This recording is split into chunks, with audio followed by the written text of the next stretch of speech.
Okay, how's everyone doing? I hope everyone's having a great day today.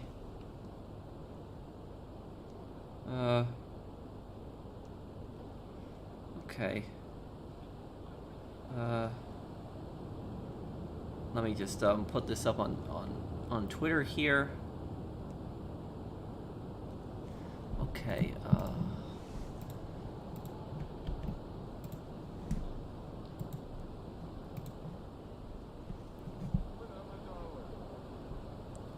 Okay, hello guys, how's everyone doing? Okay.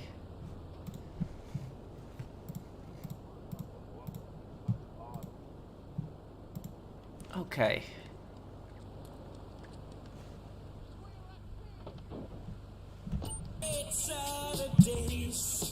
Hey Brian.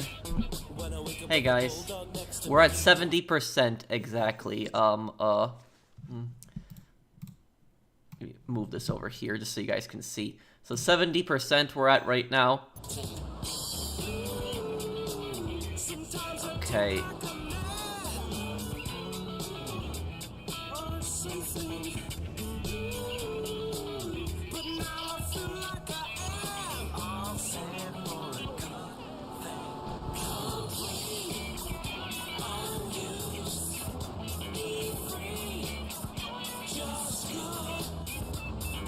Do some of the taxi missions here. Do like 25 taxi missions, take a break from taxi after that.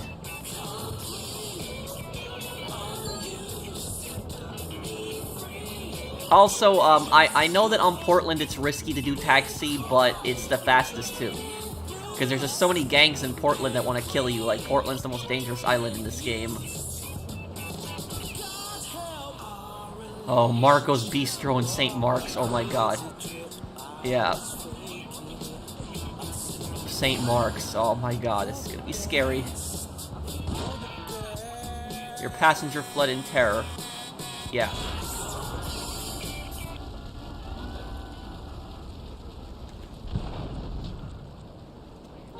If Head Radio was to come back with royalty-free tunes for streamers and whatnot playing GTA 6, would you accept an offer to be the DJ? Thank you for the super chat, Mr. Waifu. I don't know if I would necessarily be a good DJ, though. Like, I honestly don't... I like, you know, I like a lot of the music on Head Radio, but I honestly don't know many good songs to play. So it's, I don't know if I'd really be a good DJ. Thank you, Mr. Waifu.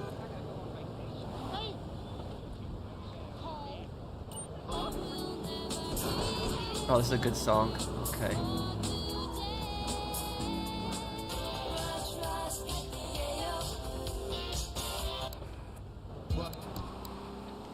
What? He wanted me to take him just one block? Okay. That was easy.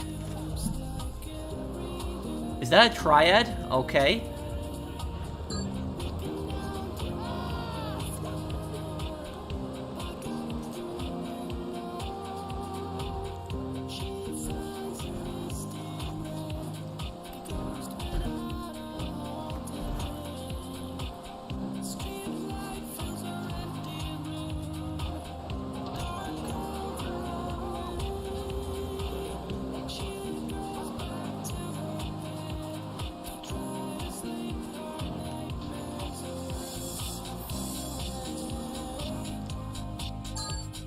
Here we go, dropped off.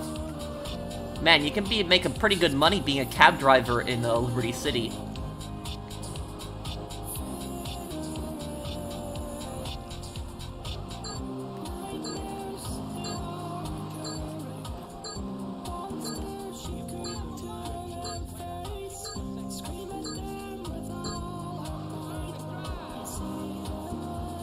Okay, Greasy Joe's Cafe, okay.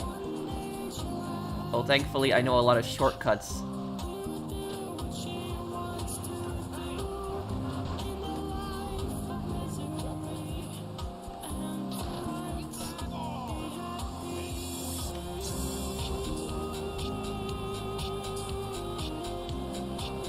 Oh, it's gonna be close.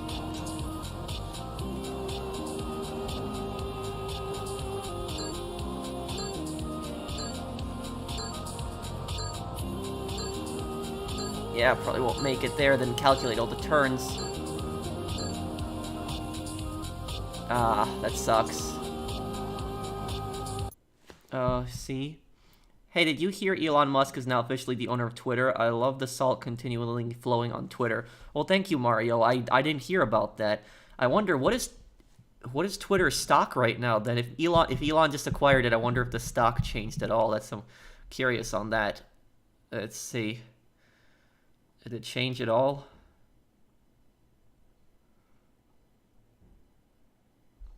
But definitely, it did go up this week. Went up from $50 to almost $53 a share. Instead of only posting a GTA 6 trailer breakdown, can you show your very first initial reaction instead of just your thoughts? A YouTube short, maybe. Yeah. I mean, I could. Whenever the trailer comes out, you know, I'll show you my first reaction to it, David. Let me lower the music a little bit so you guys can hear me. I like playing the music, and the music is safe for me to play, guys. I don't gotta worry about copyright with the GTA 3 music. A lot of it, that's what I like about it.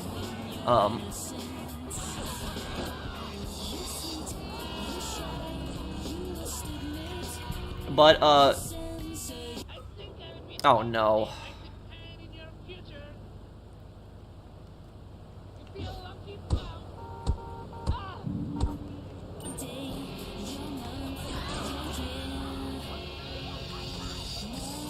Come on, get in quick. Ammunition. Okay, this is close. But I don't know, you know, some of these people that are freaking out on, like, Twitter, you know, I don't know what the big deal is, you know, who cares if Elon Musk buys Twitter? I don't care, really. I think there's more important issues.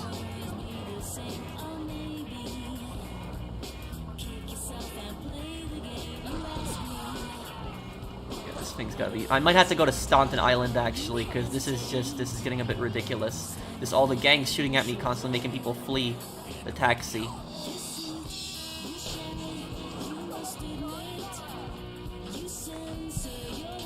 Good evening, Pro. Hello, Mifa Goras. Thank you, man, for the super chat.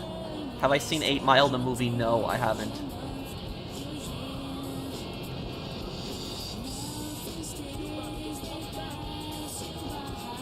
Weird, he went through the door. Okay.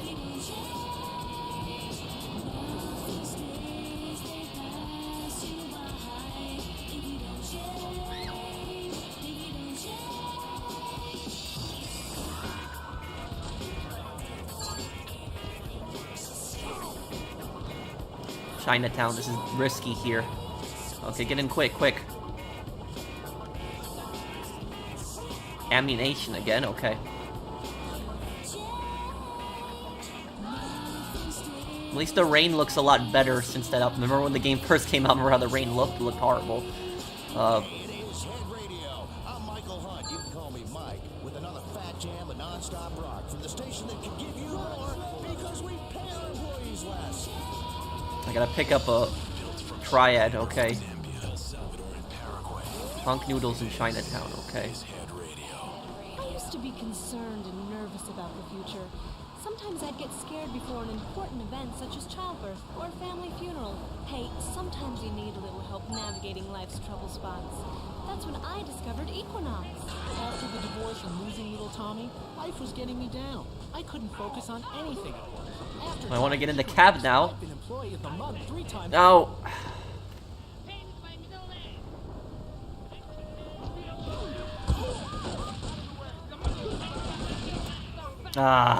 Yeah. That's the thing is, Portland is the fastest place to do taxi, but it's so dangerous too. Okay. Let me try to do 5 more fares, and then we'll move on to something else here. Steel Hunt.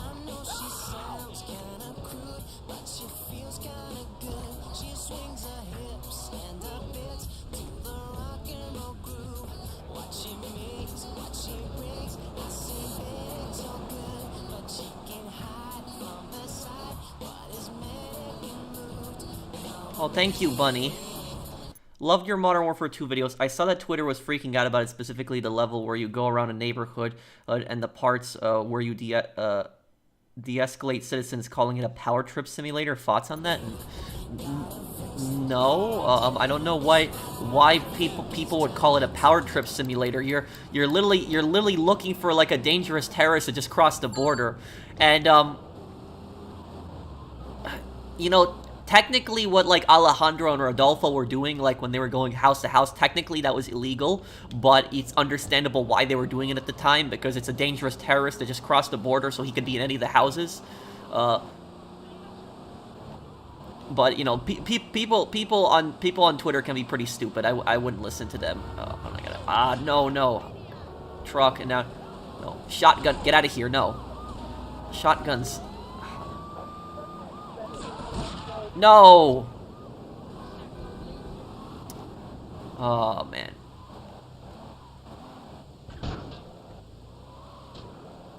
Yeah, was that? Oh no. But yeah, people freak out, and like, you know, I think people are constantly outraged about stupid things. The whole Twitter thing, like I said, guys, I don't really care for Elon Musk. I don't like him, nor do I hate him. I just have like a neutral position. I don't care. But it's like with I don't get why people, you know, get pissed off about that, or pissed off about a mission of Modern Warfare. You know, these days, people are getting outraged about everything, so it's just, yeah, I might not do cab rides to St. Mark's anymore here. Let me see here, okay,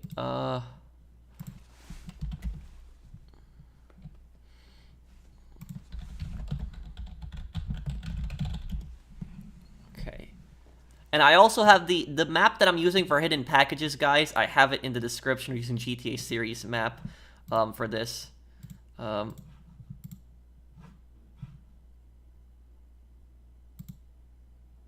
Okay. Let's see.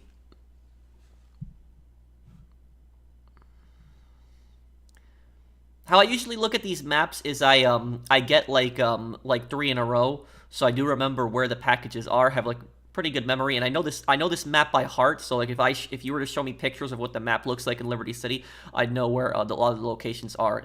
Just point them out on the map.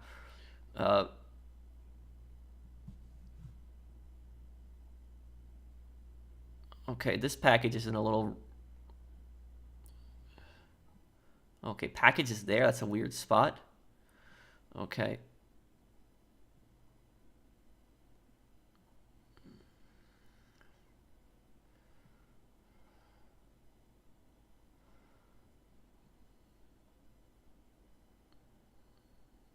Oh, and I almost forgot about this package. Okay, yeah, some of these. Okay, well, I know where the packages are. Okay.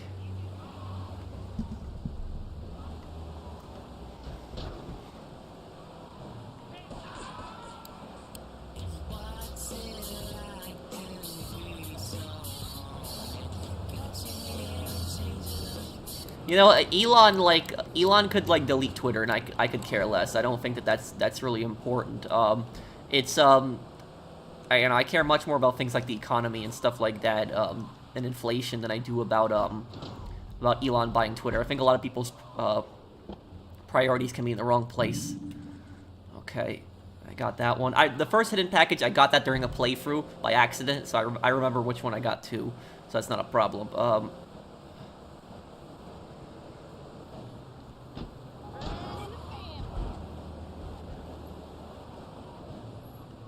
How is this for a football team? New York Pros? Sounds pretty catchy, but I don't watch football though. I know that might surprise some people as an American, but I don't. Didn't pay attention to much sports really. Liberty City Stories was your first GTA. Oh, no. That's a great one to start out on. Very basic also, so it doesn't overwhelm you with too much stuff.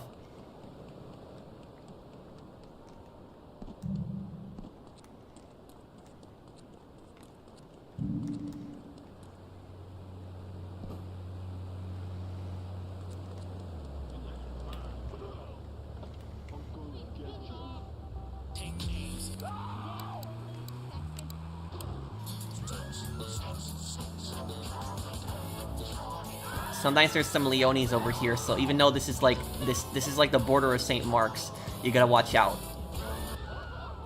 This vehicle is perfect for this too.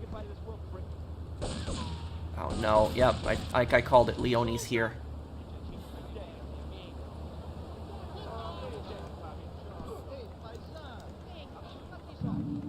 Okay.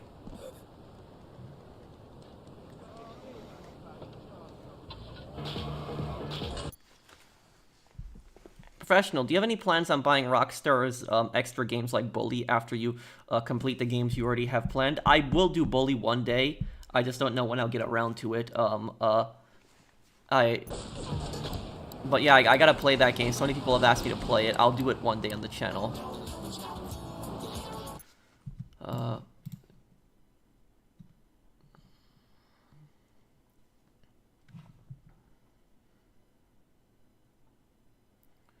Okay, let's see, where are these packages? Okay.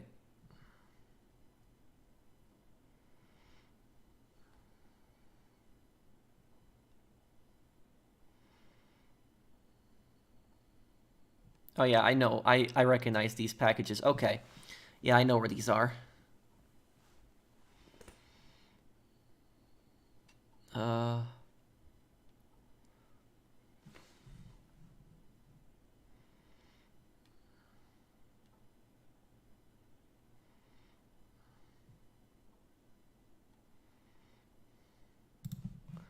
Okay. Yeah, I know where these packages are.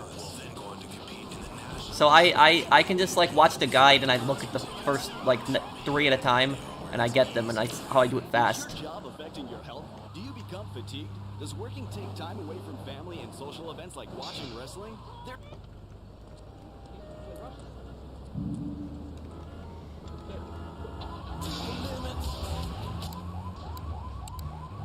Are personal injury attorneys. We can show you how falling down and howling like a sissy can result in a large damage award from your employer. We also specialize in awards for injuries suffered in auto, bus, and Over train here. accidents. And can I don't know what the meaning behind this is. This was in the original too. You always had like a group of like of homeless people in like in this tunnel of Molotovs. I never understood the reasoning for that. Some kind of Easter egg. I know that.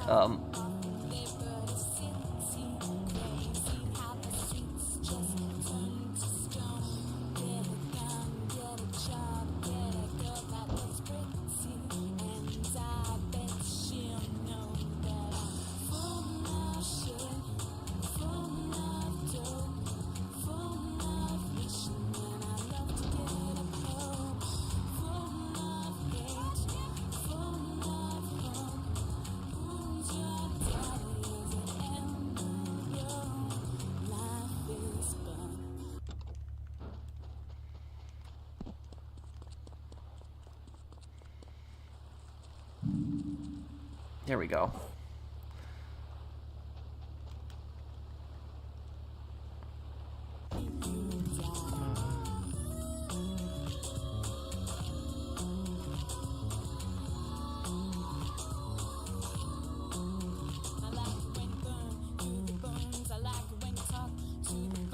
Okay, I think this one's gonna be at Salvatore's house. Yeah, it looks like it.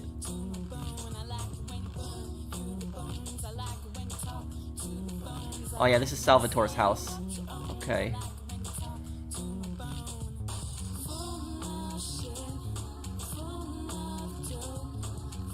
And then the other one's near Tony's mom's restaurant. Okay, yeah, I know these.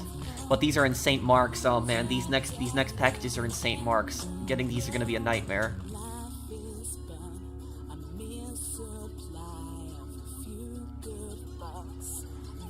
Okay, I know all these locations.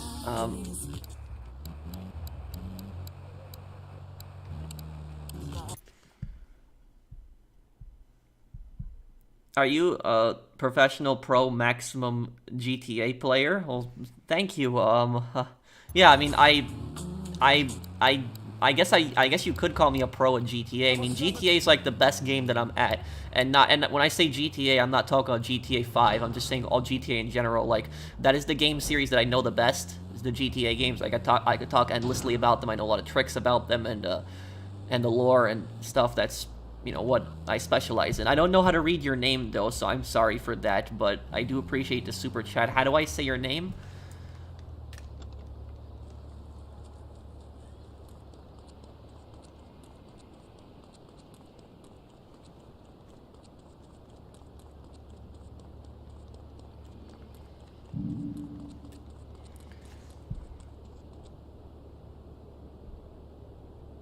The audio on the first 100% stream goes out of sync when you watch it. What? Oh the only are freaking out about Elon buying Twitter as they can't censor people with different views anymore. The stream goes out of sync. Oh man, I hope not. I put a lot of work into that first part. Oh man, that really sucks if it does.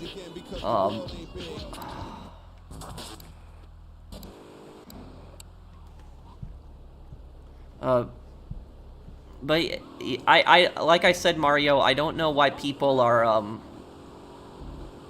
you know, I don't know why some people are freaking out. Like I said, it's not the end of the world if Elon owns Twitter. I could care less, but I don't know why people are freaking out about that. Are you gonna stream Modern Warfare 2 or Red Dead Online tomorrow? I haven't decided. Probably Red Dead, but we'll see. I wish if you drove like a Leone car that they wouldn't recognize you. Oh, that. Thank you, Melons, for the super chat.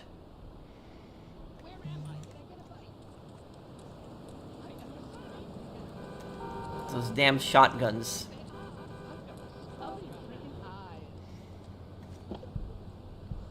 Hello, Pro. I've been watching you for a while. One moment here, buddy. Let me just get that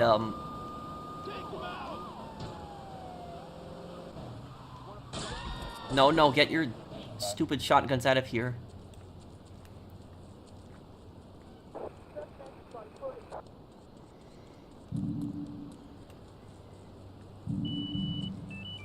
There we go. Hey Pro, been watching you for a while, and I love your videos. I'm happy you focus on all GTA games and not just 5. This was my first GTA game ever, back as a 12-year-old 7th grader in 2013 Christmas. So thank you, thank you, Super Duper. Thanks for the super chat. This was your first GTA. You played GTA 3, it was your first one in 2013. Thank you for the super chat. My first one was Vice City, but I played like GTA 3 right after Vice City, so I completed Vice City, and then I played GTA 3 after, but oh no. Would you guys agree with me in the chat that GTA 3 is like the hardest GTA game? Like, I think it is. Because GTA 3, I think, has some of the hardest missions in it, and just, like, the activities you gotta do and the locations you gotta visit, I would say that GTA 3 is the hardest one. Oh my god, Shotgun Leone. That's just...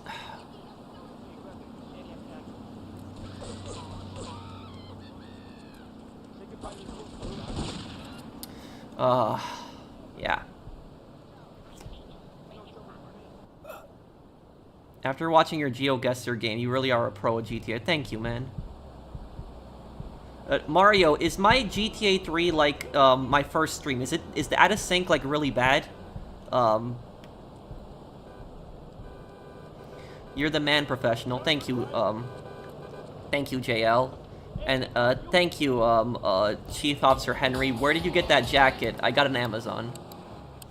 You'll love your new best friend. Mommy.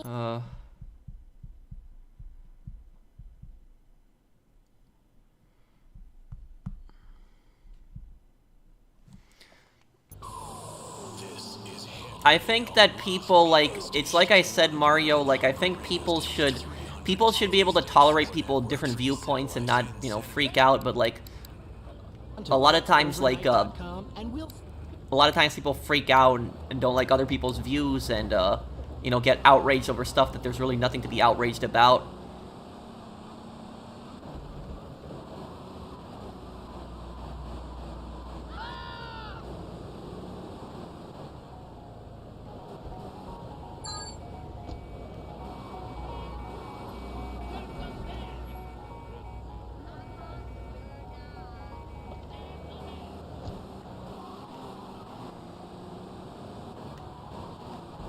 this. I'm gonna have to cut through St. Mark's for a second. I hope I don't get... Ah, no!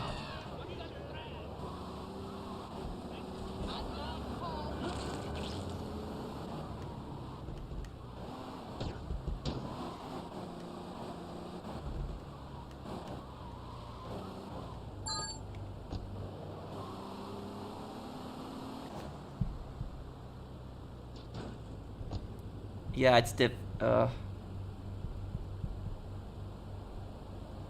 it's like 2 minutes at a sync, like the whole thing?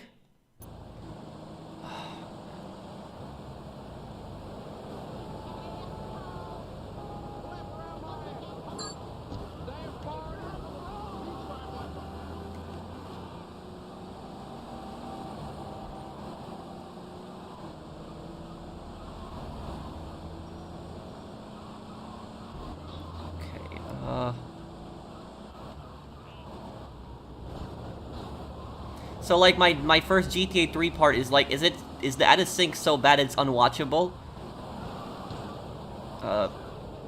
Get him dropped off over here. I'm pissed off about that. I worked really hard on that first part.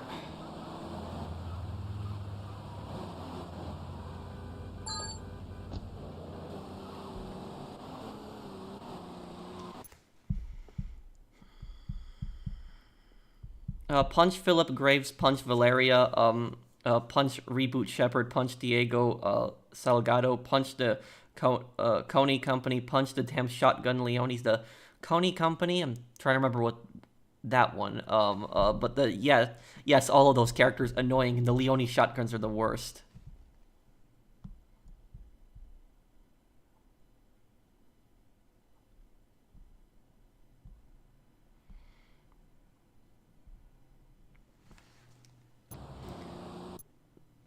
Thank you, Jay Thompson. My wife wants to know, would you date a fan? I mean, dating is just not for me personally. I've just, always been a loner pretty much most of my life.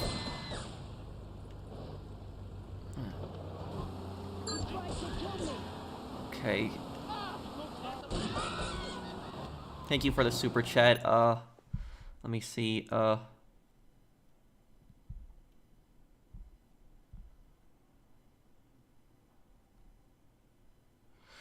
Wait, so Mario, can you explain what you mean? You said the second half of the stream is like 10 seconds at a sync, but the first part of the stream is that okay? So it's like my first stream. Is it like watchable? Is it like, or is it like the out of sync so bad that you can't watch it?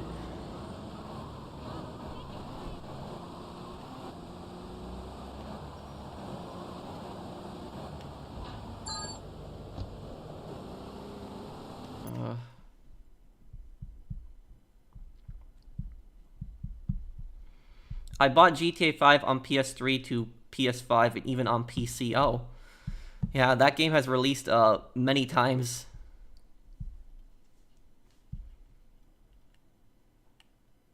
If you hate St. Mark's and don't go there, sometimes I have to. Coney are the Russian mercenaries who killed the Palo and his team. Oh, those guys. Yeah, those, I didn't know what they were called. Coney mercenaries are actually based on, like, the mercenaries in Modern Warfare that you see. Like, they also appeared in the first Modern Warfare game. They were Barkov's, like, guards in Moldova, and they were also the guys who, like, moved the gas around in Georgia. They're called Coney Company in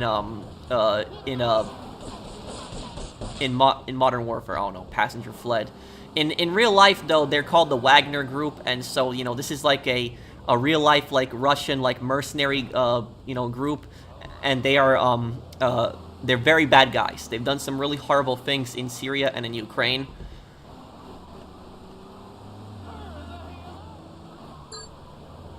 Let's see, look for a fare. New taxi here.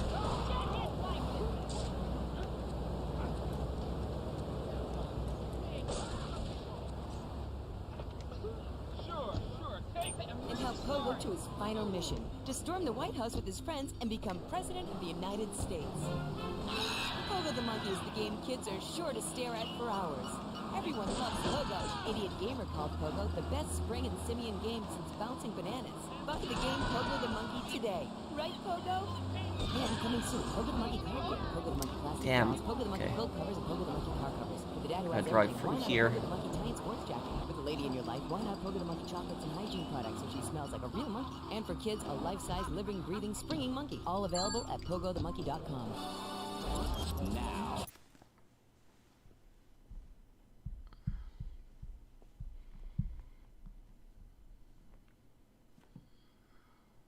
The first half of it is fine. It's up to your interpretation if it's unwatchable or not. So you're saying that like 2 hours in my audio goes out of sync in the GTA 3 part 1 like stream?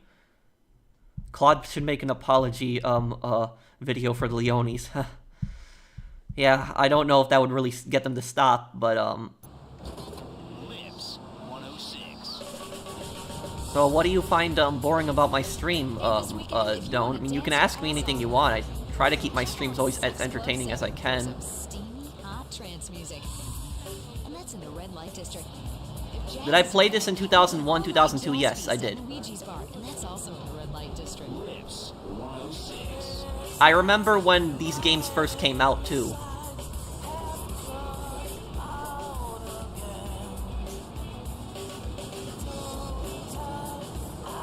Do you know what the unfortunate thing is about these games though when they first came out? When these games first came out, all people did when these games came out, I remember, all they did was they just drove around, stole cars, and just shot cops. That's all people did when this game came out, when these games... Like, barely anyone beat the story. Barely anyone. Like, at least from the people that I knew. Like, I knew people that talked about this game all the time when it came out, but like barely anyone beat the story. They're like, oh, I didn't get past the second island, and like when you ask them, it's just so that kind of hurts me. I don't know why so many people don't beat the story in these games.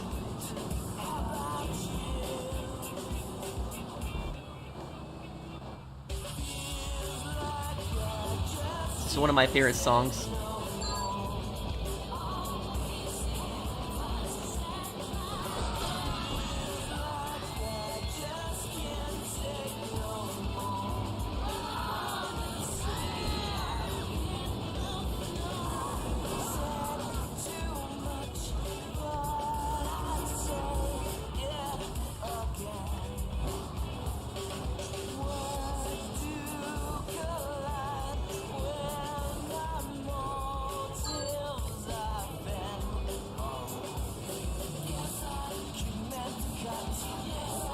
There we go, and they were making progress.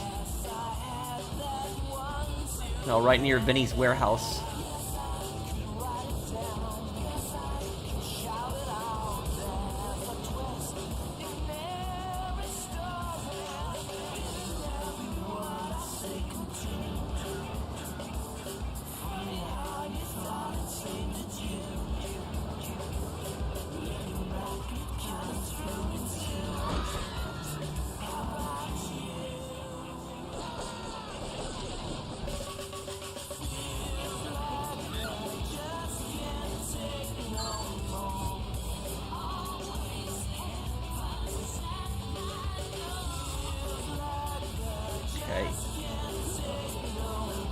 Old school hall in Chinatown.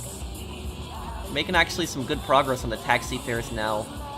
Welcome back. The second I have to drive someone to St. Mark's, though, it's gonna be over. Music on the Lips 106 Express Rate of Hot Music.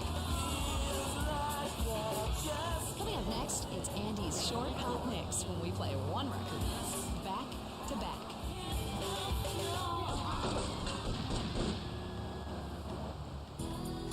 Oh, I love this song. Okay, we see here, I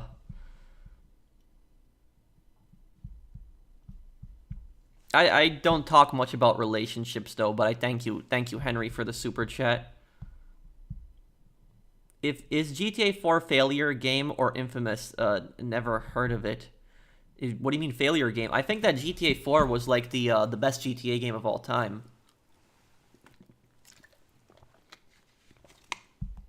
I always played for the story as well, but a lot of people unfortunately didn't. And I played Infamous 1, the second one, and I played the PS4 one, Second Son. Hate to disappoint you, Vinny. Tony, yup. I remembered that. And then he asks why Tony's still alive. Thank you, Mr. Waifu.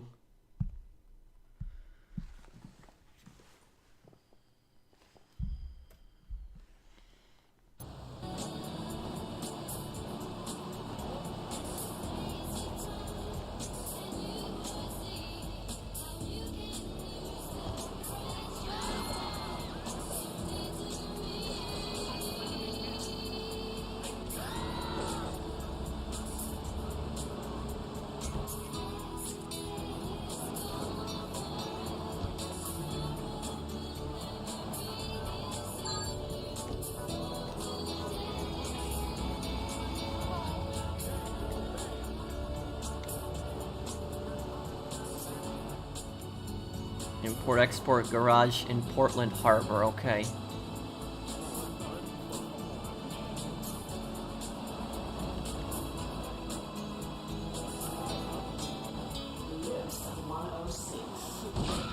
No,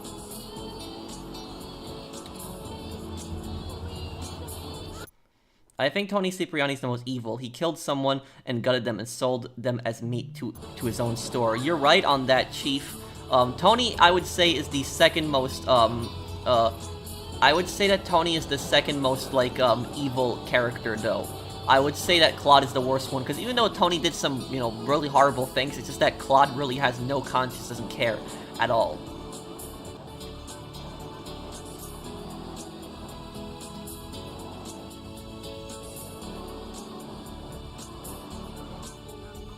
Wasn't that just great? Next week, we've Okay, got our big bi-monthly phone-in, when you get the chance to win a meal for two at a fast food outlet of... How do I look at the list here? There should be a list here, for cars that they need.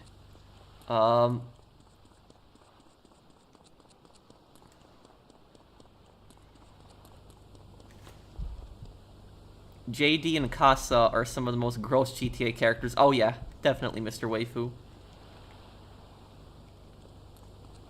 Yeah, he betrayed Kenji, but he also delivered, like, people to the serial killer, remember that?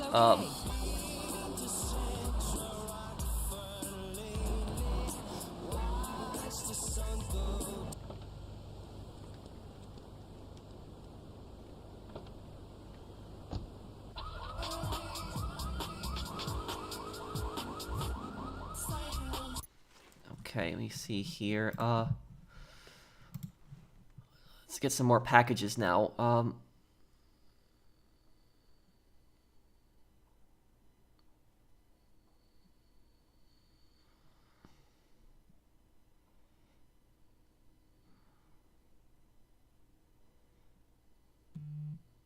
Okay, that package I recognize.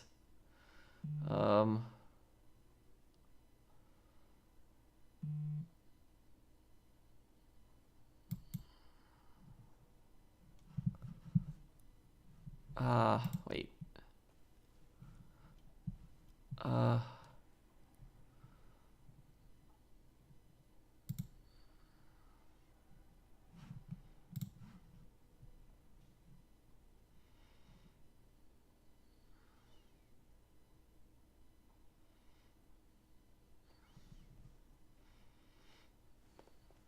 Okay, and then this one, oh,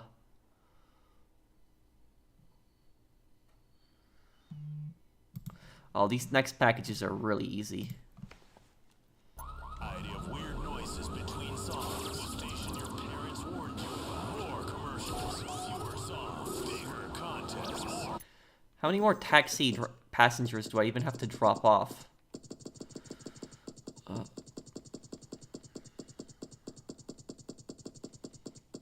I dropped off 23 passengers already, okay. These boys certainly are. And I hear the lead singer's out of therapy and ready to date your sister. I'm surprised I didn't get a wanted level for that.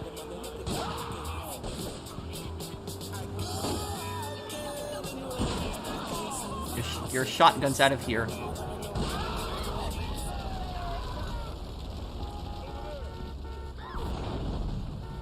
Oh.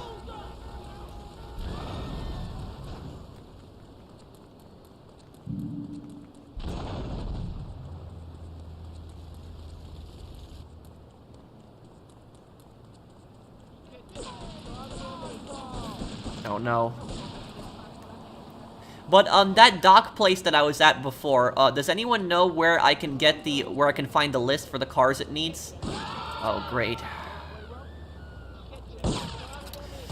Oh, I hate shotguns.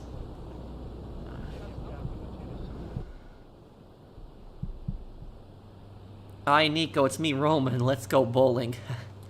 Yep. I remember when people started making joke about that because Roman constantly wanted to go bowling. There's actually a dialogue in the game where he doesn't want to go bowling if you go bowling with him too much.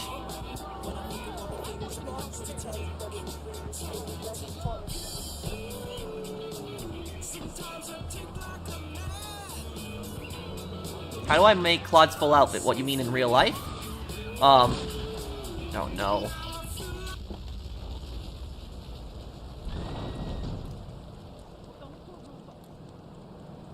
Give me this.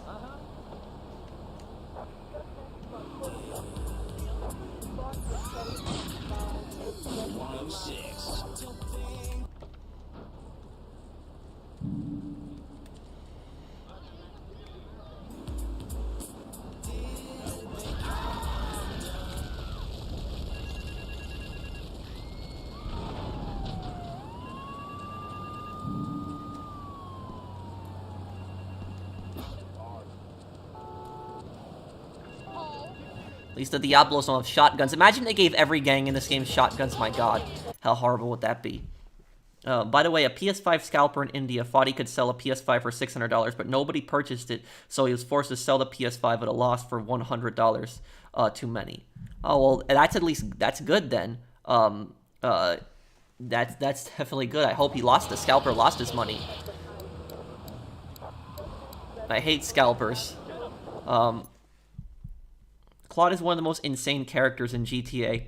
I don't know if he's insane. I think he's sane, but he's definitely, has psychopathic traits to him. Yes, I would, Sebi. I would consider doing more, lore videos on Red Dead Redemption. Definitely.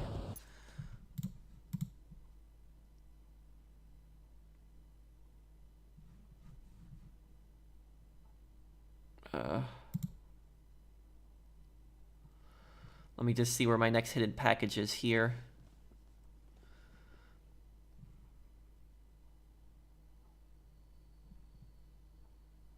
Okay, and there was one that I missed here, yeah. So there was one that I missed. It's at Tony's old apartment. Okay.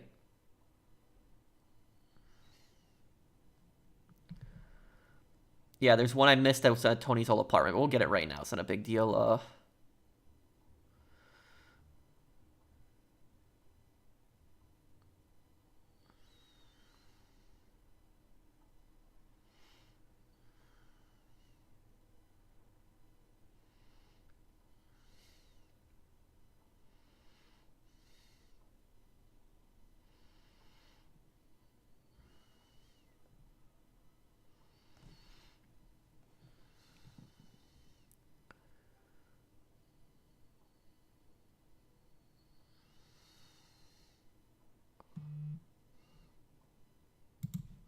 Okay, that one I already got. Okay.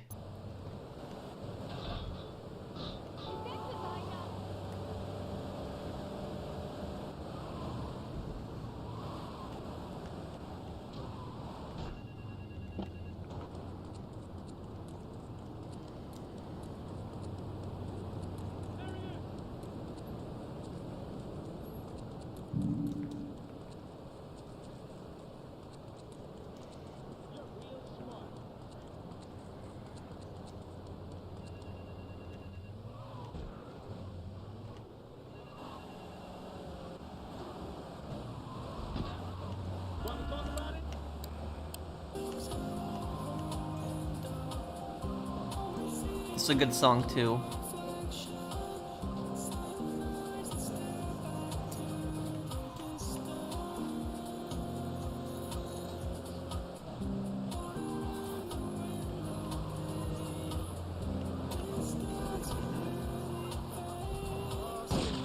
Oh, no.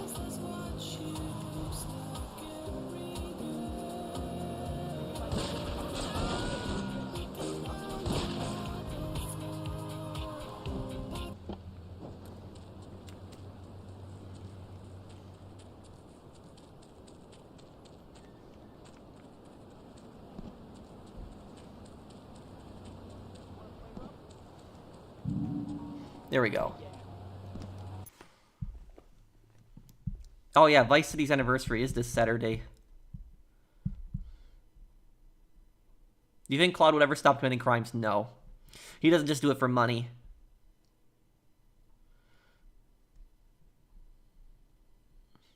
I mean, I wouldn't do that art. It's just, I think eventually, you know, PS5s will be available for everyone. I bought mine at the store when it came out. It was very hard to do. It wasn't easy. Yes, midnight clubs. I'll do those one day.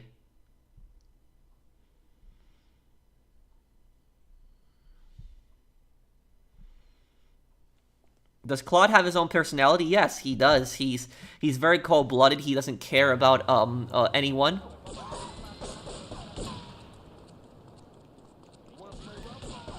Claude only cares about himself, no one else.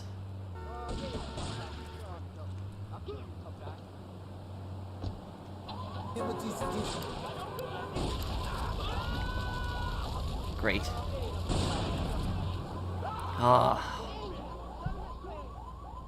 Yes, I agree with you. Stephen Ogg shouldn't have made that video, but...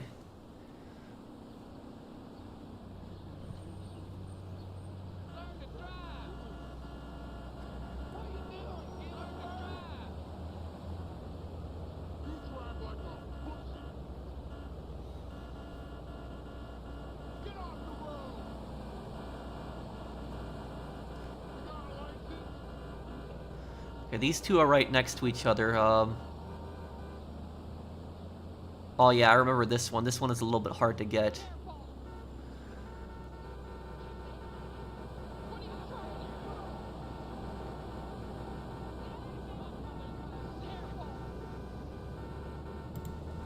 Okay, yeah, these aren't too bad to get. Thank you, Jacob. Thank you for the super chat, man.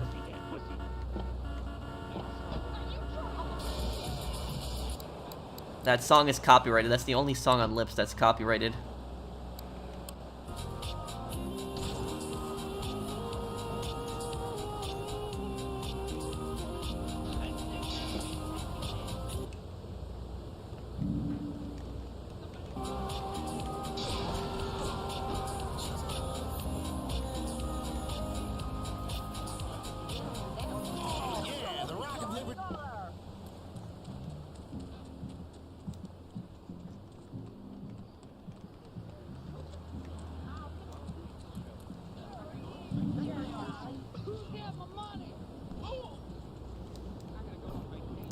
Ah, no. One moment, guys. My camera is glitching out a little bit right now because my light shuts off. Because my light shuts off automatically after like a few hours if it's not turned off. But I'll turn it back on. Hold on.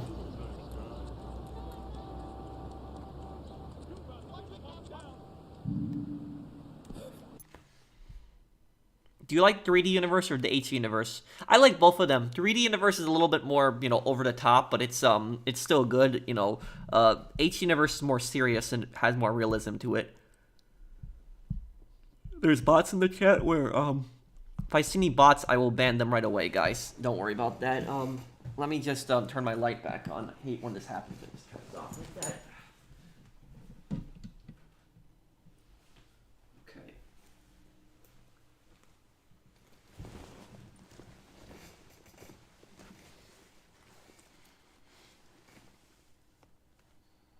Jacket 2.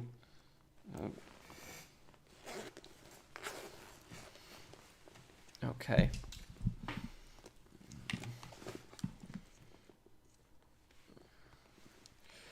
Yes, I will do my thoughts on Johnny's death.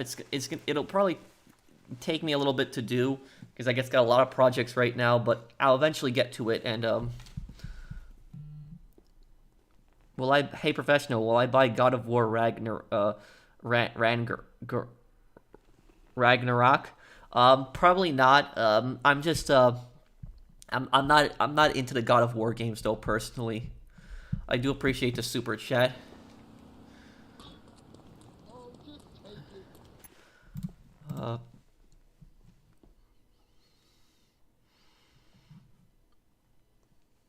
Let's see where this next one. Oh, this one's in the train.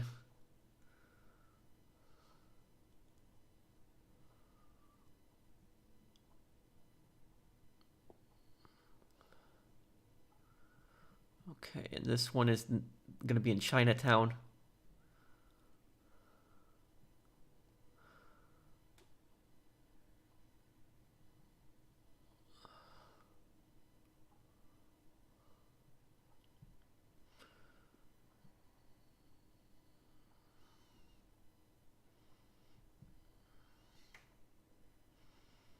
Okay.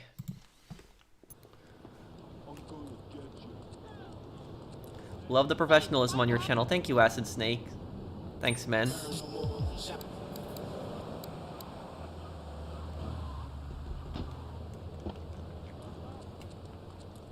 Bad Fellas, reference to the Goodfellas movie.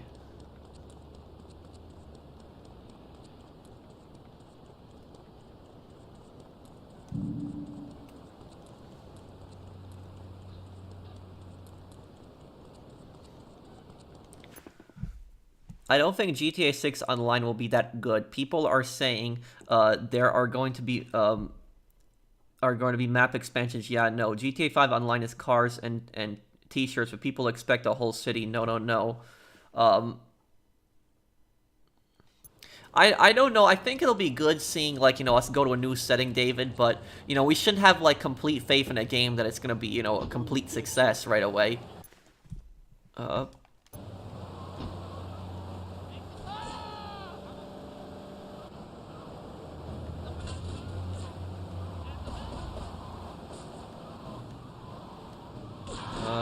Chinatown is right here.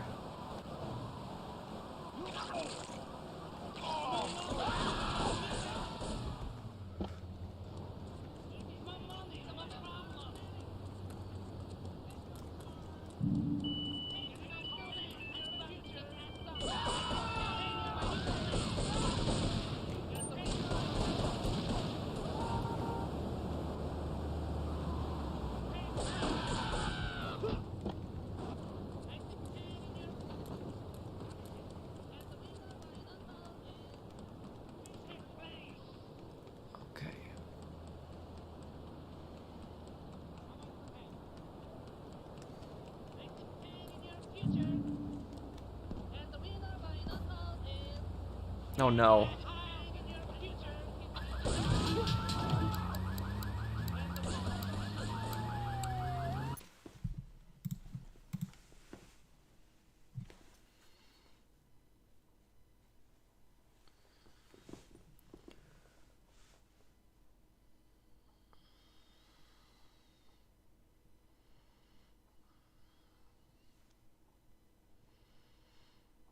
Okay, this one there.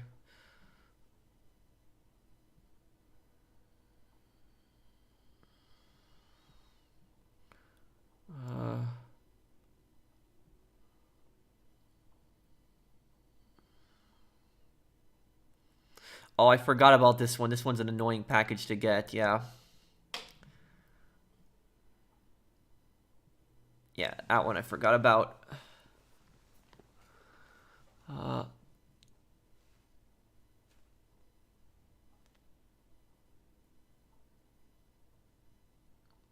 Oh, and the other one of the train tracks, right? Yeah. Yeah, the train tracks one will be up. Okay.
Okay.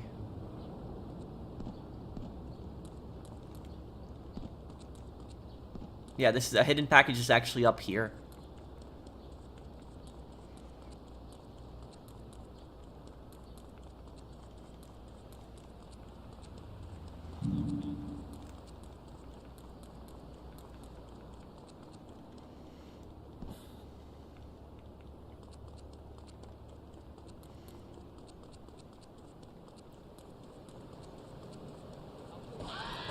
No, get out of here for shotguns, no. God, those shotguns.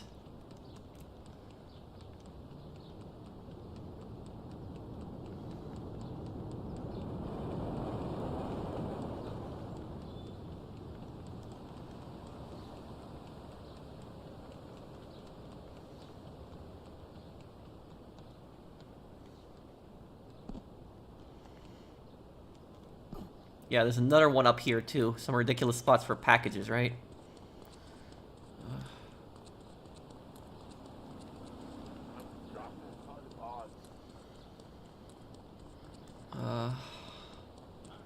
Where is it again?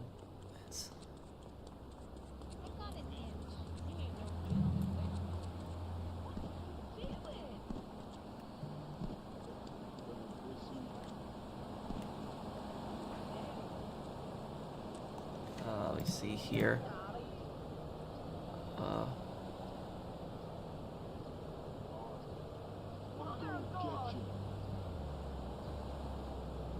Oh, I missed it, I think, yeah. Okay.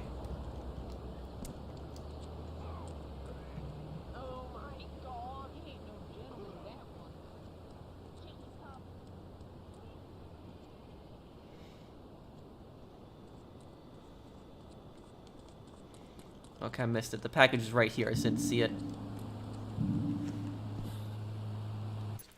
Ooh, okay. Making pretty good good progress on those packages, though.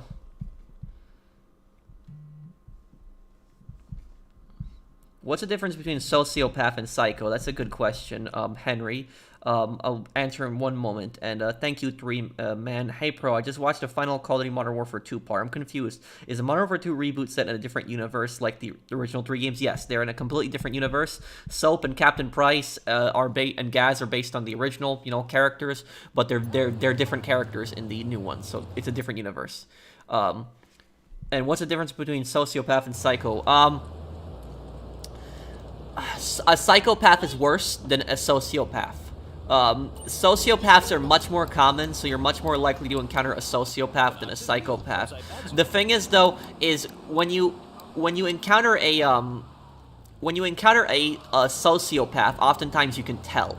When you encounter a psychopath, it's much harder to tell, unless they make it really obvious. Basically, sociopaths are like most violent.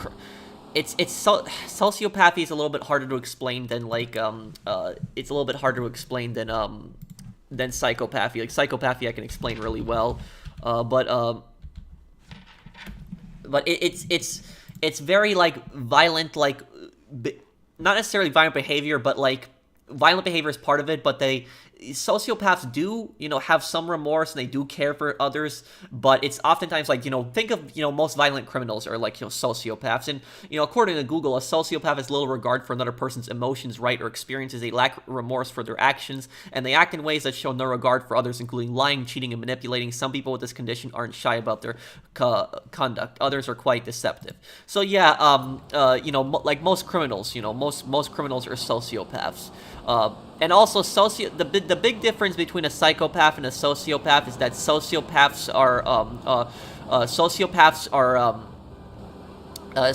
are created over time, where psychopaths are born psychopaths.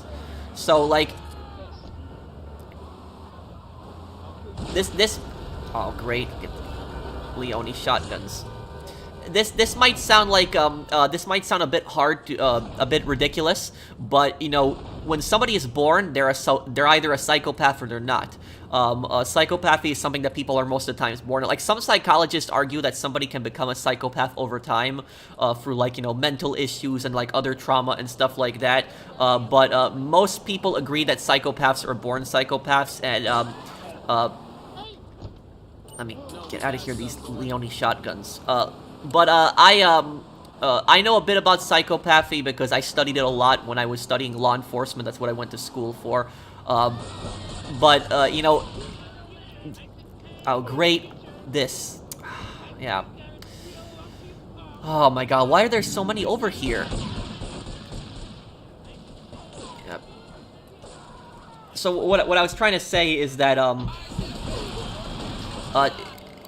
to answer your question, basically, sociopaths, to answer your question, Henry, sociopaths oftentimes grow up in very bad households. Like, if you look at a sociopath's, like, childhood, oftentimes their childhood is, like, really bad. Like, you do have sociopaths that come from good households, sure, but oftentimes they're, oh my god, I'm gonna get a gun and shoot all these triads in a little bit. This is getting really annoying now. Maybe it's actually best they killed me, so I can get a fresh start. Okay.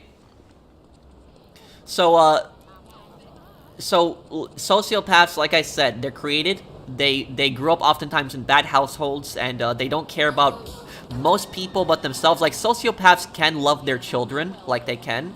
But sociopaths oftentimes have very little emotion for people outside their family. So sociopaths do have friends. I would say some friends they care about sometimes, but they have very little love or care for people outside their family. Psychopaths, on the other hand, the big difference is psychopaths don't love or care about anyone, even their own family. So that's that. I'm not saying that a psychopath like wants their family dead. I'm not saying that, but it's like you know, for example, like the way that, like, you know, a psychopath and the way that, like, you know, the average person deal with traumatic experiences is very different. Like, you know, I'll give you an example. Like, let me see if I can get somebody here.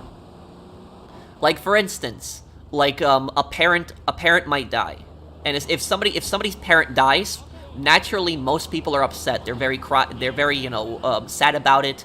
You know, it bothers them a lot. The only time people aren't as sad about their parents passing away is if they had very bad childhoods. If they had very bad childhoods and their parent was, like, very abusive to them, then they might not care as much. Like, Dwayne was like that, for instance. Dwayne wasn't a psychopath, but he didn't, in GTA 4, he didn't care when his father died. And the reason he didn't care when his father died was because his father was a violent pimp that constantly beat his mother, and his mother would protect him from his father's abuse. So that's why Dwayne didn't really care about his father's, like, death. But, you know, say that you have, like, a loving family, right? You know, a psychopath and a psychopath and, like, you know, average person have both loving parents. And the average person, their loving parents die. You know, the person's gonna be upset. They're gonna cry. They're gonna get really upset about it. They're gonna remember it for the rest of their lives. And, you know, but a psychopath, on the other hand, if their parent dies that, like, loved them, they might have mixed reactions to it. Like, they might not care at all, like, zero. Even if that parent showed them the most love they possibly could, they might not care at all. They might be pissed off if their parent dies. Not necessarily that they're sad, but they might be pissed off because they might think that nobody's going to take care of them now because they saw their parent as somebody that was taking care of them, almost like they were using their parent in a way. And another time is a psychopath might actually be happy sometimes that their parent dies. Why? The reason they might be happy is because they're going to think, the first thing that's going to come to their mind is, oh, you know, what did my mom or dad leave me in their will? That's what they'll think about, not necessarily that their parent died. So, like, that's, like, you know, that is literally the best way to distinguish a psychopath is the lack of emotion, the lack of conscience. Because psychopaths have no conscience. They have no... The same way that, like, somebody would feel love or, like, you know, towards somebody else, they don't feel that. They don't. They're unable to. And it's not that they don't want to, they just can't. They're unable to. But I remember, like, in the last stream we were talking about this also, and that's why, you know, let me look at the super chats here. I think I missed a few super chats. I have to make checklist to 100% for Bully, LA Noire, San Andreas, Vice City, GTA 5 as unfinished GTA 3. It's crazy. It's open world. We have to be determined to achieve 100%. Yeah, and that was kind of crazy, Patrick. Like barely, not a lot of people beat the story in these games, but certainly very few people have gotten 100% in these games. I'd say maybe like less than 5%, maybe 5 to 10% have actually gotten 100% completion of these games. But yeah, that's the answer, your question about psychopaths. I hope that it helped. But if you want to know why doesn't a psychopath love anybody, why don't they care about anybody? It's like I said, it's not that they don't want to, it's that they can't. Even if they wanted to love someone, they can't. They just can't. I'm not a doctor, but I just know about like the mental condition of psychopaths. But I know that it's something to do with their brain, like how their brain was formed when they were born. So like there's one part of the brain that like somebody in the comments probably knows this, but there's one part of the brain that actually controls like your conscience, basically. There's like a specific part of the brain that controls your conscience and your emotions, like for other people. And psychopaths don't have that. So there's like one part of your brain that controls love and care for others. Psychopaths are born without that. I remember somebody once told me what it was called, but somebody might know in the comments. But that's pretty much why they don't care about anyone, because they're missing that part of their brain that doesn't love. And because of that, because they're missing that part of the brain that they don't love or care for anybody, they have no conscience, and so oftentimes they don't care about doing horrible and evil things. Like they just don't care at all. But even though like a psychopath could do like really horrible things and they won't care at all, but they doesn't mean that they're gonna do those bad things, because the number one thing that tends to stop psychopaths from doing bad things isn't the moral factor, because the average person, the reason we don't do bad things to other people, most people, is because our conscience tells us that's wrong. We shouldn't do that bad thing to somebody else. We don't want it happening to us. Psychopaths don't have that moral factor. They don't care about, oh, I don't want it done to me. It's wrong to do. They don't care about that. But what we both have, we have is the consequence factor. And so everyone is afraid of consequences. Psychopaths are afraid of consequences. So even though they can't display emotions towards other people, they can very much display emotions for themselves. So psychopaths can cry. They can't cry for others, though. They will never cry for anybody else, but they can cry for themselves. So if a psychopath gets arrested and is facing like life in prison, they'll cry. They're gonna get upset that they're gonna be in prison for the rest of their life. They could care less they killed somebody, but they'll be crying that they're going to prison forever. So that's it's the way you show empathy. The way that's pretty much the number one factor to distinguish a psychopath. And so a lot of times, people get this wrong about psychopaths when they like look at video games and stuff like that. They think that psychopath is like some crazy serial killer with like a knife. That's basically what people think of like when they think of psychopaths, and it's because of Hollywood. But you could be interacting with psychopaths every day and you might not even know it.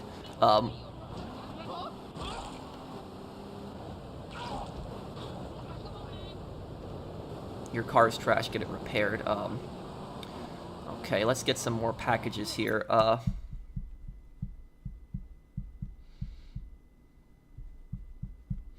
Professional, big fan, bro. Is Manhunt playthrough ever coming in the future? Keeps up the awesome content, brother. Thank you, Alan. I will do Manhunt. I will do Manhunt one day in the future, yes. Andrew Tate has coverted. What? Wait, what? He's done what? I don't know. That guy sounds like an idiot. I don't even know much about it. Some kind of like boxer, UFC fighter, whatever. Guy that just talks dumb things on the radio. I don't really know much about him. I don't really care. People keep bringing up his name. I don't really care about him.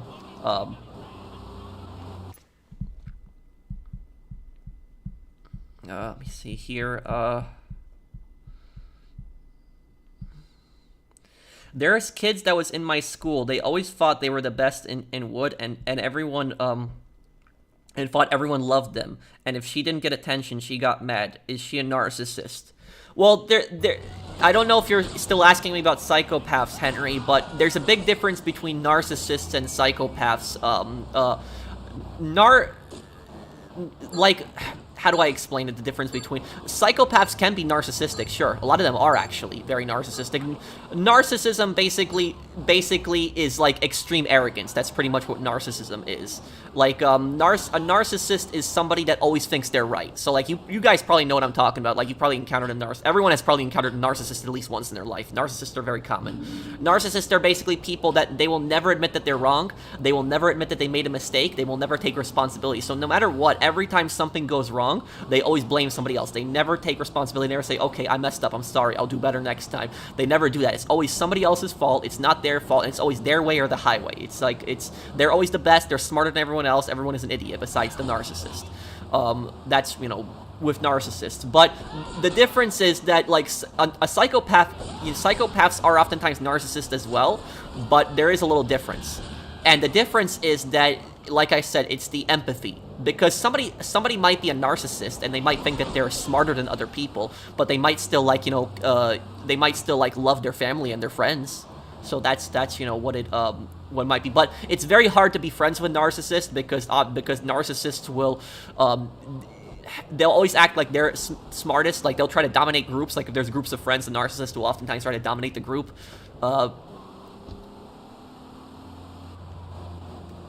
But, like, if a narcissist, like, you could do what they want you to do, like, you could follow their orders and everything like that, and they'll be friendly and they'll like you and generally care about you, even though they're, you know, kind of scummy.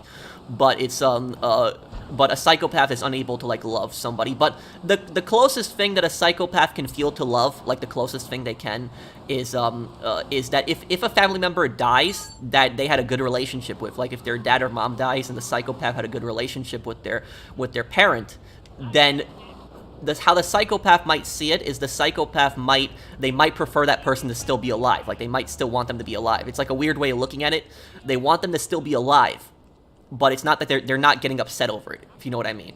Like, they might want somebody to still be around, but it's not that they're not gonna, like, you know, cry and get upset over it. And, like, you know, perfect examples of psychopaths, I've analyzed, like, a lot of video game characters, and, like, perfect examples of psychopaths in video games are Claude, the guy I'm playing as. Claude is actually he's the only psychopath in the entire GTA world that you play as. So there's other psychopaths in the GTA games, but Claude is the only psychopath that you actually play as. All the other characters are sociopaths. Claude is a psychopath, because when you think about it, he doesn't care about anyone. He only cares about himself. He has no conscience, no empathy for others. He constantly betrays people. Psychopaths are also very manipulative. Oftentimes, psychopaths can make it seem like they're the most nicest, kind-hearted people ever, but their real personality is very different. So, you know, don't be tricked. Other psychopaths in GTA games, Catalina's a psychopath. Dimitri is the worst psychopath in GTA 4. He's the worst one in all the GTA games. He's a psychopath as well. Micah in Red Dead Redemption 2 is a psychopath. Is there anyone else who's a psychopath that I'm thinking of? I don't know if there's anyone else that I can think of. But there's a lot of these characters, you know, are psychopaths, and people don't realize it. Let me see. Let me look at the, I need to get some more hidden packages here. Let's see.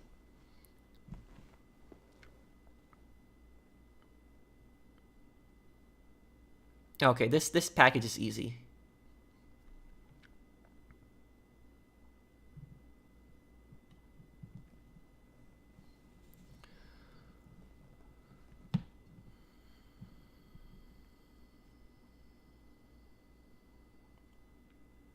But I probably missed a huge part of the chat when I was... I'm sorry, guys. When I start talking, I can talk for, like, a little bit when I get into a topic.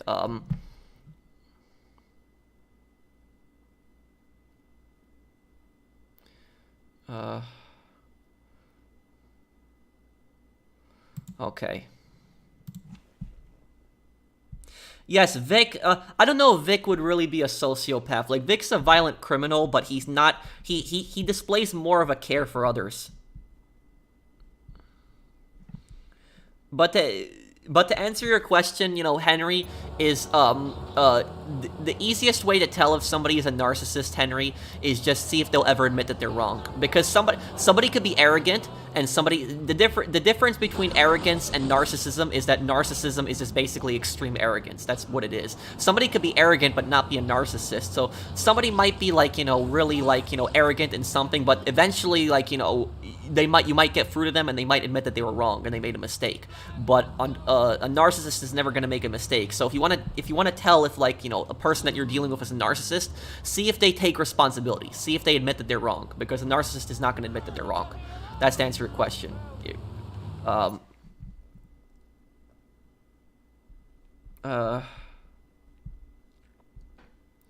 What do you think of the guy who found guilty of all 76 charges related to that Christmas parade attack last year? Oh, he was guilty of all 76 charges? Good. That guy tried to defend himself also. I don't know what he was, what he was, thinking, trying to defend himself. I guess he thought he was so smart that he could beat the system, but he's, good. I hope he spends the rest of his life in prison. That guy's a scumbag. Terrible person. Also, I seen his trial a little bit, too. When I was watching his trial, he was trying to act like he was smart during the trial.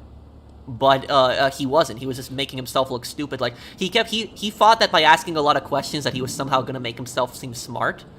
But the thing is, though, is that the questions he was asking, like, made no sense. Like, he was asking, like, what was in somebody's pockets, and, like, it was just, like, weird questions that, like, that had nothing to do with the case.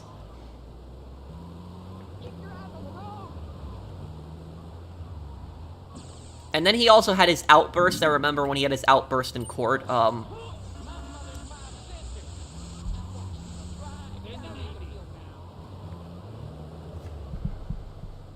Lance Vance, yes. Lance is the perfect example. Lance is the perfect example of a narcissist. Yes, Lance is 100% a narcissist. You got that right, buddy. He is. So it's, Lance is definitely. Lance is a narcissist. Dimitri is a psychopath.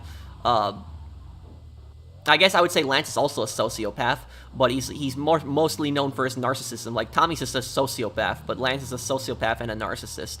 So I would say Lance is actually a worse human being than Tommy.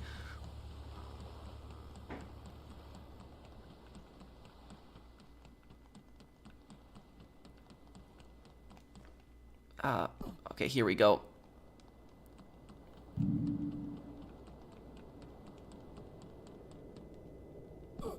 But basically, I would say that Tommy is like, if you describe Tommy's personality in like Vice City, Tommy is, I would say, I would say Tommy is like a bit power hungry, where he's the boss, nobody tries to take that away from him. But even though he's like that big pushy boss, Tommy is willing to accept when he's wrong or when he makes a mistake, and Tommy also is not afraid of his gang criticizing him. So he's not like he obviously won't let anybody else take power from him, but he's not immune from criticism. Like, he'll take it. If somebody's gonna criticize him, he'll take it.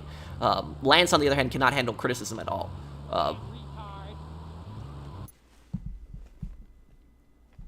Thank you, Mario. I've returned to attempt to gaslight you now. Take this offer and act gullible. Wait, what? What, Dusty? I'm confused. I'm sorry, what?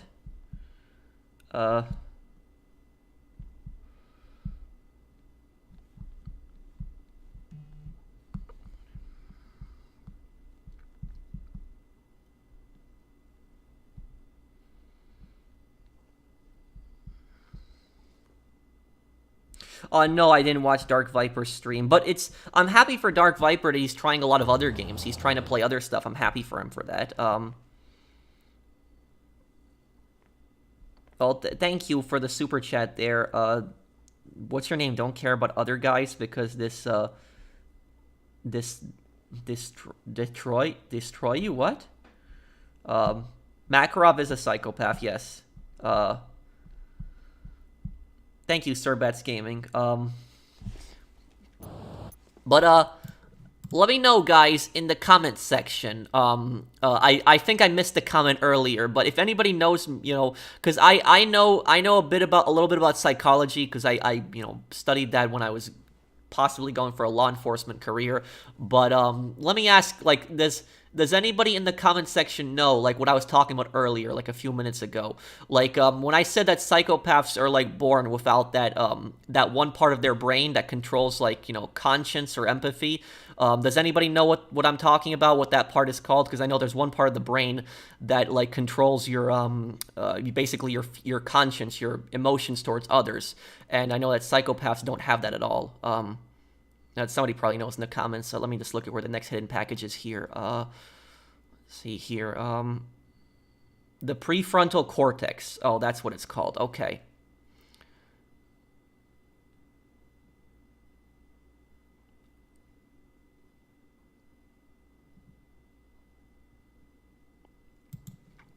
But here's here's the scary thing that I'll tell you guys about psychopaths, the scariest thing about them.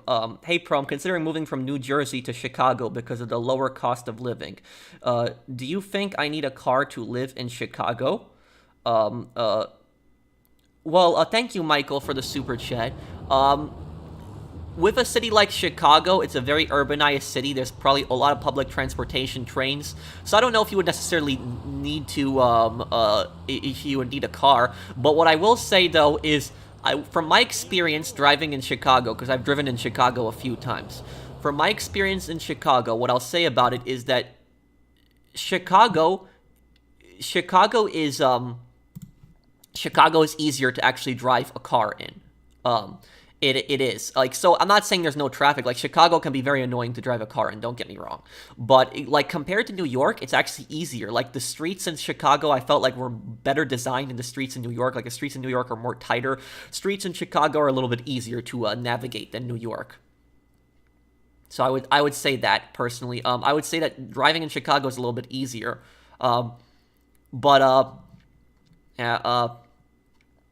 Yeah, so that's what I would say, is I don't think you need a car necessarily, but there are also, there are cons to dealing with public transportation, obviously. Like, people think that there's only pros to dealing with public transportation.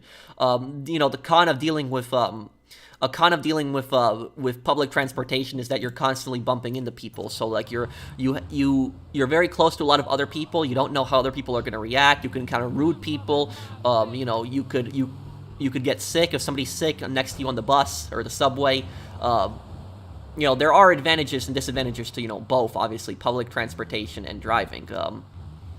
But I do think, I don't really talk politics. This is, a gaming channel, but I think it's very naive of the government to also, like, think that everybody should just do public transportation. Like, the government in New York has told New Yorkers several times, don't buy a car, just use public transportation. But I think that's very naive because they don't know, like, everybody's situation and they don't know where people need to go around. Like, somebody might not need public transportation if they live in the, if they work in the city, but what if they need to drive somewhere else? They need, they need a car for that. So it's, I think it's very naive, the New York City to, like, think that, like, people don't need, cars.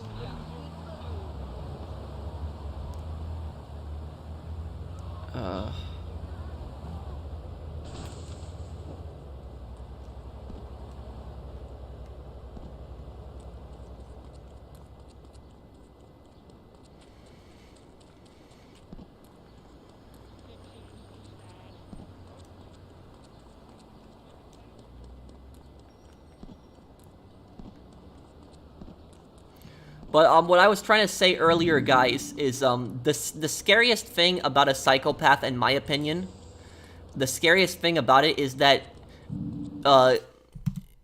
with psychopaths, though, you can't, from everything that I know, I'm not a psychologist, I just know a little bit about it, because in law enforcement, we deal with a lot of psychopaths, unfortunately. But the scariest thing from what I've seen about psychopaths is that it's impossible to change them. That's what it is no matter how much, therapy or all of that, there's nothing that can be done to really, change them, change how they think. There's nothing really that can be done about that. Like, you could teach a psychopath right from wrong, but they're not going to see it, like, the same way that everybody else is going to see it. Like, if you teach a psychopath the difference between right and wrong, like, the average person is going to look at right and wrong, like I said, the moral and the consequence factor. They're going to they're gonna think that, like, that's immoral to do, that's wrong to do, we shouldn't do something like that. But a psychopath, on the other hand, is just gonna look at it and say, like, okay, the majority of people behave this way, and I've been taught to behave this way, so I should. That's like, that's how they look at it. But, not every single, so, like, it's not somebody's fault if they're a psychopath, necessarily. Like, we think of psychopaths as, like, really bad people, because oftentimes they can be really bad people, because if you lack a conscience, if you don't care for others, it's very easier for somebody to do horrible things. But it's not people's fault that they're a psychopath. It's not people's fault they're born that way. So somebody that's a psychopath could live a very productive and meaningful life, and they could never do anything horrible to anybody else. But there's one thing that I found, like, a bit... Oh, no, I got busted. One thing that I found a bit creepy once is that a lot of American CEOs, like, the people that are at the top companies in, like, my country, have psychopathic behaviors. And I think that would... I think that actually makes sense to a degree when you think about it, because they don't care about others. They only care about themselves and moving up. And, they're just focused on money and nothing else. Not saying every CEO is a scumbag, obviously, but some of the top CEOs in America are really big scumbags, like, really, really big. Well, I mean, CEOs are scumbags everywhere, but, my country, like, my mom, for instance, deals with CEOs every day, and she's told me, like, the horror stories about, like, these scummy people that she's had to deal with. My mom, for people that want to know, my mom is a cleaner. So she works in downtown Manhattan, and she cleans offices. She cleans offices for, like, millionaires. So she'll clean, like, the offices of, like, really top CEOs and, like, skyscrapers and stuff like that. And so she's dealt with a lot of these people, and these people are not as professional as you would think they are. Like, these people finish, like, these top schools, like, they finish Harvard and Yale and all that other stuff, but a lot of these people are just, you'd think for somebody that finishes all that education, you'd think that they'd be a little, more respectful towards other people, but a lot of them aren't. And a lot of them are big slobs. I see here, thank you for that super chat, Michael. Pro, I'm curious, how much Polish do you know? I can speak Polish fluently, but I have a hard time reading it. It's a little hard for me to read, but I can speak the language fluently. What are your thoughts on the true crime streets of LA being known as the first, later we could zump, thank you for the super chat. What are your thoughts on true crime streets of LA being known as the first ever GTA clone? And will you do the true crime series someday? Yeah, I'll do it someday, Eddie. Thank you. Is it possible for a narcissist not to be arrogant? I think that you could change somebody who's a narcissist. You could. It'd be very hard to do it, but I think that to break somebody, like, to change somebody that's a narcissist, the narcissist, in my opinion, has to fail really bad. So if a narcissist fails really bad, that might change their view, their outlook. They might think, oh, maybe I'm not the smartest person ever, if they have, like, a massive fail.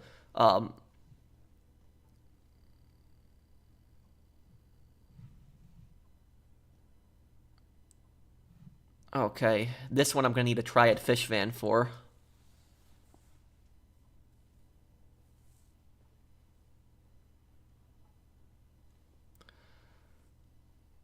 Could you do a video where you only speak in Polish then?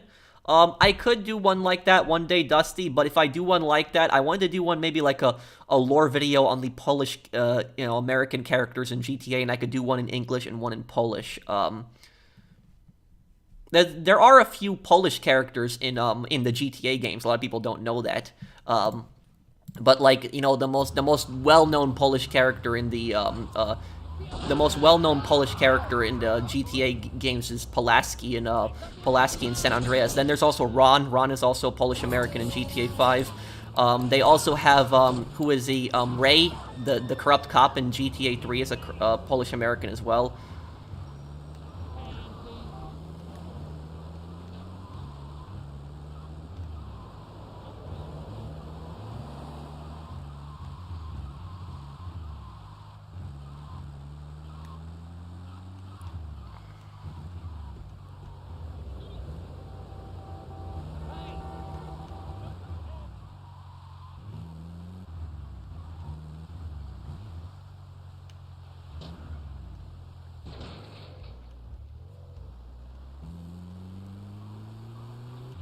Okay,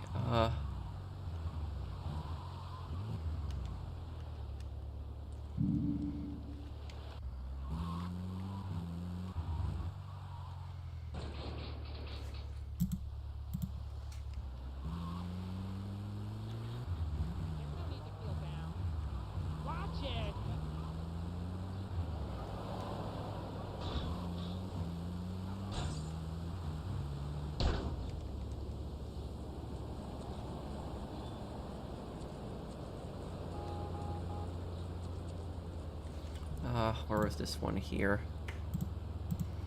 But, I know about that, Fahim. It was originally called, True Crime Hong Kong, but they changed it. It was a different company purchased it. Thank you, Fahim, for the super chat. But what I was telling you guys about, the game audio is very quiet, is it? Is the audio in the game, wait, what, Lewis? Is the audio in the game fine, guys? Is the sound fine? Oh no. Yeah, that's annoying.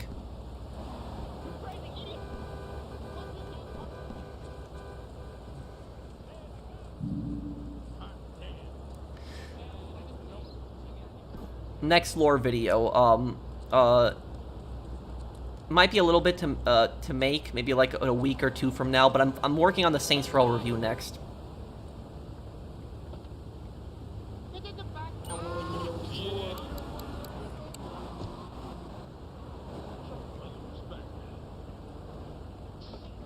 Am I able to play Modern Warfare 2 tonight at midnight? Does anybody know?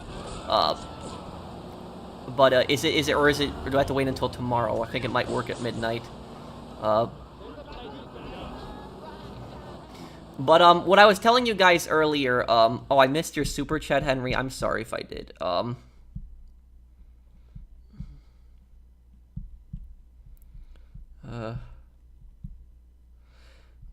okay, I see your super chat now, and thank you, Sirbats Gaming, also. If someone killed someone on accident, like no intention to kill that person, do they deserve life in prison? I don't believe they deserve life in prison. If someone killed someone in an accident, like no intention to kill that person, it depends on the circumstances. It depends heavily on the circumstances. I don't think if somebody killed somebody on accident, what you have to determine in that case is you have to determine negligence. Was there negligence involved? Negligence is basically somebody being neglectful. Somebody doing dumb things. Like somebody could kill somebody by accident and they might not mean it, but it could still be their fault. Or it could not be their fault. It depends on the circumstances. Like, it would just be like, I'll give you guys a perfect example. Like, if somebody's working at, like, a construction yard, right? If they're working at a construction yard, and they, and let's say that they're working on a crane or something like that, right? They're working on a crane, and the crane snaps. Like, the cable just snaps all of a sudden. Like, it was just a faulty design. The guy was controlling the crane, but the crane snaps. It drops something, and it crushes and kills somebody. That guy technically killed that person by an accident, but it wasn't his fault. He was operating the crane, but he did nothing neglectful in that case. It was just the crane was just bad, a bad crane. It wasn't his fault. It was the company's fault who provided the crane. Now, let's take that second example and change it up a bit. The person is piloting the crane, but the crane is perfectly fine. It's not, breaking or anything. It's working, but he's being neglectful with it. He's moving things in the wrong direction where he's not supposed to be moving. He's being careless with it. He moves something somewhere, and he doesn't see where he's moving it, and it hits somebody and kills them. In that case, that person faced prison time, because they were being neglectful, they didn't look at their surroundings, and they caused somebody's death. There's also, that would basically be non-voluntary manslaughter. There's involuntary manslaughter and non-voluntary manslaughter. Involuntary manslaughter is basically when you cause somebody's death. You had intent to hurt that person, but you might not have intended to kill them. Perfect example would be like if you, two guys at a bar, they get drunk, they get into an argument, and they start fighting each other. And one of the guys beats up the other guy so badly he kills him. That's involuntary manslaughter. Now, non-voluntary manslaughter, that would basically be like somebody kills somebody, but they didn't mean it. The difference between murder is murder you planned it all along, or, but murder is the worst one. Non-voluntary manslaughter would be like, an example is like somebody asks you to buy drugs for them. You go and buy drugs for them, and then the person overdoses. Like you didn't plan on killing the person, but because you bought them drugs, they overdosed on that. And yes, the person would be guilty, for people wondering, in that they purchased drugs for somebody else, and that person overdosed. They gave that other person drugs. They didn't force them to take it, but yeah. That's it. So, like, basically, to answer your question, if somebody causes somebody else's death by accident, should they be held liable for that? It highly depends on the situation. We have to look at the facts, we have to look at what happened, and we have to determine neglect. We have to determine how much fault everybody is at. We also have to look at the person's fault, like the victims, because sometimes it might be the victim's fault while they're dead. It might not even, it might actually be 100% their fault. So they might have been doing something stupid that caused their death.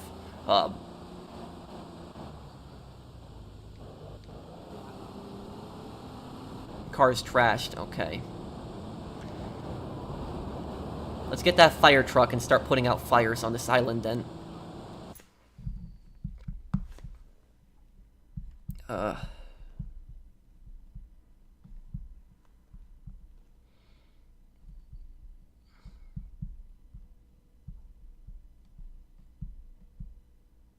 What's my opinion on the Uncharted series? It's one of my favorite number 2. I've actually never really played them. I played the betas when they came out on PS3 first, but I've never actually played the Uncharted games really, so I don't really have much of an opinion on that, Fahim. What if you were the drill sergeant from Full Metal Jacket? Well, I wouldn't really know, the best things to do. I don't have military experience. But what I will say, that drill sergeant, what he was doing in Full Metal Jacket, I saw that like a long time ago. He was his fault. For that is, he was, drill sergeants are meant to be strict, but there's limits. There's limits to it. And, what he was doing, that was not toughening them up. Like, he saw that as toughening up the soldiers. That wasn't toughening up, that was abuse, what he was doing. And so I seen that movie so long ago, I don't remember the characters' names. But, I remember that one soldier that ends up killing him in the movie, it was because he snapped. He basically went crazy. So, basically, that guy had, like, almost like a Joker episode when you think about it, because, like, the way that Joker snapped in the 2019 movie I'm talking about, it's kind of, that happens in real life. People snap like that. They have, they go insane, but it's not something that just happens all of a sudden. It's something that builds up over time, somebody's being rude to them, being nasty to them, abusing them, and one day person snaps and, does something really violent and scary. So stuff like that does happen in the real world. About that is, if you remember that scene when he kills the drill sergeant and then he kills himself, the other guy that walks in, the guy that walks in, the guy with the glass, I don't remember the names of the characters, I've seen it so long ago. I remember the scene though. The guy that walks in, the crazy guy was gonna kill him originally, but then he called him by his first name. And when he called him by his first name, the crazy guy at that point realized that was the only guy who was never mean to him. So everybody else was mean to him, and that was the only guy who was never mean to him, so he didn't kill him. It's actually kind of similar to how Joker kills those two guys that worked at the circus with him, because the taller guy was always like rude and nasty to him. The short guy was always nice to him, so that's why he didn't kill him. But yeah, that was it. And then the drill sergeant did not defuse the situation at all. Like, he didn't defuse, he instead just insulted him, just kept, calling him worthless and everything. He snapped, he basically said, I don't care at this point, and the drill sergeant underestimated him, because the drill sergeant thought that guy was like a pushover the entire time, and he just snapped, and he couldn't take it anymore.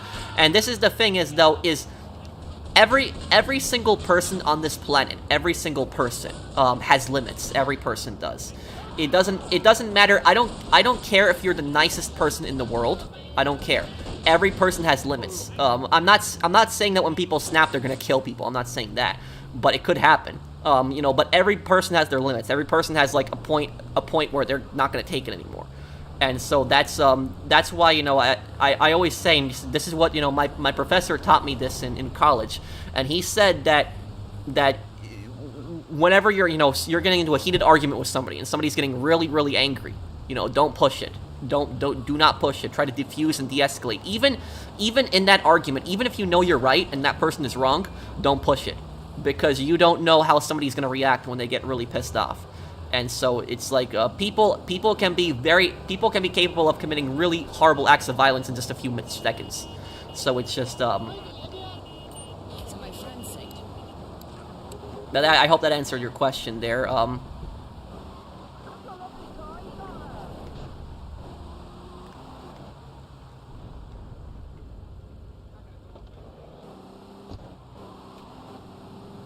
Construction sign for Stunt. And okay, I might have better luck with the taxi on this island. At least I don't have to, you know, I don't have to jump through hoops avoiding Leonis.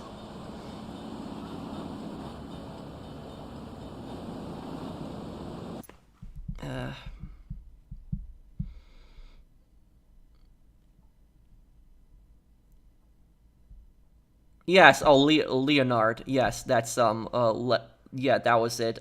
Thanks for moving your camera to the top left corner. Looks good. Would you say that the average taxi Uber driver is a psychopath or a sociopath? I would say neither. Most people are just, you know, average people. Thank you. You turned my what if question into a lore video. Well, I was just answering your question to the best of my ability. But what I was trying to tell you guys earlier about like CEOs and stuff like that, and how like a lot of them have very psychopathic traits. Like I said, my mom cleans offices for, like, you know, millionaires. Like she deals with millionaires. She talks to these people, and some of these people are very nasty. And, you know, you'd think that, like, you know, these people going to Harvard and Yale and all the other stuff, you'd think that they'd be more respectful towards other people, that they'd be more well-mannered, but a lot of times they're not. And I'll tell you something, like, the messes that these people leave in their offices, it's like a mess like a kindergartner makes. Like, it's like they have such, they don't take care of their offices at all. Like, they will spill, like, they'll spill a drink over their desk. They'll leave food right on top of their desk, like, just let it rot, like, you know, go home for the weekend. Like, they won't, they don't care. And it's like I know my mom's job is the cleaner, but you don't have to make somebody's job harder. You know, how hard is it to, if you spill a drink on the desk, how hard is it to just wipe it down? Like it's like, oh no, these CEOs just think, oh, that's the cleaner's job, I'll just let it for the cleaner. That's like, you know, that's how they think. And it's just it's not okay.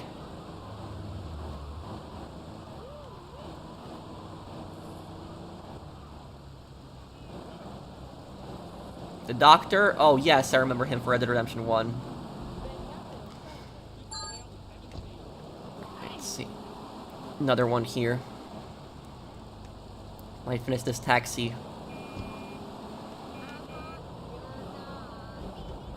What do you get for getting 100 fares in this game? I forget the reward. You got the best cosplays. Thank you. Do you guys like my Claude jacket? Is it good? Okay. It's not the same jacket I wear for the GTA streams. It's a different one. That one's like a more biker-themed one. This is the Claude's themed jacket. Oh, the red taxi, right? Yeah.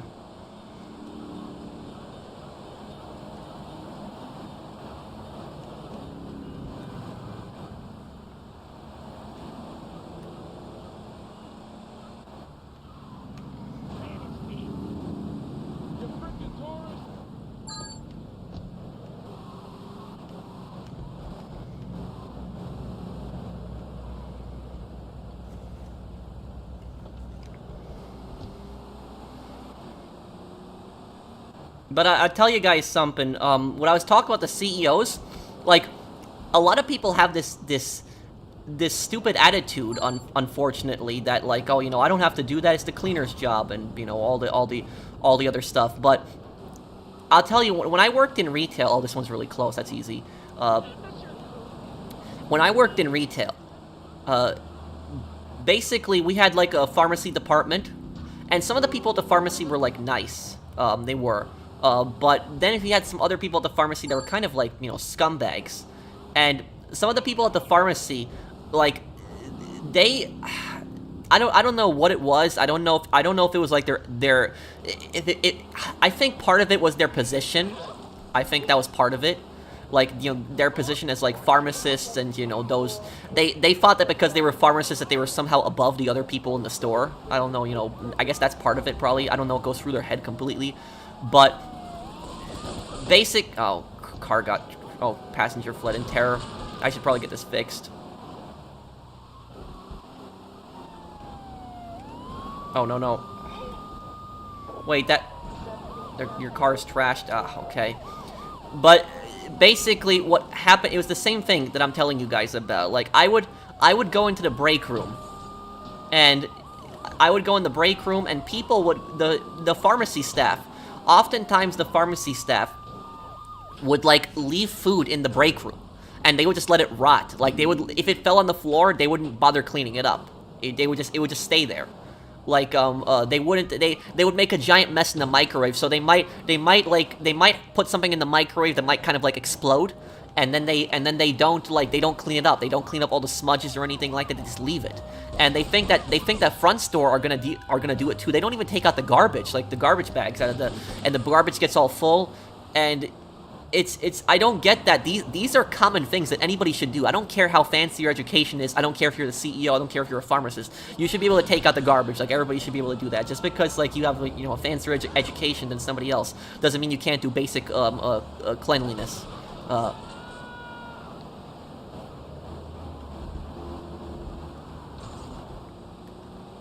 But ridiculous thing is, though, that I remember that sometimes it was I would do the pharmacy like a big favor a lot of times, and what I would do is I would go to the back of the pharmacy, and what I would do is I would do their throwbacks for them, which basically their throwbacks were like they were stuff that people didn't want. So people would go into the store and they would go to the pharmacy and, like, they would take stuff off the shelf because they can also pay for that in the pharmacy when they pay for their medication. And so they wouldn't want certain things when they find out the price of it, and so they would just leave it at the counter. And so a lot of stuff would build up at the counter, under the counter, and I would clean that up. I would clean all of that up. I would put it back on the shelves. I did the pharmacy a huge favor because that took hours off their schedule, and that technically is on them. That's their department. I'm not responsible for that. But the pharmacy, sometimes they tried to make me, like, you know, do this stuff for them, because technically on paper I was part of the pharmacy team, but I wasn't. And what that basically is my first manager was like a massive scumbag, and I'll explain how this all happened, how I got on the pharmacy's paper, even though I wasn't in the pharmacy.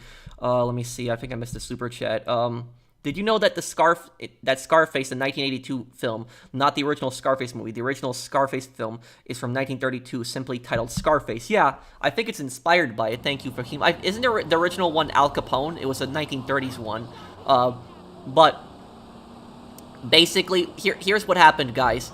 So, my first boss was like a massive scumbag. My second boss is like a more, you know, moral good guy. And my first boss never took responsibility. He was kind of narcissistic also. But basically what happened was he would throw a lot of dumb things on me. Oh no. Messed me up here. Yeah. Staunton Island is an annoying island as well.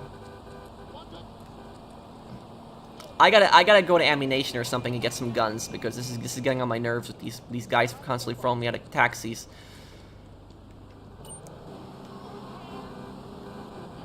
Oh, I'm not going in the park? Okay, no, Okay, so what I was saying is that if you want to know how much of a scumbag my boss is, yeah, here's what happened. One time I remember, I'll never forget this. I would constantly come in whenever my boss needed help. I'd come in. He would call me. He wouldn't even, like, really ask me to come in. He would just say, "I need you to come in now." Somebody called out. Like, it was never "Patrick, can you please come in? I need you to come in now." That's, you know, how it was always. And one time he messed up my schedule so badly. Like, it was I was supposed to be working an 11 a.m. shift, and what he did was, because he messed up the schedule so bad, he didn't have anybody else at a 7 a.m. shift. So he only had the supervisor, and he didn't have anybody else in that 7 a.m. shift. And so what happened was I went to sleep at like 3 o'clock in the morning. I don't need that much sleep, but I was planning on waking up at like 10 o'clock because I only live like 10 minutes away from the store. Planning on waking up at 10 o'clock, like maybe 9:45. Taking a quick shower, getting cereal, and then going to work. And what happened is I get woken up at like 7 o'clock in the morning. 7 o'clock in the morning. Manager tells me, oh, it wasn't even the manager, it was the assistant manager that called me. And the assistant manager told me that nobody else was put on the schedule and I have to come in right now. It wasn't like, Patrick, please come in. It was like, you have to come in right now. And then what happened was the supervisor who was working that day called me. And the supervisor said I needed to come in too at the store. And I said to her, I'm like, listen, I need to have breakfast first. I had like 4 hours of sleep and just get woken up. I need to eat something. I'm not going to focus at work. And, and she basically tells me, she's like, no, don't eat. Come in right now. You can eat here. And I said, no, I'm going to eat first, and then I'm going to come into work. And so I ate, and then I came in. I probably arrived at like 7:45. And then what I did was I toughened out, the whole day, and I went home. And I went to sleep almost when I got home. I was exhausted, tired. I had like 4 hours of sleep the whole day. I worked till like 3 p.m., I think. And then like 2 weeks later, it was the exact same thing happened again. I was put on an 11 a.m. shift, and I went to sleep at like 4 a.m. this time, and so this time I had gotten less than like 3 hours of sleep. I get woken up again by the assistant manager. It wasn't even the manager who would call me and take responsibility. The assistant manager called on his behalf, and she said that nobody else was put on the schedule and I have to come in now. And I was like, oh my god, right now. And the exact same thing again. It was like, don't eat, you can eat here. And I was like, no, I'm going to eat. And the worst part is, the story gets even crazier. So I look out the window, and I see it's a snowstorm, and I'm like, oh, come on. So it's like, I got like 3 hours of sleep, they messed up my schedule, I gotta come into work now, there's a snowstorm, gotta go through that, and then what happens is, when I was at work, I was supposed to leave at 12 o'clock. So I was supposed to work 5 hours. 12 o'clock is approaching, I can't wait to leave, I'm exhausted, I'm tired, and one of my scumbag coworkers, he was so lazy, he never helped with anything, ever. He called out. He literally called out. And he said, I can't come because of the weather, because of the snowstorm. He lived closer to the store than me, and I drove on like less than 3 hours of sleep. It's just, that guy was just making excuses. He was lazy, I knew him, he was never helpful. And so I was like, great, wonderful. And then I couldn't leave until an extra 2 hours, and so I ended up staying till like 2 p.m. And what happened was, after all of that crap that I went through, all of that stuff, my manager refused to apologize to me over that, refused to. The assistant manager instead apologized on his behalf. She said, I'm sorry for him, and stuff like that. Like, he wouldn't apologize to me. So that's like the scumbag manager that I had. And basically how this ties into pharmacy, what happened, how I ended up on the pharmacy's list, is my manager got a new job at a different store closer to his house, and the other store that he got a job at was a nicer store, was a better location, and he was getting a bonus as well. And the manager that I had, he was like, a scumbag, because he would, every time, like, he would go up to people and insult them all the time, and he would say, like, oh, because you're not doing your job right now, I'm not going to get my yearly bonus. Like, he would just say that to people a lot of times. And I don't know, why he would, go about this. Like, how is that any way to motivate your workers, telling them that you're not getting your yearly bonus because of them? And we would be doing our work. It's not like we were slacking off or anything, but he'd just say that, because you're not doing your work, I'm not going to get my yearly bonus. Well, why should I care about your yearly bonus? Do I get a yearly bonus? So it's just, it's just that's the type of guy that I had as my first boss. He's a massive scumbag. And the first time that I met him, I thought he was a nice guy, the first time I met him. But when I got to know him, I realized, what a scumbag he was.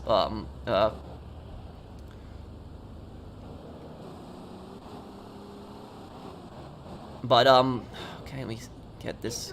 And my manager did not even, like, he didn't even care about the job, too. He actually ran a lumber business, so he had his own, he was actually pretty wealthy. He ran a lumber business, and then he had a job as a manager in retail as well, and so he was oftentimes running just his lumber business. That's just what he ran on his phone. He would just sit in the office, and he wouldn't help. Okay, so what ended up happening with my manager is he got a job at a new store, new location, and car is gonna get repaired, new location, and what happened was I tried to talk. It was his second to last day, so he was still gonna work one more day, and I tried to talk to him that day, and the reason I wanted to talk to him is because I wanted him to give me a raise, because he knew what a helpful worker I was. and he knew, he knew how many times I came in and I helped him, even though I wasn't supposed to come in and help him. I would constantly, come in and help him, even though he showed me very little appreciation. And I was thinking that at least he could try to do something, maybe put a good word in for corporate for me or something like that. Try to get me some kind of raise, maybe pull some strings or something like that. But basically, he kept avoiding me that day when I kept trying to ask him for a raise because I knew the new manager that was going to come in, I knew that he wasn't going to know how much hard work I put in before. And so it'd be a lot harder for him to get me a raise. And so he just kept avoiding me that day. He wouldn't talk to me. And then eventually, it's like he's walking out for the day. He's going home. And as he's going home, I say to him, can I please have a raise? And he looked very surprised when I said that. I could tell his eyes were very surprised.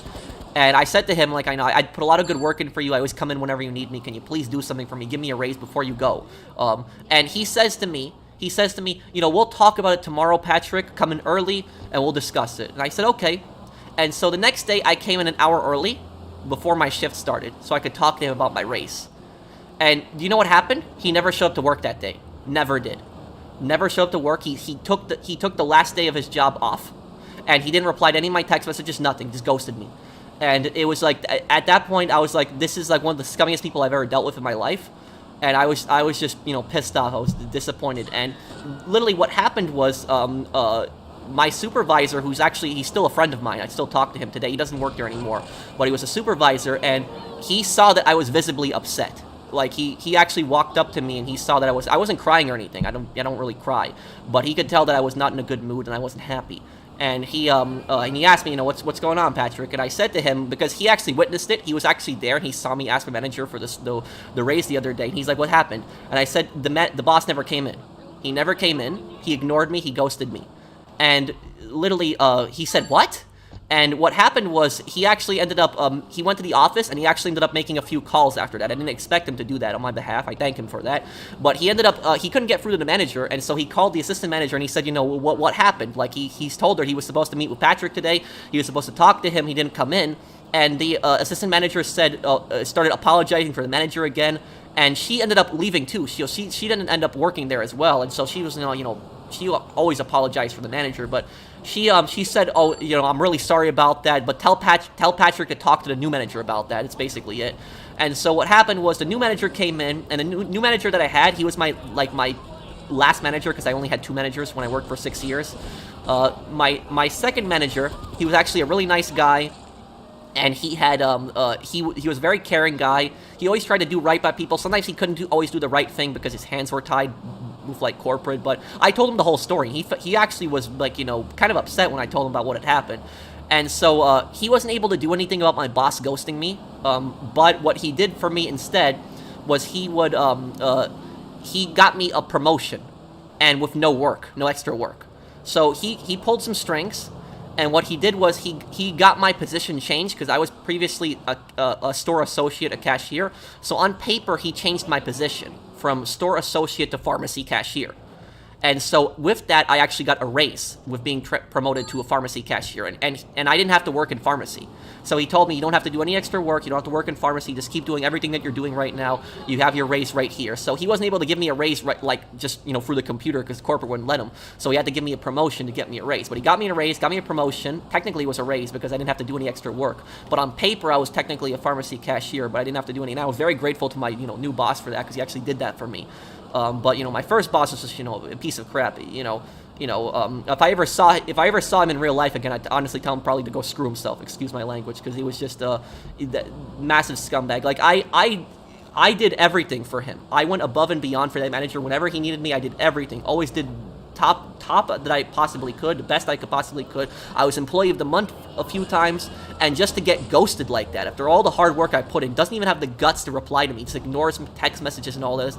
Just what a piece of crap, honestly. He's a terrible human being. But I actually hope I never see him again, because that was just I have no respect for him. But if you've been listening to my story, up until this point, basically what I was talking about with pharmacy, that's how I ended up getting put on the pharmacy list, even though I wasn't pharmacy. And so pharmacy tried to use that against me, and they tried to get me to do other stuff for them, but I told them I don't have to do, your extra stuff, even though I would help them out, like throwbacks and stuff like that.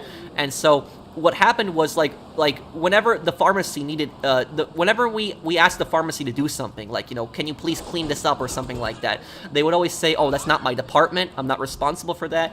And one day they called me to the back of pharmacy, and there was like this big orange, like, you know, puddle. I didn't know what that was. I didn't know, you know, what was I didn't know what was going on, and I asked the pharmacist, what's going on? And he told me that a customer vomited and he wanted me to clean it up. And I said to him, you know, no, I'm not doing this. I don't get paid enough for this. And I literally said to the pharmacist the exact same thing they always say. They say, that's not my department. When you ask them to clean stuff up, they say, that's not my department. I said to him, that's not my department, you clean it up. And it was like, it was one of the few times that I actually stood up for myself, because people constantly took advantage of me. I didn't know how to stand up for myself. I didn't know how to argue with people. And so that's like one of the few times I actually stood up for myself. Like, you know, I have limits. So I was always nice to people. I help people.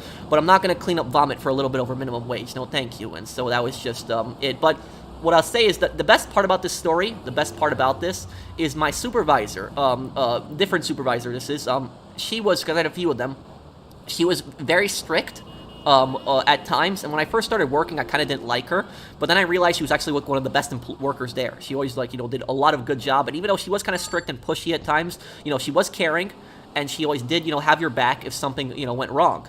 And as long as you were always doing your work, she would always have your back.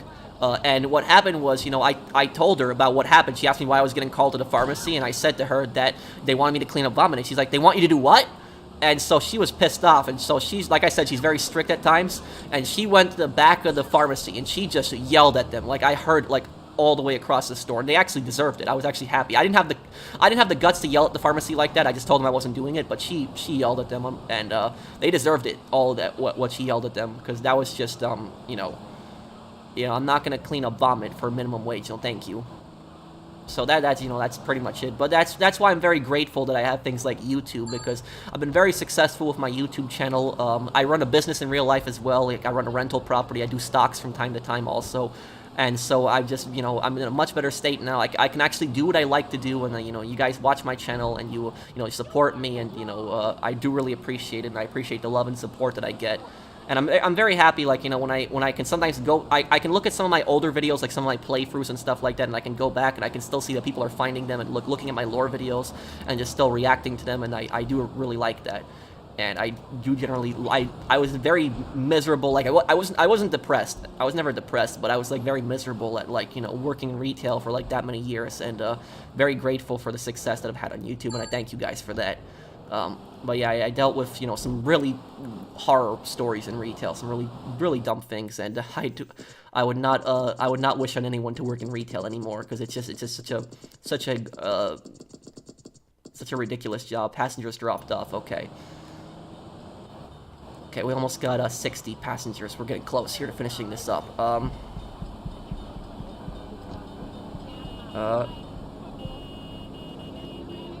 Let me see here. I think I missed a few chats, right? Why are you not playing Call of Duty World at War? I meant converted? What? I'm confused, Toyota. I'm sorry. I don't know what you mean. But I tried to play World at War 2 years ago on the channel, but I got I got a strike from YouTube, unfortunately, for that.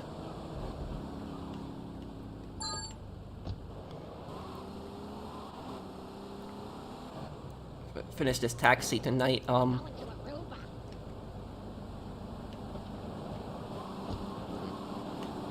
Football stadium, that's not far. And thank you, Henry Wild. I don't know what you were posting. You removed the message, but thank you.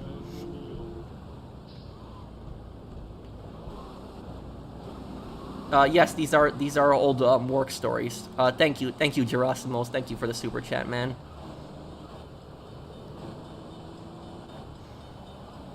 Remember Tuk Tuk, the motor tricycle taxi in Hitman? I don't know if I remember that one, Patrick. Thank you for the super chat.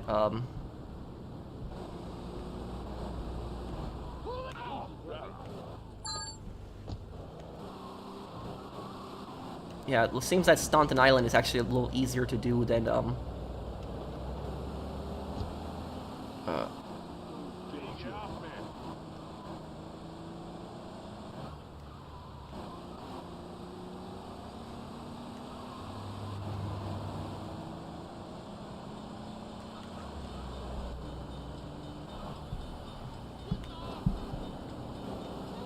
Movie reviews? I don't know. I did a movie review on Rambo. I don't know if you remember that one. Rambo 5. I did one on that. That movie I actually liked a lot.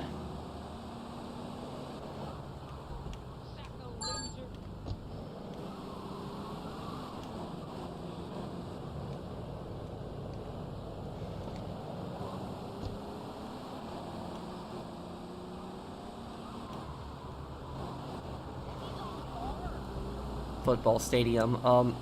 I still remember when you hearted 2 comments of mine when I rewatched your Scarface playthrough last December. Yeah, I actually I go back to a lot of my older videos. Like a lot of YouTubers, they don't really go back to their comment section and like a lot of older videos, but I always go back to older videos. I always go back to older videos and I read the comments, and I still heart comments or reply to older comments.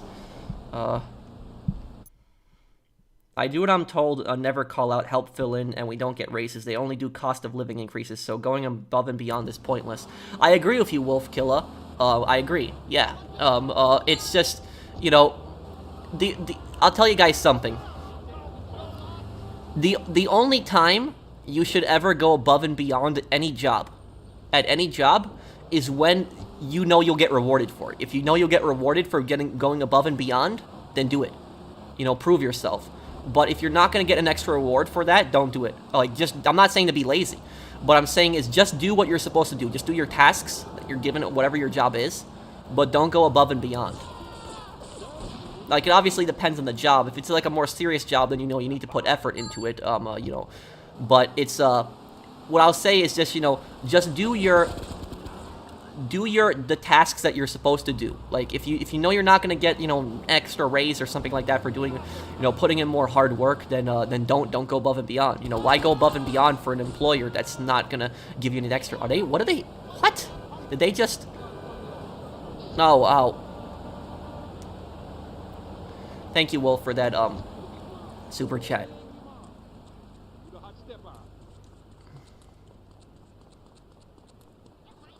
They just all ran off the edge. Yeah, I'm gonna get like a gun and shoot these gang members in a little bit because this is getting ridiculous.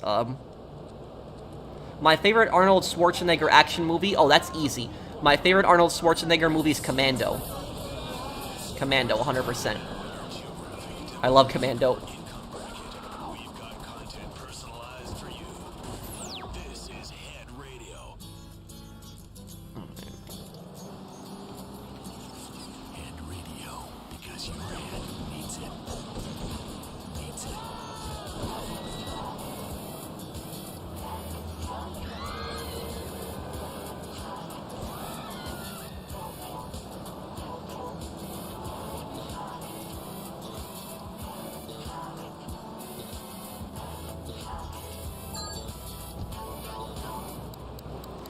What is it? But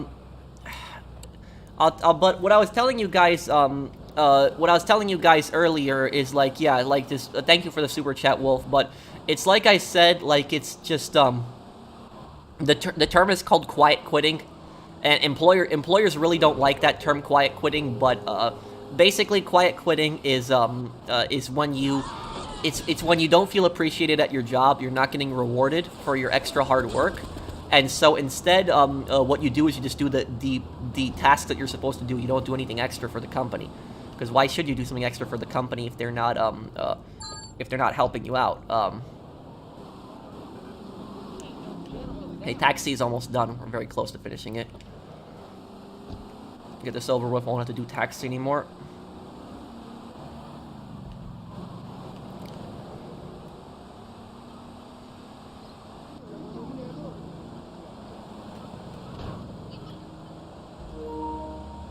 Suspending this app or because license can't be verified? What? What the hell?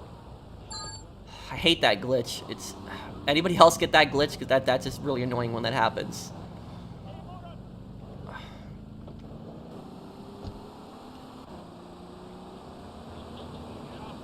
It's a ridiculous glitch that happens on PlayStation. That glitch actually happens on PS4 as well. It happens on PS4 and PS5. It's just like suspending the app, but it never does anything. So it doesn't close the app in 15 minutes when it says that, but it's just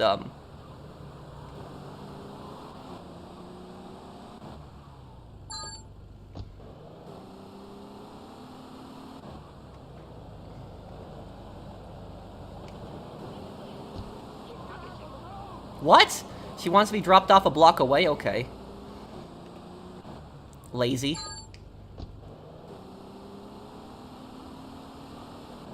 Bite my arse. I'm homeless.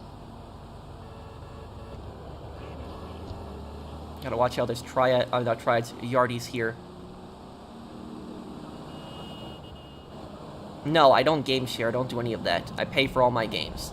It's a glitch that happens, on PlayStation. Anybody else have that glitch? I'm sure somebody else has had that glitch before, but it's a ridiculous glitch that happens on PlayStation sometimes, and it just says suspending the app when...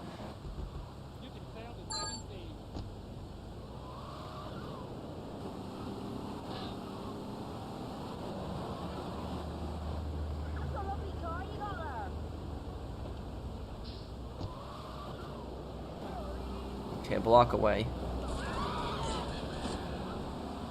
Yeah, it happens to me on PS4, yeah. So, it still happens on PS4.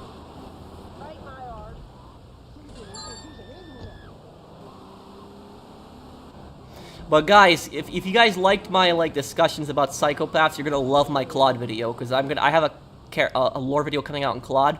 Character analysis on him, and I think Claude is the most underrated GTA protagonist, 100%. I don't think he gets as much appreciation as he deserves. I think he's a pretty cool character, despite people saying he has no personality. I don't think that's true. I do think he has a personality. Just people don't realize what his personality is. But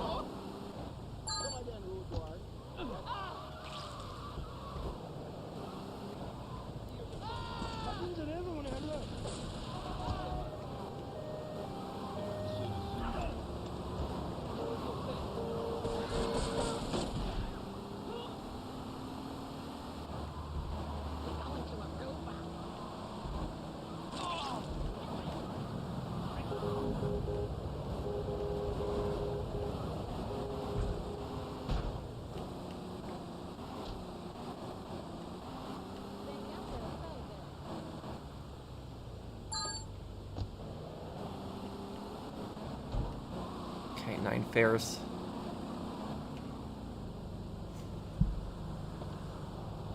I think I do. That was in GTA 3, right, Mario? Yes, that was the last. That was in Shoreshide Vale, right? It was the third island where it happened. It was like on the hilly road, right? I think I do remember that.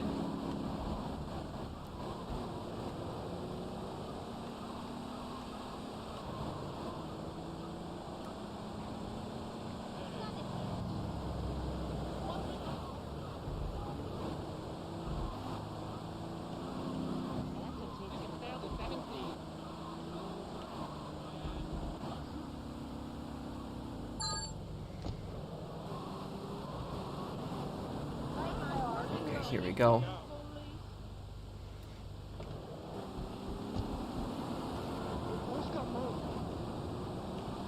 The church in Bedford Point, okay.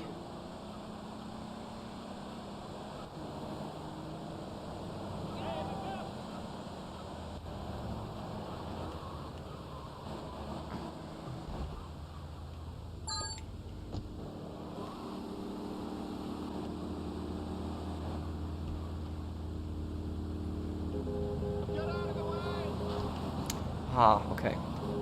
Liberty Campus, not very far away either.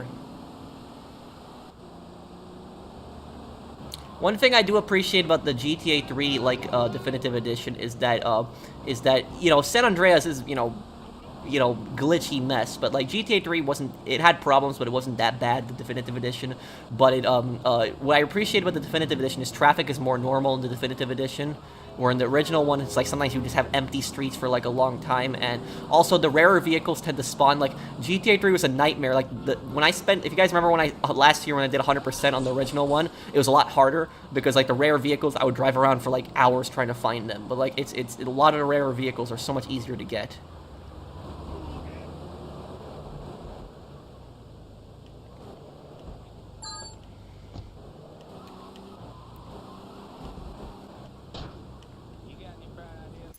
Okay, Andrew Tate has converted? Wait, I don't understand what you mean, though. I don't even know really much about Andrew Tate, though. I don't listen to that guy. Thank you, Sad, for the super chat. The best Arnold Schwarzenegger is Twins. I don't think I've seen that one. How are you doing, Pro? I'm doing good, Josh. How are you? And, what type of person would you classify Frank Castle as? Heroic vigilante or delusional hypocrite? It depends what version of him. Thank you, Josh. I do Zomb, I did remember. Frank Castle, I haven't watched the Punisher TV series. I haven't. But I did watch the 2004, was it Punisher movie? Was that the one? That one, he's like a vigilante. He's not a bad guy.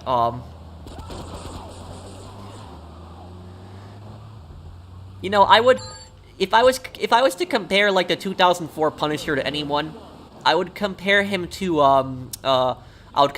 Rambo.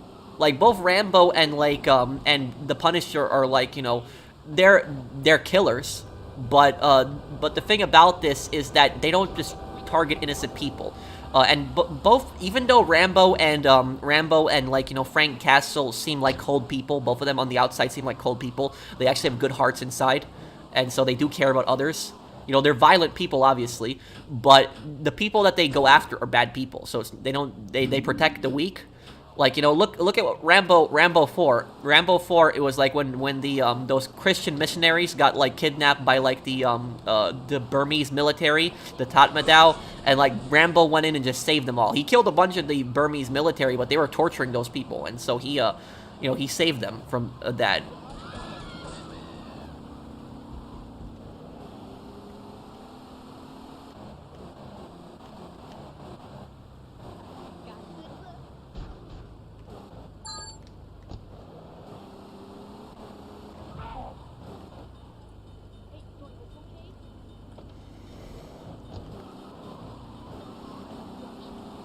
The casino. Okay, Kenji's casino. Okay, let's get over to it then.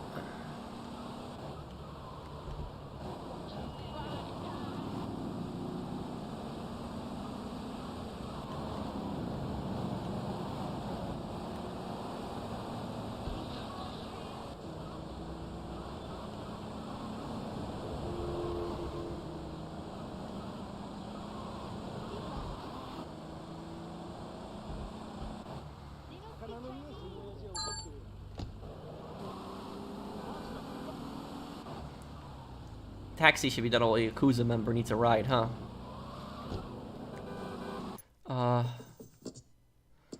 Let's see here.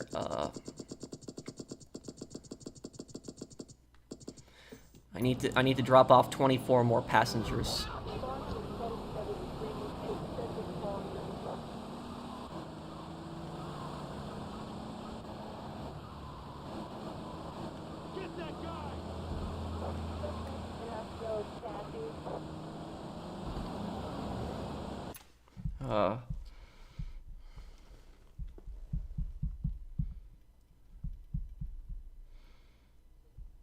Hey, Pro, how old were you when you first played GTA? And GTA, I was about 5 when I played GTA 3. I was 8 when I played, like, Vice City. I love GTA 3 also. Thank you, Paul.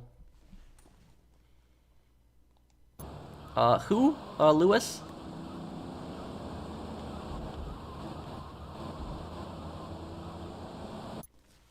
He tries to help the weak in a never-ending battle against the scum of New York, but still the man literally killed a man for jaywalking just so he could get to someone in prison. I don't know, you know, is that from the TV show or the 2004, like, Punisher was a pretty good guy. Thank you, Dusty. Oh, a Yardie. First a Yakuza member, then a Yardie.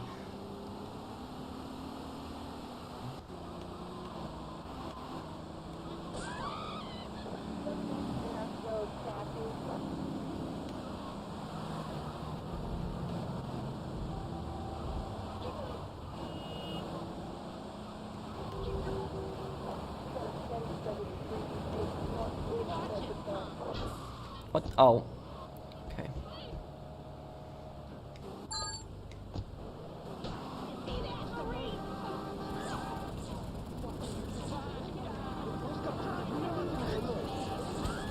Oh, it's just a few blocks away, okay.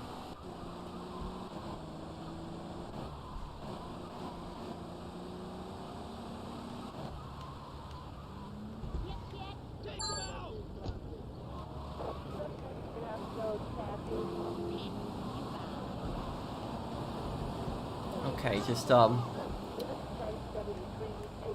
okay, 2 more. Here. Oh, pretty close by again.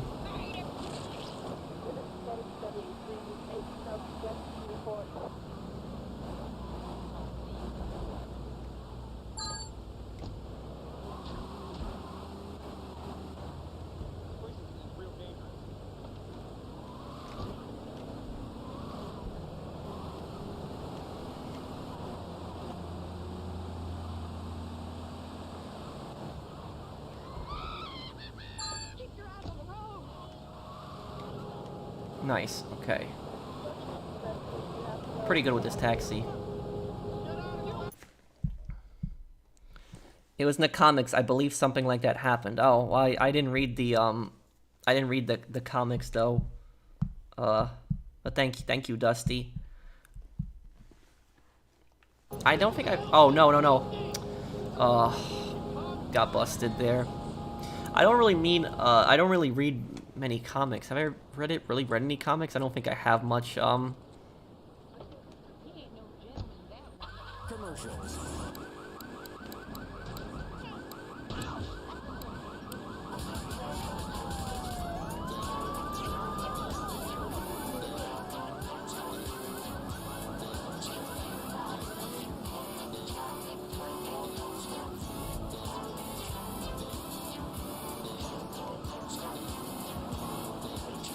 Okay. Let's go get some stuff here. I've got all your own defense needs. Okay.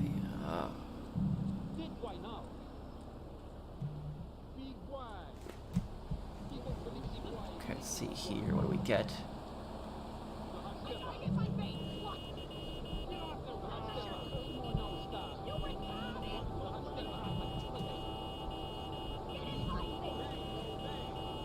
Okay.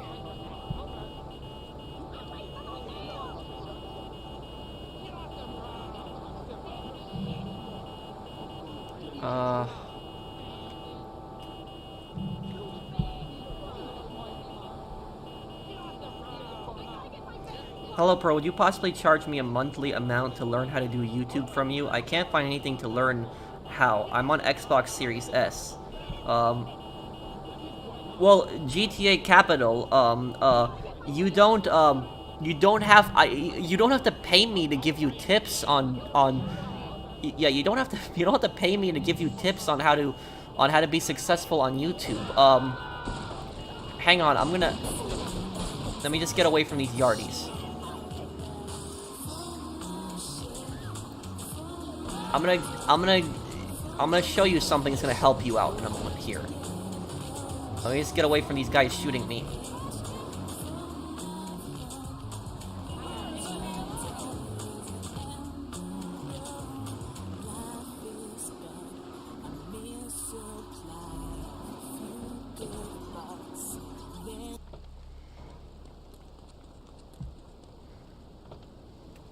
Okay, okay, hang on 1 second here. Let me put this in chat. Hang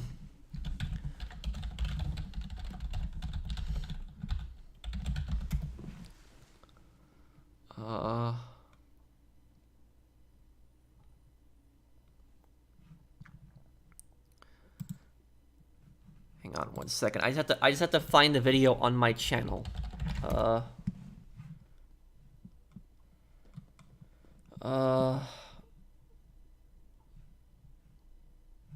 Okay, here we go.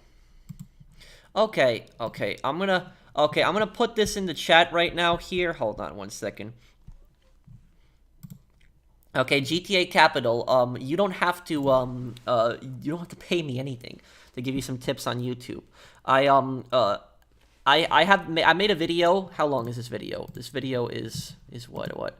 It's 43 minutes long. Okay, so I made a video 43 minutes long, and this video that I made, this is like a guide on how to start a successful YouTube channel. I just put it in the chat. Let me pin the message. So anyone that wants to, you know, at least follow my tips, like those are things I did and didn't do on my channel, like, you know, to help me out.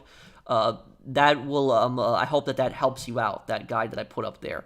Do you plan on playing the Punisher game on the PS2? It's an amazing game. I highly recommend it. Got to go. Good night, y'all. I'll play it one day. Fahim?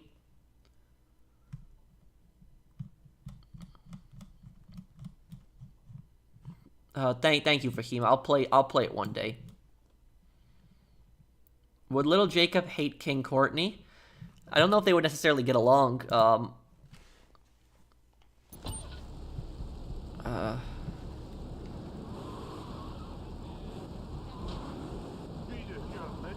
Okay.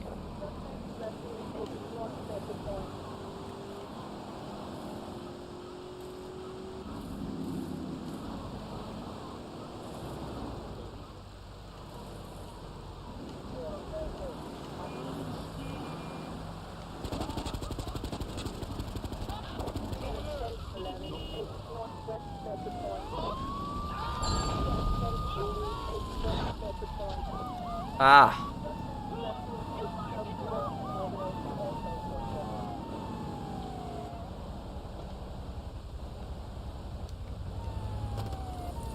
Damn. Where?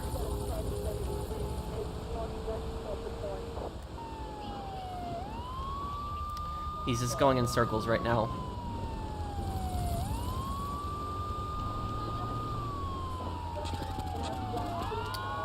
My God, that truck. There's a trophy to get 20 kills in a row. Ah, great.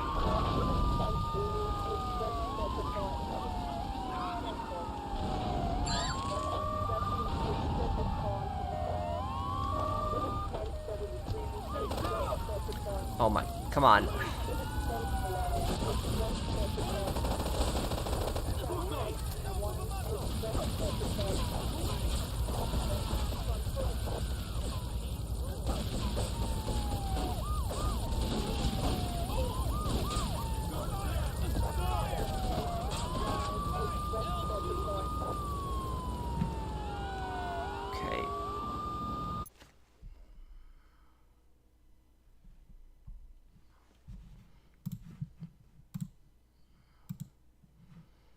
Let me see here. Oh, the link doesn't work? Okay, hang on a second. The link just... Okay, the link goes to the stream. Okay, hang on one second, guys. Okay.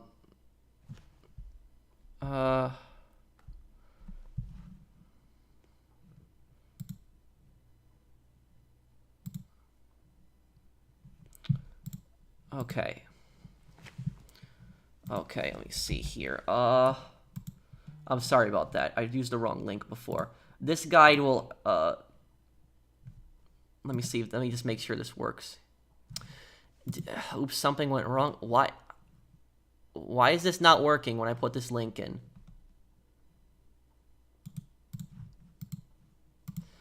It's not working. Okay, the name of the video on my channel is How to Start Up a Successful Gaming Channel and Grow on YouTube. Do's and Don'ts guide. That's the guide. I'm sorry, I don't know why the link's not working, but fun fact, Claude is based on John Alti, an Albanian American mafioso, nephew of an immigrant from Groscaster. He was the first Albanian American mafioso who took down the most powerful mafia family. I did not know that. Was he anything like Claude, like personality-wise? I'm talking editing, thumbnails, equipment needed. I already watched your guide a couple days ago, and I didn't see that stuff. No one else stuff is good at explaining the other parts. Editing, thumbnails, and equipment needed. Thank you, GTA Capital, and thank you, Quincy. What's your tier list for like every GTA game? I would say GTA 4 is my favorite one. I actually like all of them. I don't think I really, dislike any GTA game. Thank you, Quincy. GTA 4 and San Andreas, I would say, are definitely at the top. They're definitely up there. GTA 4, San Andreas, GTA 5. Maybe GTA 3 is on the lower part of it, but it's still I still like GTA 3 as well.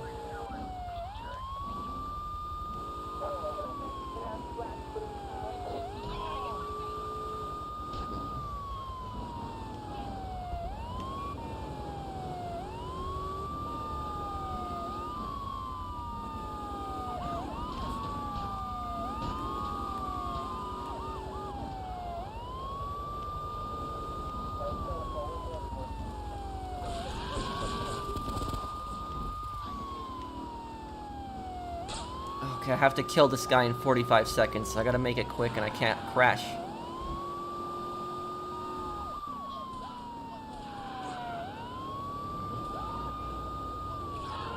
An ice cream truck?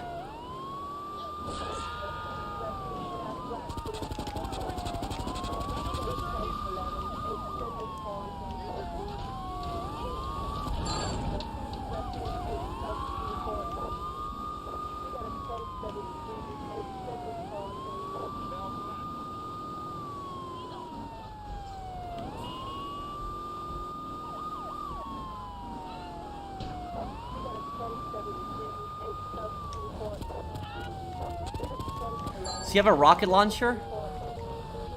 I'll take that.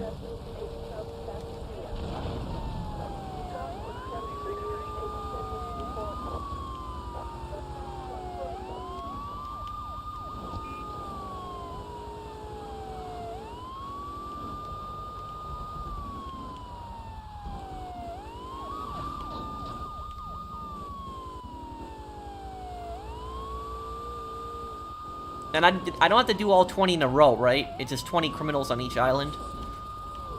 So even if I mess up, I don't have to do this all over again, right? Oh no.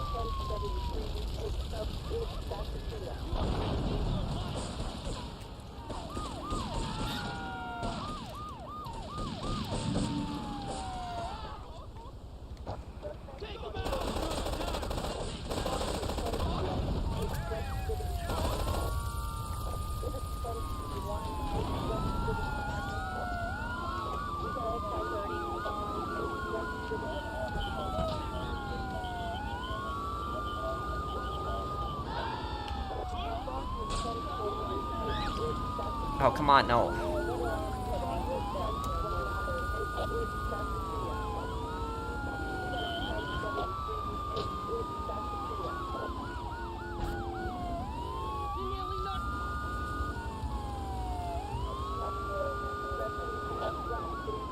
Yeah, the cops are getting out of hand right now.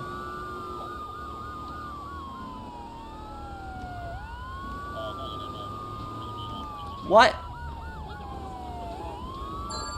Okay, Fred eliminated. I didn't even do anything. Okay. Well, that was easy. I didn't even need to do anything. The Fred eliminated itself. Okay.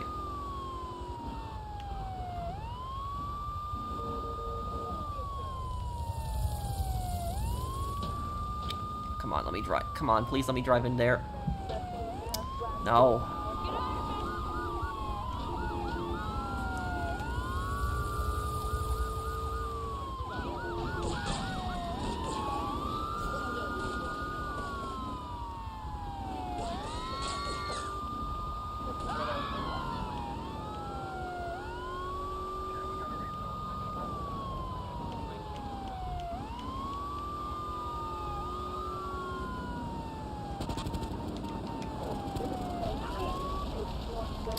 Oh, come on. My car is...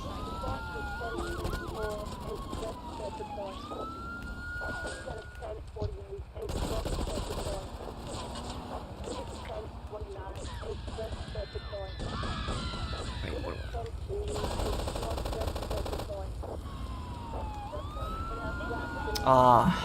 yeah.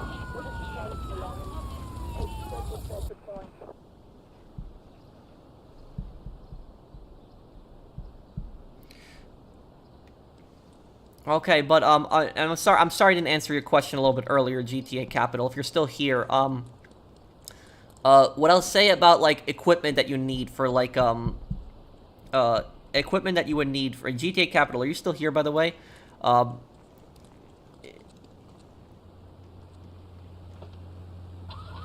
Why am I using free aim? Because I don't really like auto aim.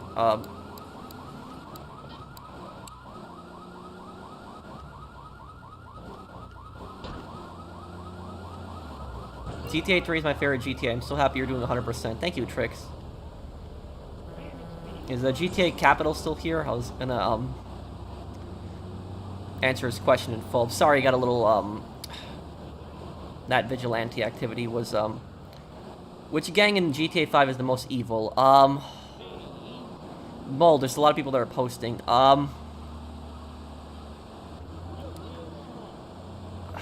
The most evil gang in GTA 5? It's a very good question.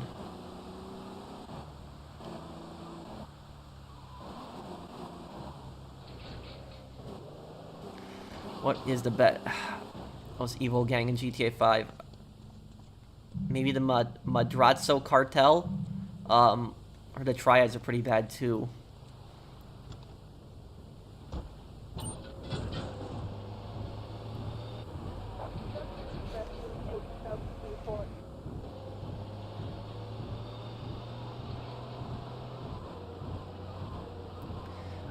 I guess GTA Capital isn't here anymore.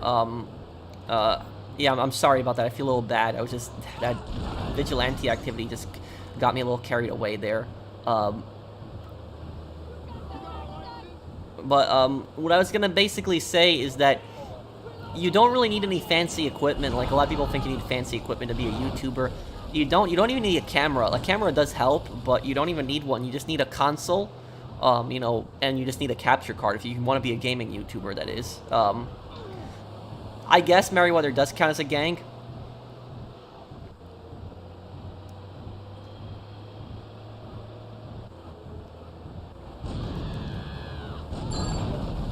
There we go.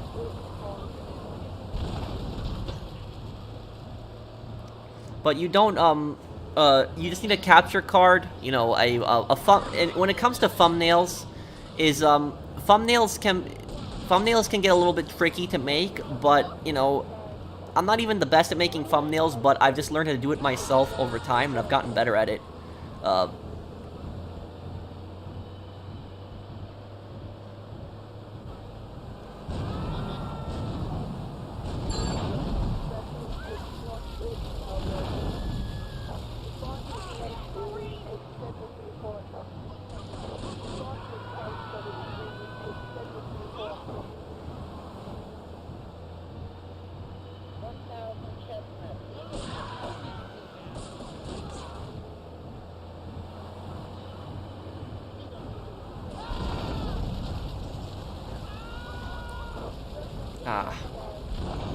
What?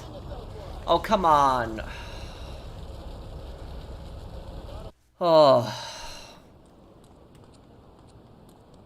I don't know how I got busted just there.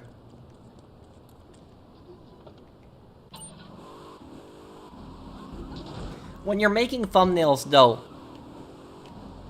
you want to try to make a thumbnail that you know would, like, you want to make a thumbnail that you know is going to capture, like, the attention of people, but you don't want it, you don't want to clickbait. You want to do something interesting that's in the game. Avoid spoilers, and, you know, put out something interesting, something that highlights something. Like, with my OG Loke thumbnail, for instance, like, I made the thumbnail, like, CJ confronting OG Loke, and I highlighted, like, Mad Dog also to show that he was, like, part of it and important. And I wrote, like, the thing, like, why doesn't CJ kill OG Loke? Why doesn't OG Loke expose CJ? Like, you know, stuff like that. It gets people's attention. Okay, I'll see you, Lou. What is your opinion on Valeria in Call of Duty Modern Warfare 2? She's a stone-cold, like, gangster. She's all about business, all about making money. She doesn't care about anything else.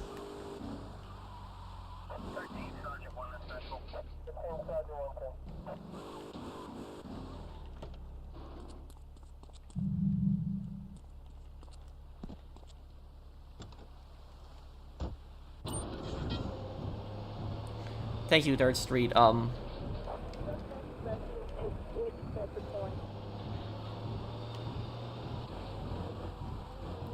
The cop that busted you teleported backwards must be an ultra cop, yeah.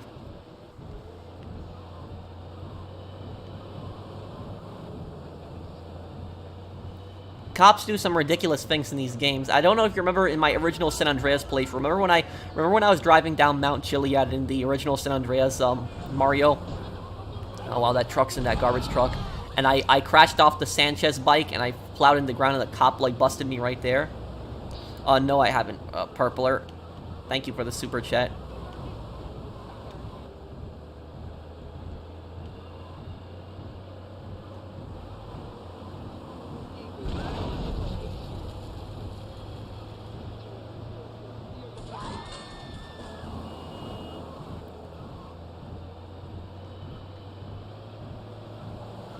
How will I know when I got the 20 criminals on this? I get like a reward, right? But I just, what do you get every 20 criminals you kill on each island? What's the reward?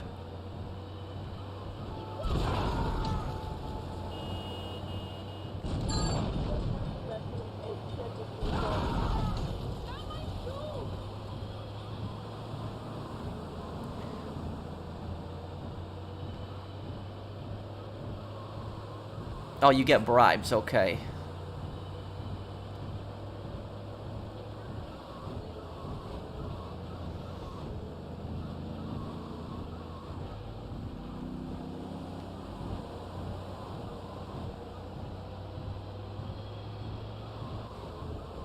Is there any way to tell, like, you know, when I get the 20 on this island? Like, is there a way to tell? Because I've gotten already a few, but...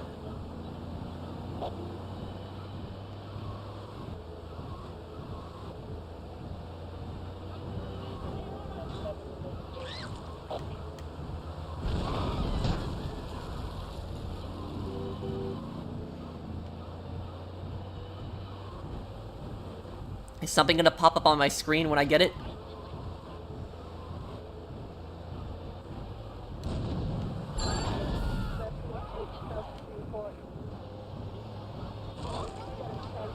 I'll get a notification, okay.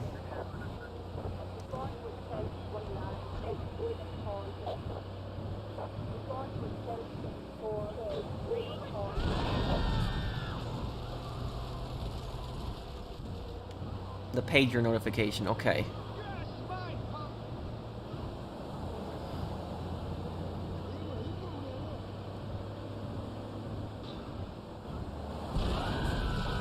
What the...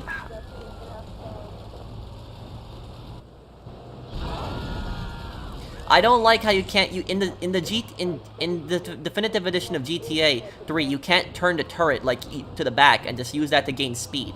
You could do that in the older GTA games. You can't do that in this one.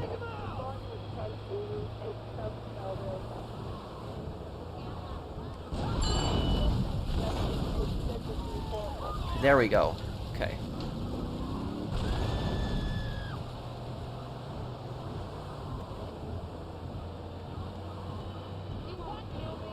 Is Mr. Capital still here?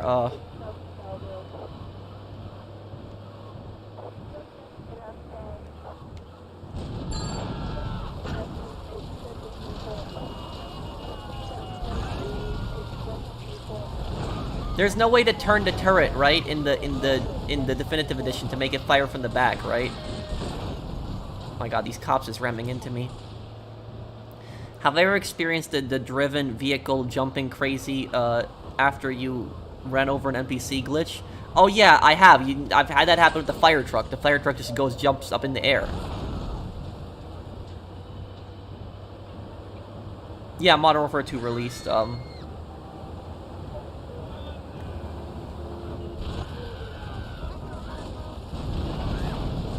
I guess I could do this. Yeah, this is like a...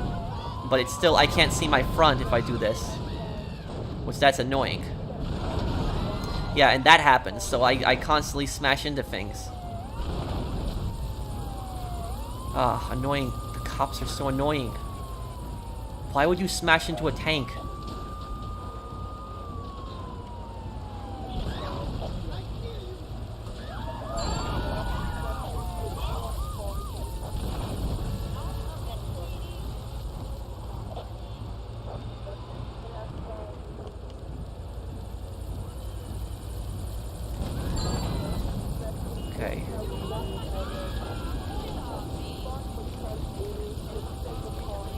Got that. Okay.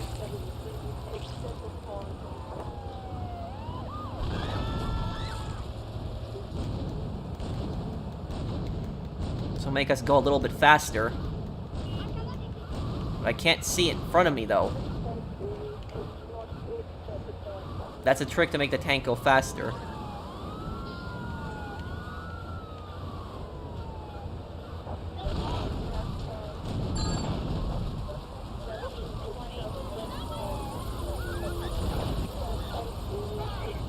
Yeah, Call of Duty, and I'll play that tomorrow, probably, oh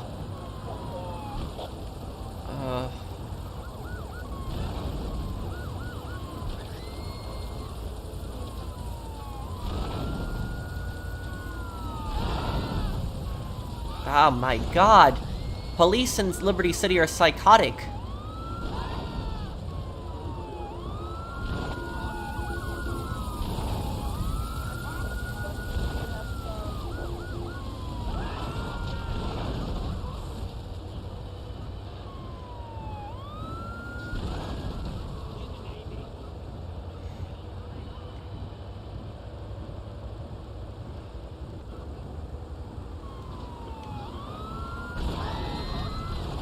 God, oh.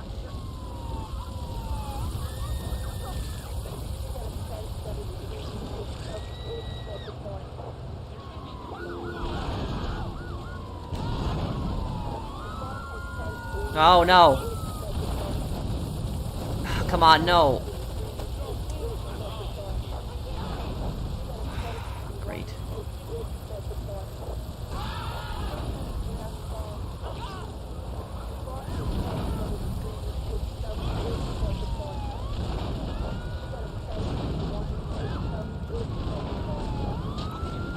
Try to use the map to guide myself.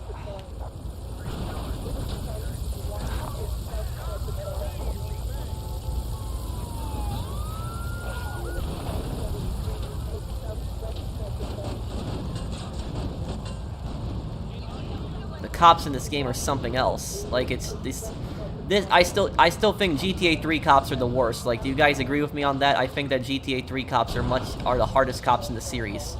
Like, I think these are harder than San Andreas cops, than GTA 5 cops, like...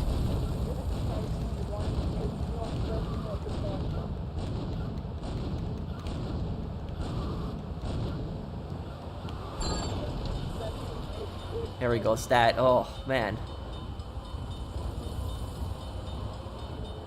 Claude is overhated. Yeah, I think that Claude is an interesting character. I don't know why some people don't like him. Oh, great. Now I got the military after me, too. Wonderful.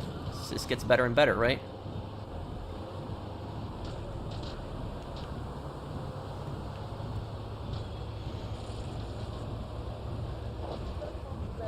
Oh, come on, get up the hill, tank, get up the hill.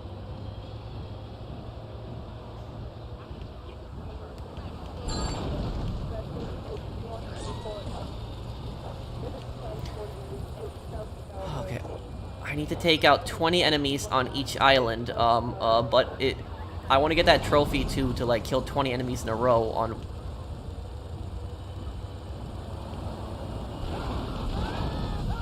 Oh, man, get out of the way.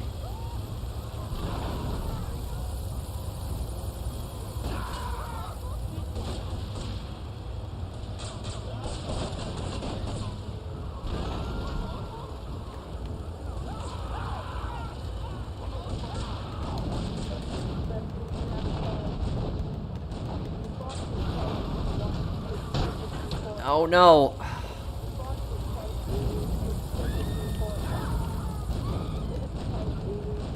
Come on, catch up, catch up.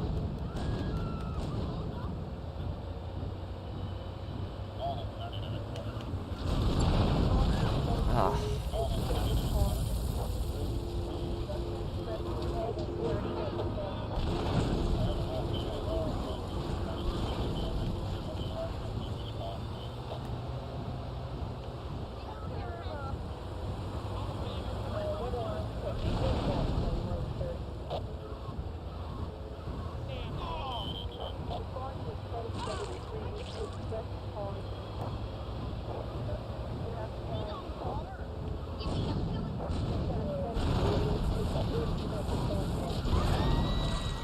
Oh no.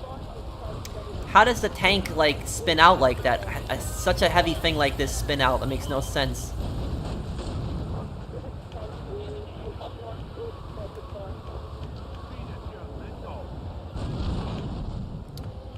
Oh, no.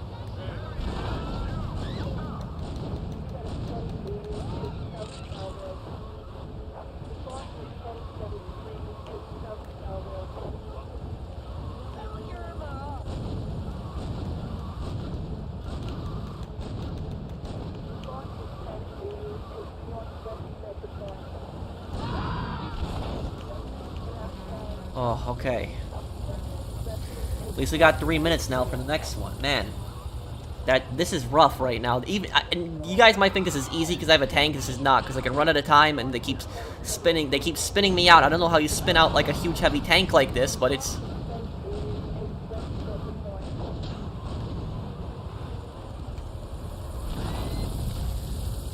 My God, this is. Oh, get.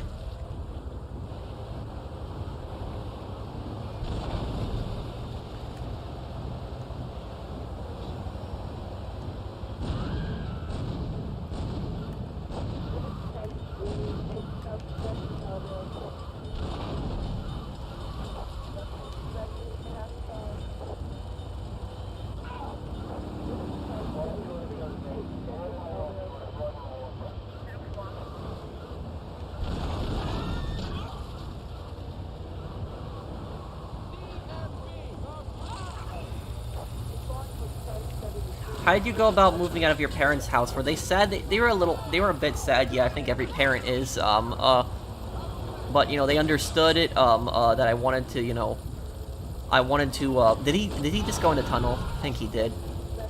They understood it that I wanted to try living on my own and, you know, try to do something else. So they were supportive. They were sad, but they were supportive. He's going in the tunnel. Ah, God.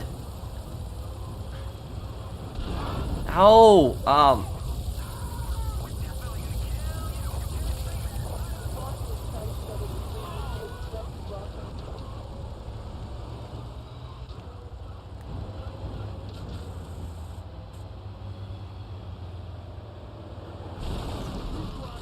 my God, this is so annoying right now.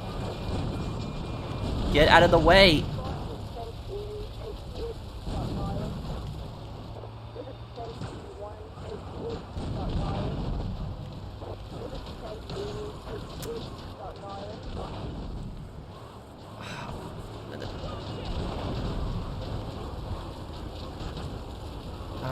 God.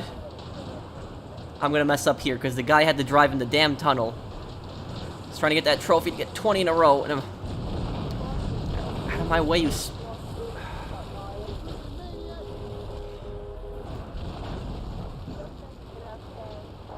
What happened to the? Okay, I don't.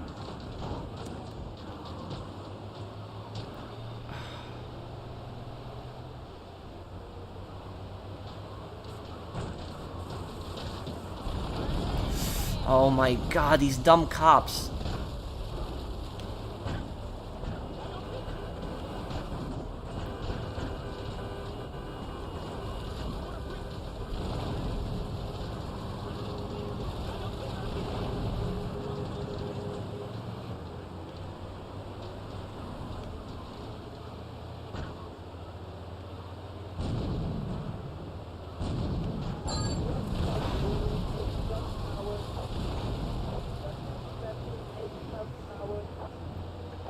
Well, now I'm in Portland.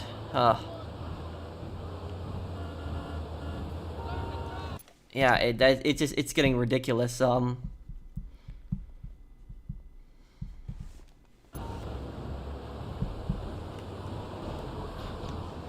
gonna have to start picking up some bribes or something, because this is.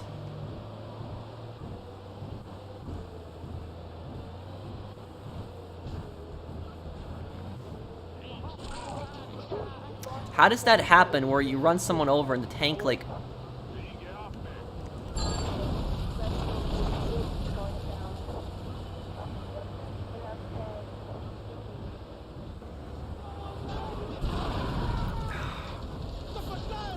No!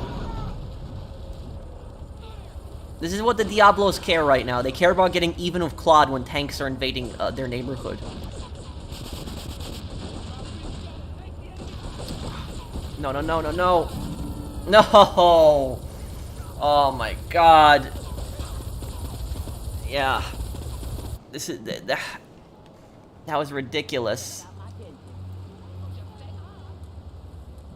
Yeah, that was just ridiculous. You saw what I had to deal with, guys. Yeah.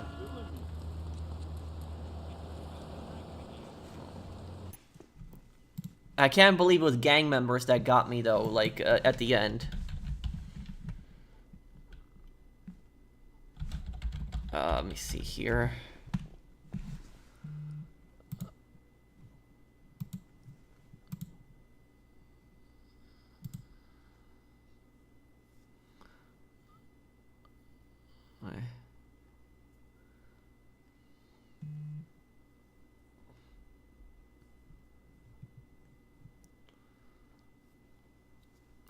Okay, let me see. I gotta do some jumps here. Pearl, have you ever broke anything while raging? Sure. When I was a kid, I broke a PS3 controller when I was raging on World at War. I think that, I haven't broken anything in, you know, over a decade. But it was like, what I'll say is that I, yeah, this island is the worst one to do vigilante on, probably, too. I can't.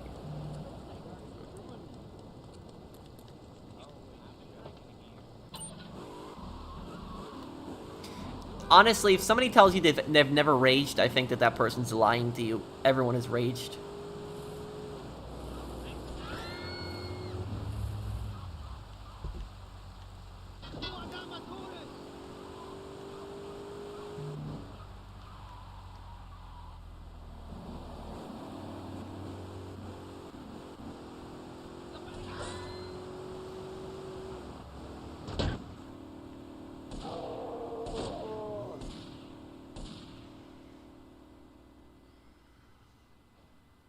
Ooh, no, no, no. Okay, well, we got it, at least.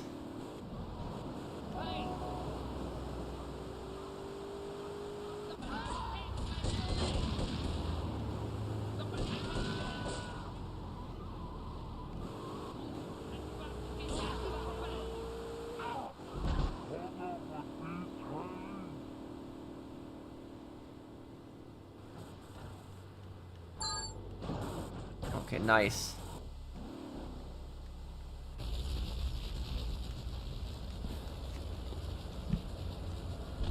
Bot? Wait, what? Where? Where's the bot? Oh, I see the bot. I'm banning it. Yeah, I don't know what's with these bots here.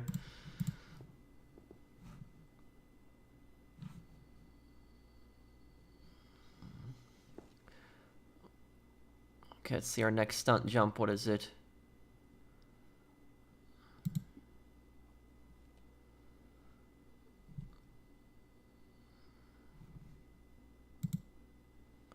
Okay.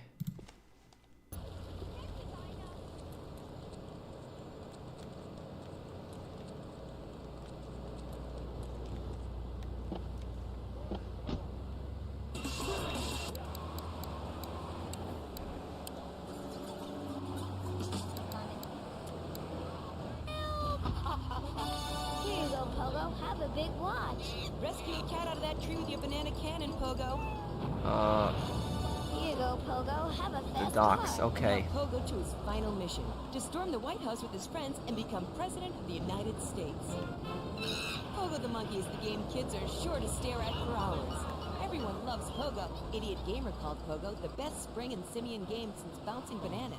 Buy the game Pogo the Monkey today. Right, Pogo?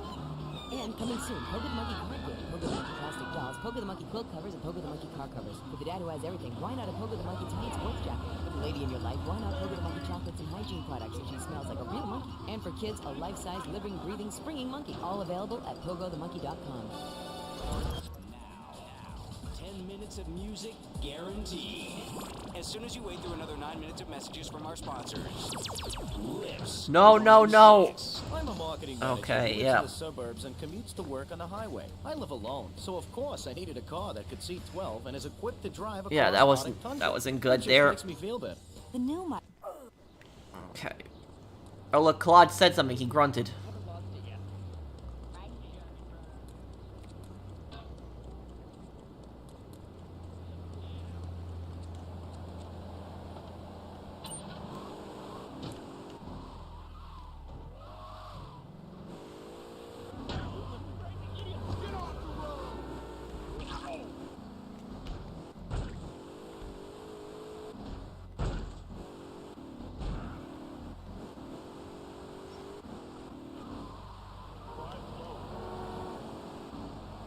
Just had the Christine car scare the hell out of me on GT Online. It came up from behind while I was on foot and ran me over. The Christine car? I don't know if I know what you're talking about, Mario. Christine car. Is that the name of the car?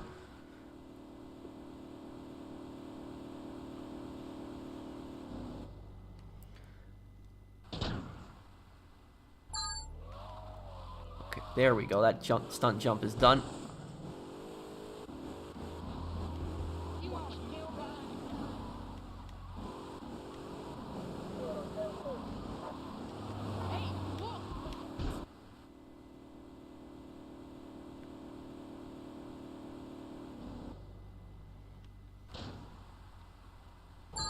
That stunt jump is done now too, okay.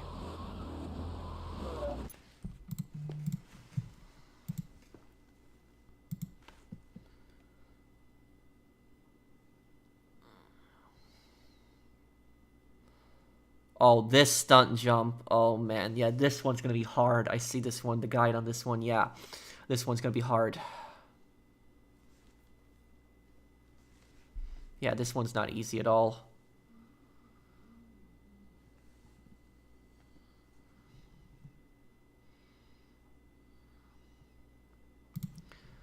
Okay. I'm gonna try to see if I can get the Banshee car.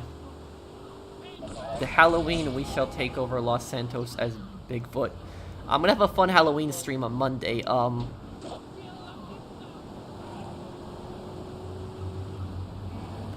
Kinda sucks Halloween is on Monday.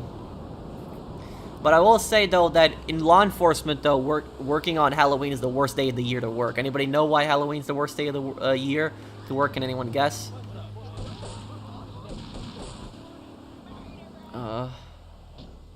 Oh, great. Okay. Looks like I'm gonna have to use the cop car. Cop car already has great speed anyways, but it's...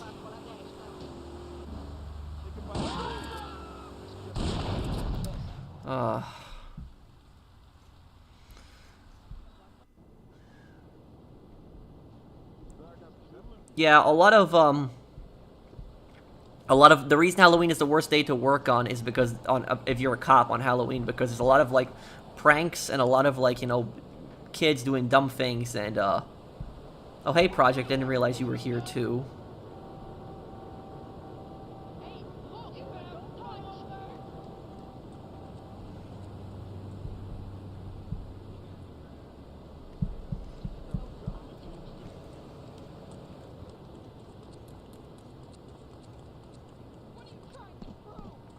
No, I never played Silent Hill. I might want to play the the remake though. That I might want to play.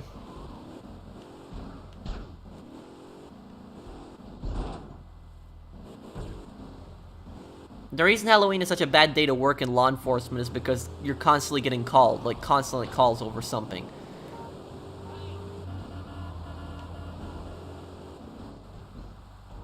Yeah, Portland is a war zone.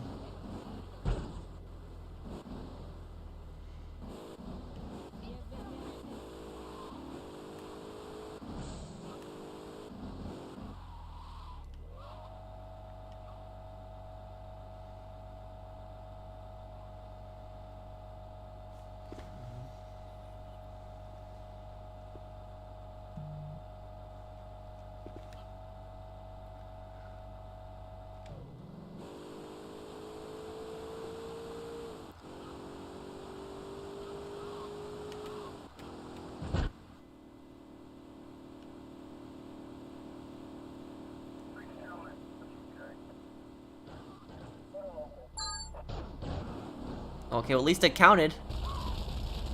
Oh, time to get out.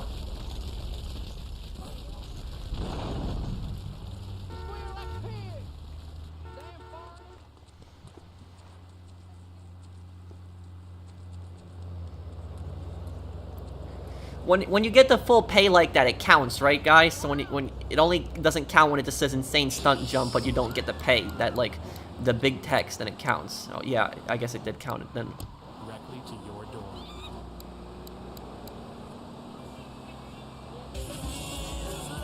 Oh, I love this song. But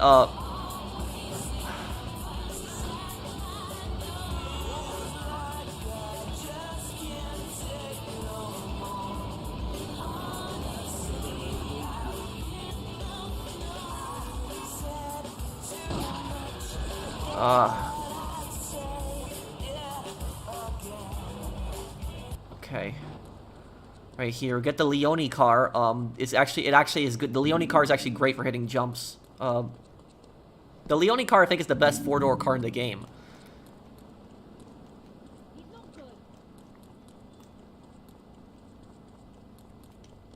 But now the hard part is going to be getting it the hell out of here.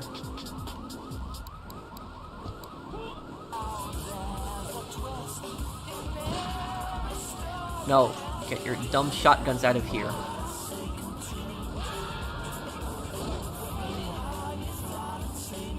Oh, it's another one here. Okay.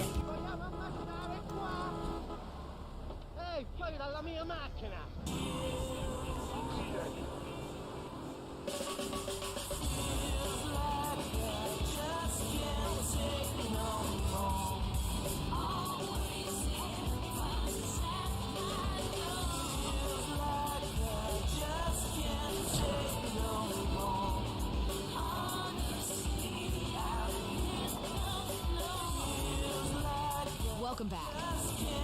This is Andy, playing all the best music on the Lips 106 Expressway to Hot Music. Coming up next, it's Andy's short hot mix. Okay, this jump, I'm gonna really need to gain speed for this.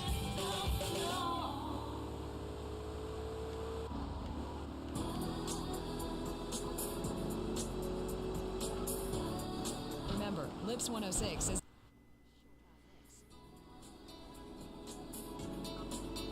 because we believe music should be short Oh. and hot. We didn't get it.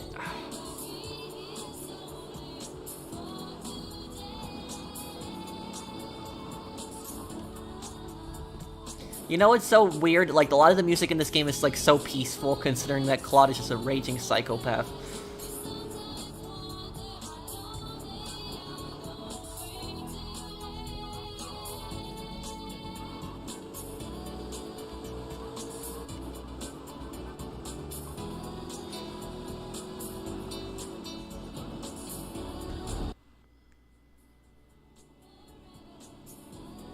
Come on, come on, come on.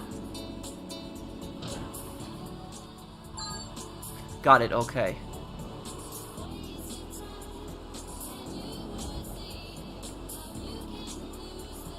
Ooh.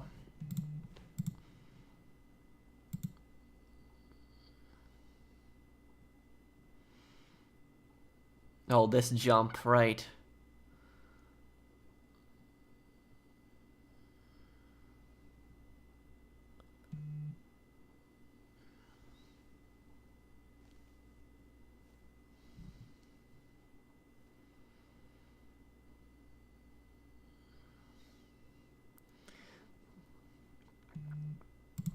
Okay, yeah, these two jumps here are like a little hard.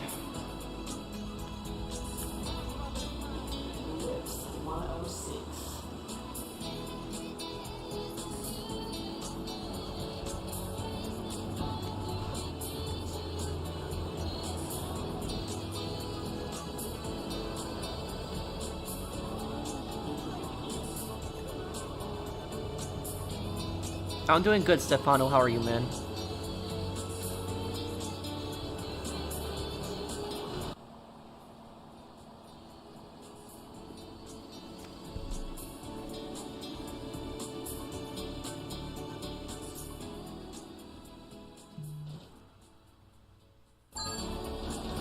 Okay, at least it counted. Wasn't that just great? Next week, we've got our big bi-monthly phone-in, when you get the chance to win a meal for two at a fast food outlet of your choice, as long as you choose one of our competition sponsors. Finally, pop music's got a new voice. Hello. Welcome to Lips 106. Hey, this is Andy on the Lips 106 Wheels of Steel. I wonder if these CDs are steel.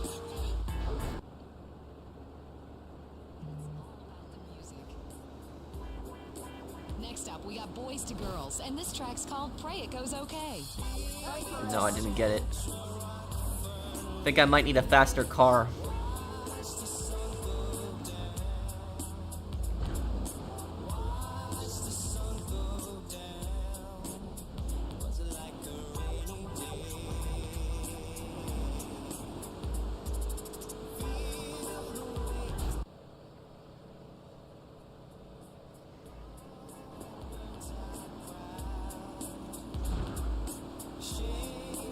Yeah, I'm gonna need a better car for this. I might need to get the Diablo car. Do I ever get recognized in public? I've only got recognized 2 times in public before. I got recognized at a bank once, and I got recognized, at a bank, and I got recognized at a Best Buy once.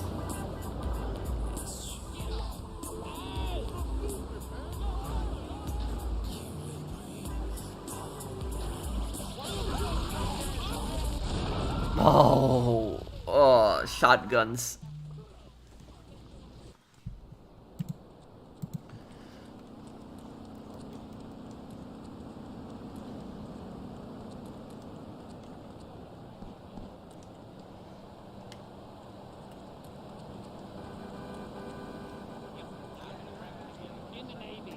Oh, can't get any of them.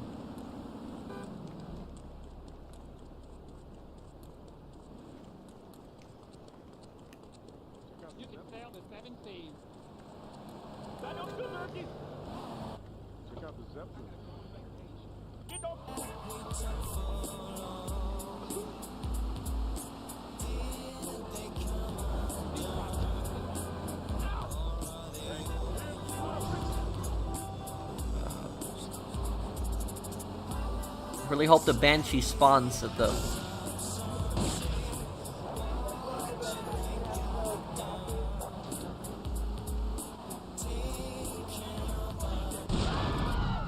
Okay, this is ridiculous right now. Like, this is just stupid. Who is the genius at Rockstar who decided to give, like, these gangsters, like, super powerful shotguns that can blow up any car in 2 shots? That neighborhood is, like, impossible to drive through once Salvatore dies. It's like, what the hell?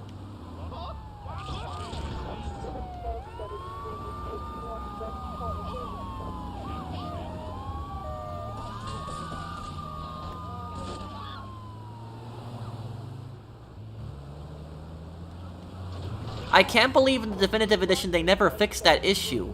Why did they never fix the shotguns? That's ridiculous. I don't know if you guys remember, I made a video like top 10 things that... Oh, God. Again with the shotguns. Get the hell out of here. Oh, my God. It's just...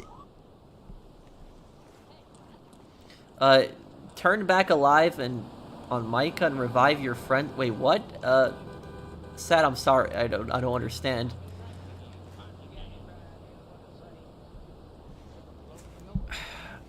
These shotguns are so stupid.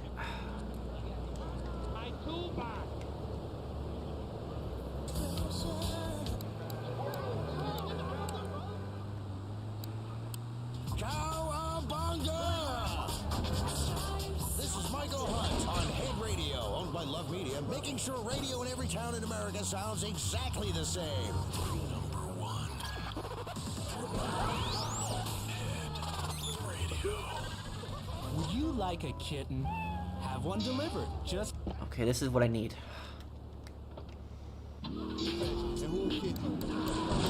No. Little bundles of love in a box directly to your I'm driving all the way around. More talk I'm going all the way around St. Mark's, so I don't have to drive through it, because this is ridiculous. Stupid shotguns.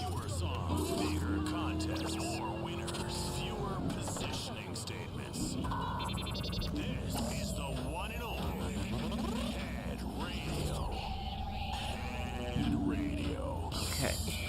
Are you ready to party?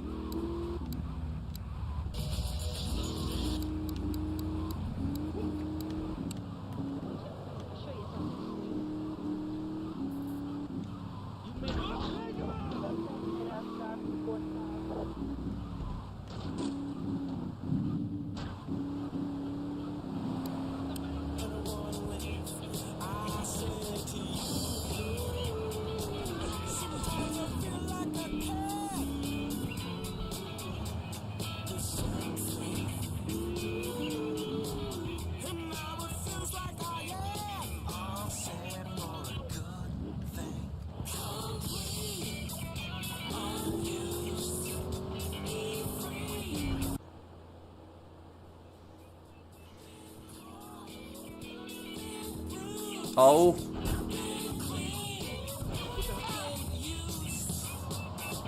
Whoa, what the? Where's this guy carrying all this money around?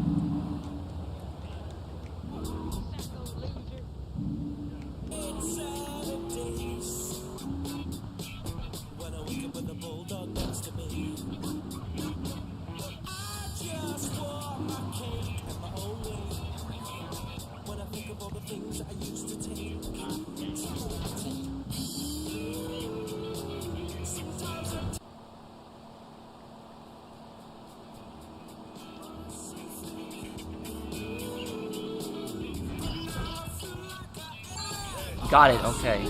No, and the good car gets wrecked. Ah, well, at least we got the jump. The Banshee is a great car. Yeah.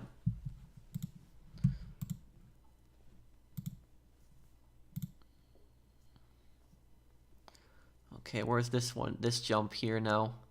Oh, this jump, yeah. Okay. Okay, and these next two jumps, I'm gonna need I'm going to need a fast cars for these next two jumps.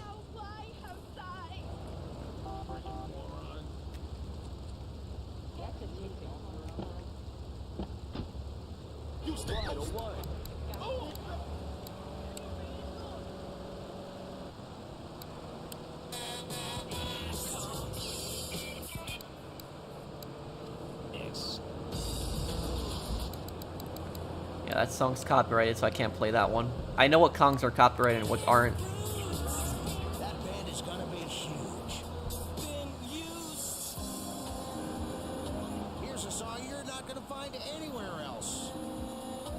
Except for one of the other 800 stations owned by Love Media, or sister stations. Rock and roll! It's Hit Radio.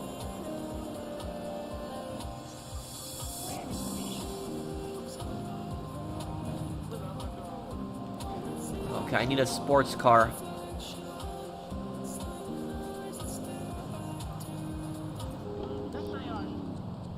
Banshee, perfect. Give me this.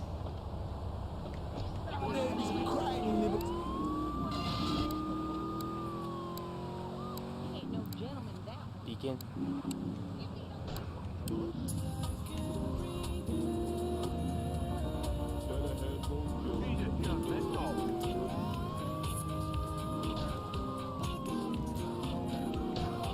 Ah.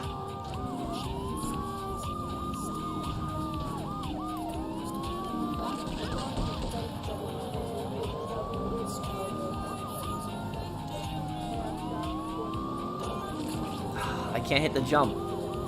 Too much stuff in the way.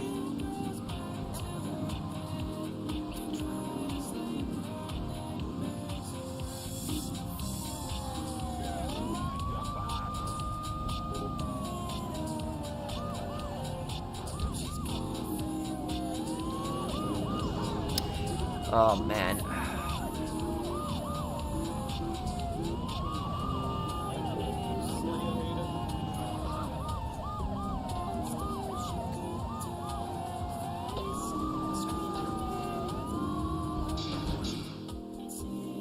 That might be a fail. Yeah, didn't get it.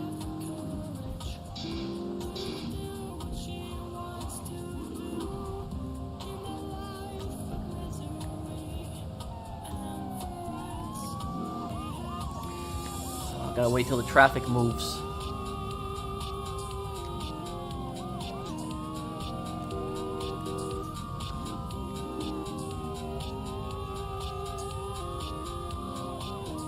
What the? Come on.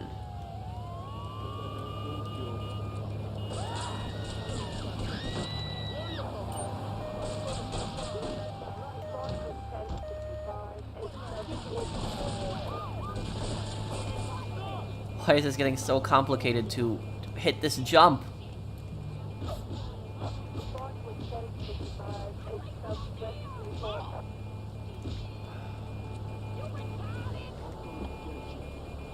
Move these cars out of the way.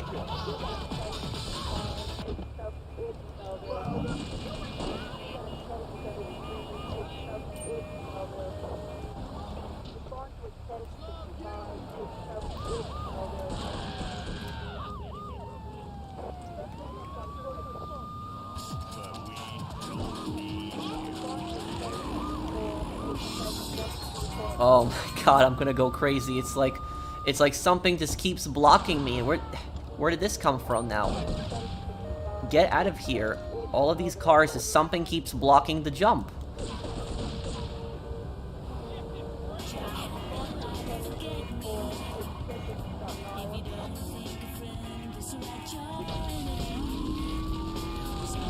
No, no, no. Hit the jump. Oh my god, I've been trying so badly to hit this jump, and somebody keeps getting in the way every time. Oh my god, that jump, for something that should have been so simple, they just kept getting in the way. Yeah, I might put something in block traffic, because that's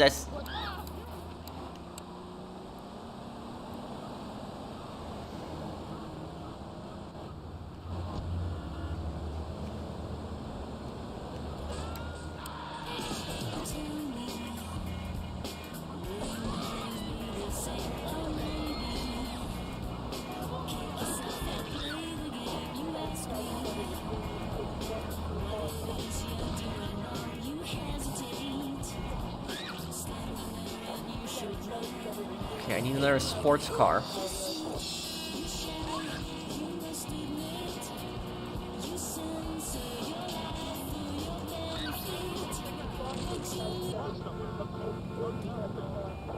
Okay, give me this.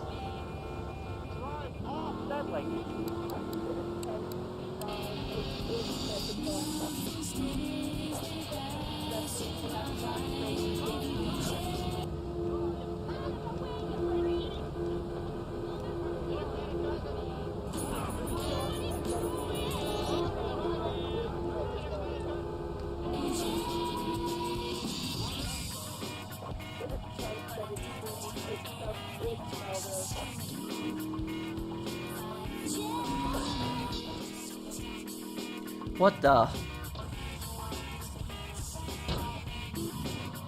What just happened? Why did I... Hey,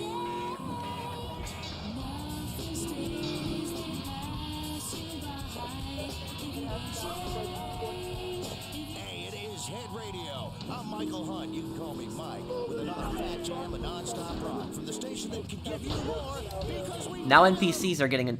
What? Oh my god, I hate this stunt jump. This is... Okay, I know I'm under arrest. This is just, that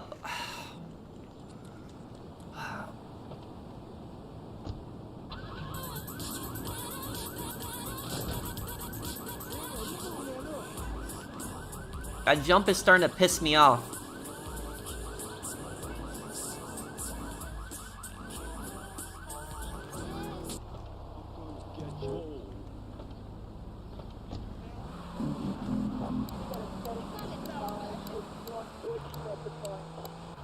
I bet Komatsu Pharmaceuticals. Ask your doctor about Equinox today. Equinox may cause nausea, loss of sleep, blurred vision, weakness, kidney problems, and breathing irregularities. Do not take Equinox if you're operating heavy machinery, driving a car, pregnant, a child, or an age. Equinox, softening. Am I able to finally get it? Here's one that brings down the house when I do my weekly Michael Hunt's Finally! Oh my god, it's done. My god, that I hated that.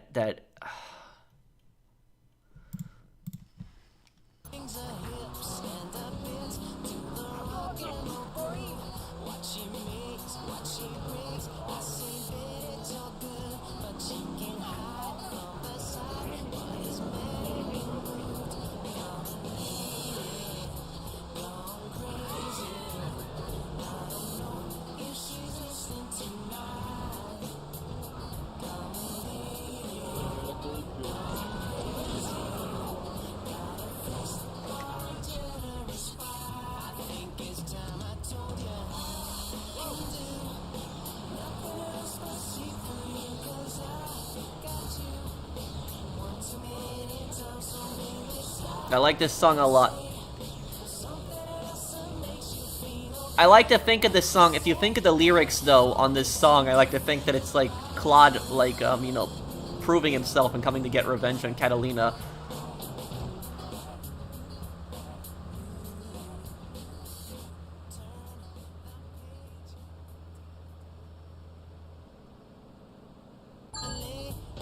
Okay, at least I counted.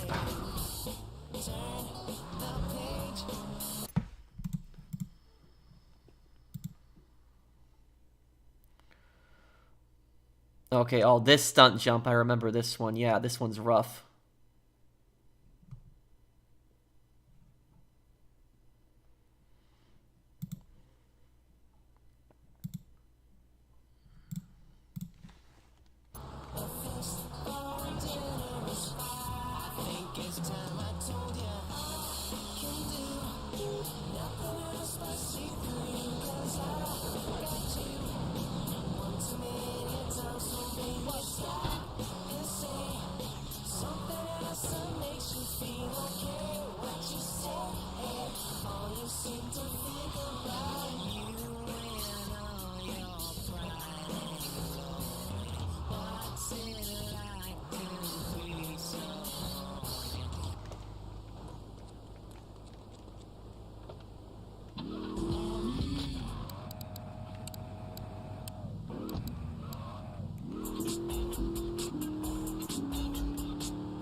What do you get for getting all 20 stunt jumps in this game? I think I might already have that one. $1 million, oh.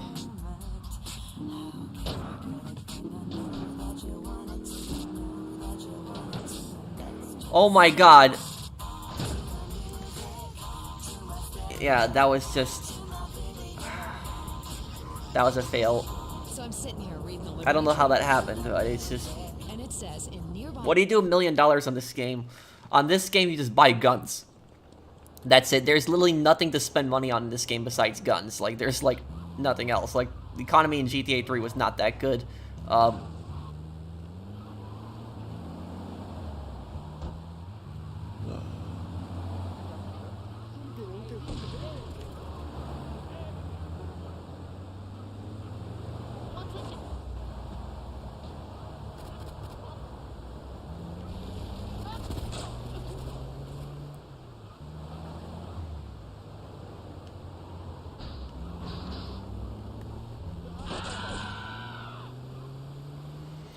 Yeah, I'm having some ridiculous fails.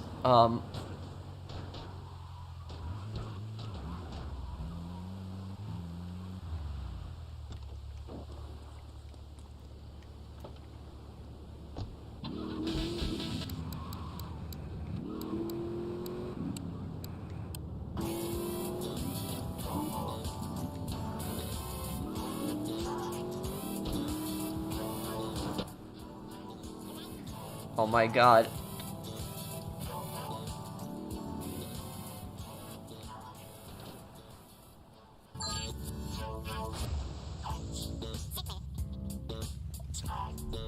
Okay, yeah.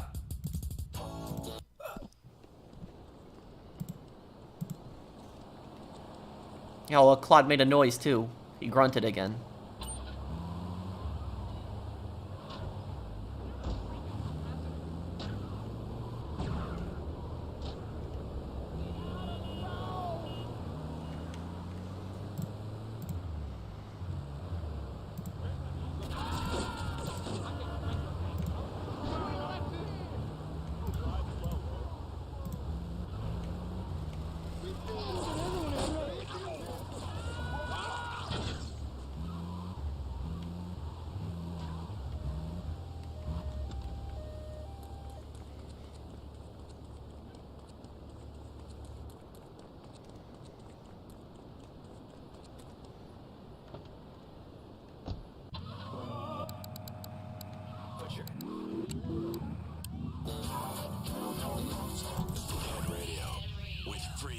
Tickets. Just listen for your cue to call. When you hear it, hit caller 25. If you can correctly answer the trivia question, you'll be qualified to win. Every qualifier will meet at the local mall, where you'll be told to perform various acrobatic stunts. The one who can do the best stunts will then go on to compete in the nationals. And if you win there, you'll get free concert tickets.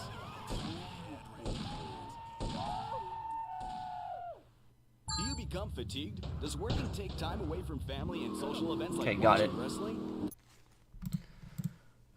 Okay, ooh.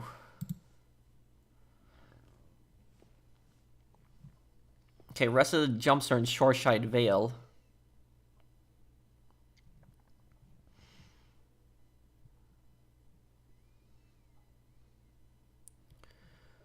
Okay,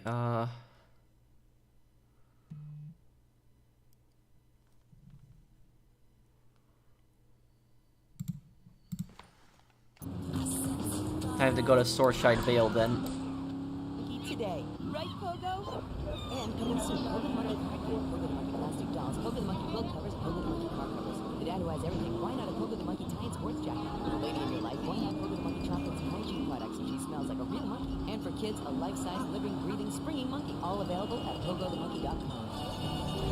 Now, 10 minutes of music guaranteed. As soon as you wait through another 9 minutes of messages from our sponsors. Lips 106. I'm a marketing manager who lives in the suburbs and...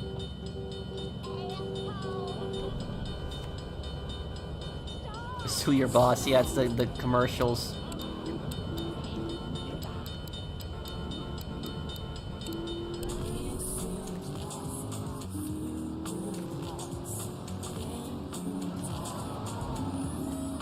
You guys know, even though GTA 3 was actually the first, like, the first 3D GTA, it was, also chronologically the last GTA.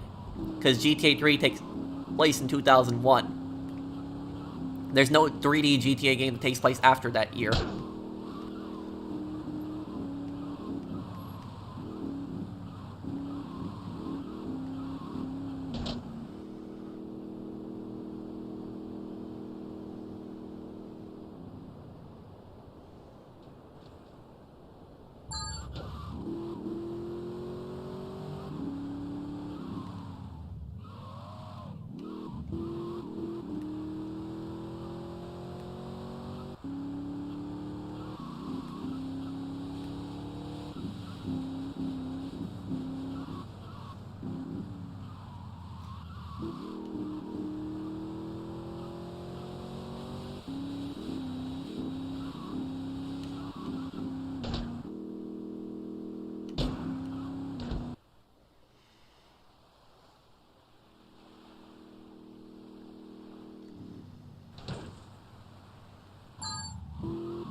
There we go. Okay, those are done. Okay, jump 15. Where is it? Let's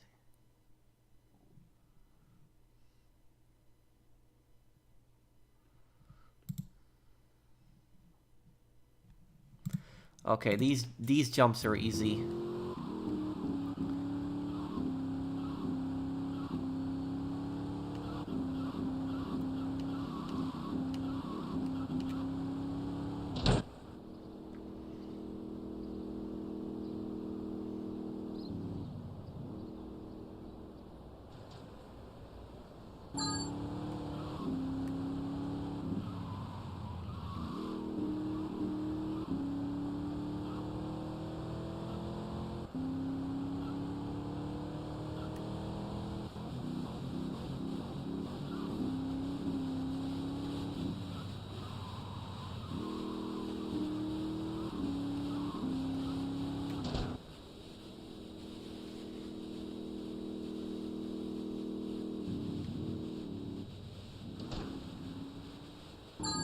There we go. Okay, it's 4 more jumps. Oh. Okay, thank you, Fernando, for telling me. I'm gonna send that to my friend. Yeah, Fernando says PS Direct. I'm not familiar with that place, but PS5s are available there right now.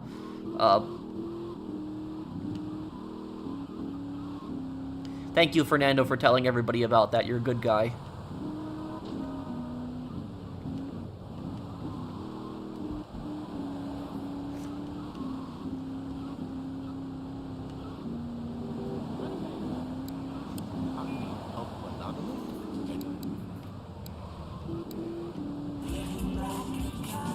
Oh, I love this song. Okay, it's perfect song to hit jumps to. Okay. Okay, I know, I remember one of these jumps in, like, Sorshide Vale is, like, really bad. Oh, yeah, that jump. Oh, my God. Oh, yeah, dude, I just saw it on the video. Oh, no, not that one. Oh, no, yeah, these are really bad. Okay. Guys, if you see the next 2 stunt jumps I have to hit, you're gonna be like, what? Man.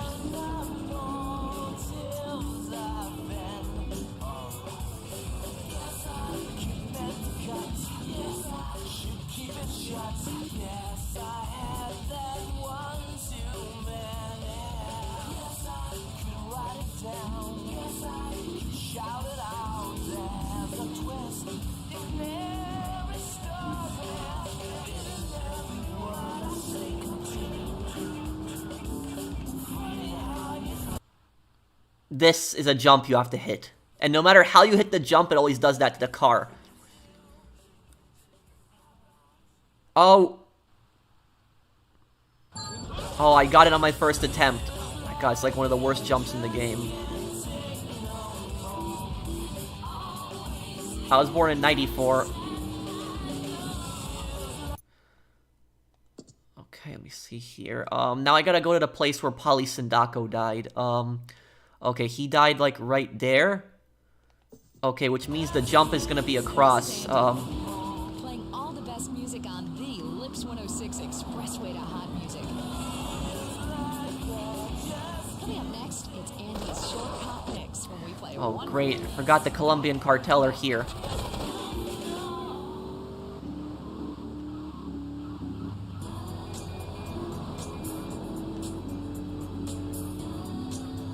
Lips 106 is the home of the short hot mix.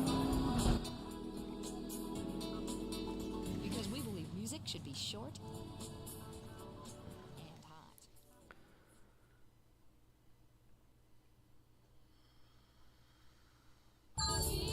Oh, we got it. I can't believe we got both of those jumps on our first attempt. Both of those jumps suck. Okay. Ladies and gentlemen, Polly Sindako has left the building. Yup. I remember that, Mr. Waifu. I remember he tried to escape in the speedboat.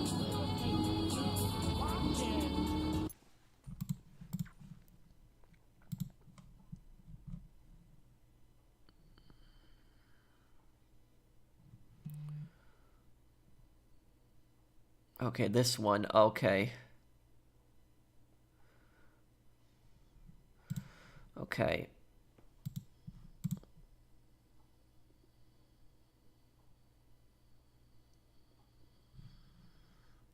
I think that they might have made, I think they might have made some of the stunt jumps a little bit easier in the Definitive Edition.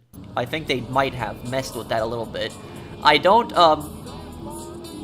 think that the stunt jumps are, the stunt jumps aren't changed in their places, but I think they were changed on the hitbox for the stunt jump. What was that? Because there's a certain hitbox that you have to hit, like, there's a certain place you have to land in every time, and if you don't land in that place every time, even if you have to hit the jump just fine, you don't get credit for it. And so I think they changed that box size, which is not a bad thing, because some of these jumps are ridiculous to hit. You're listening to Head Radio, the rock of Liberty City for 60 years. I'm DJ Michael Hunt, taking you through another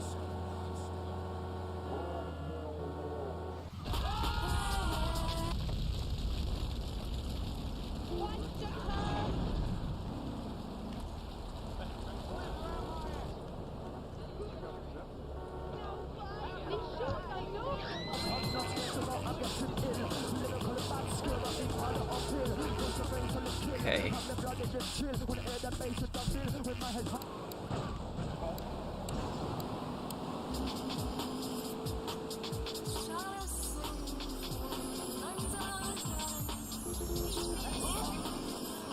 Okay.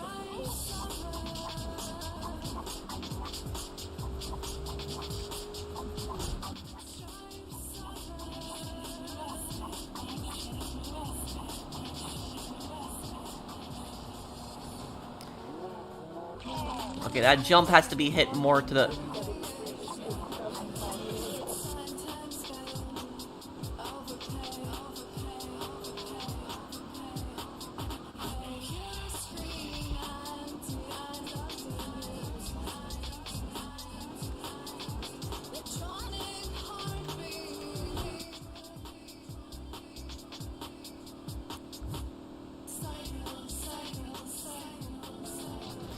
Okay, yeah, this jump is getting a little annoying.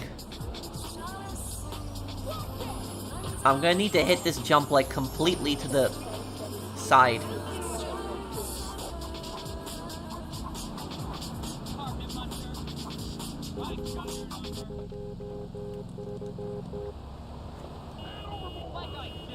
Okay, out.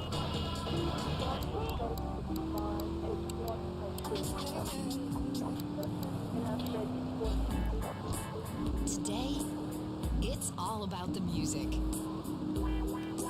Next up, we got Boys to Girls, and this track's called Pray It Goes Okay.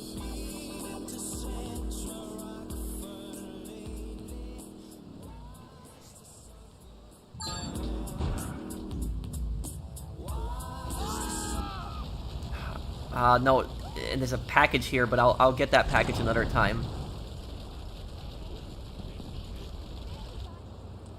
Okay, there's only one stunt jump left.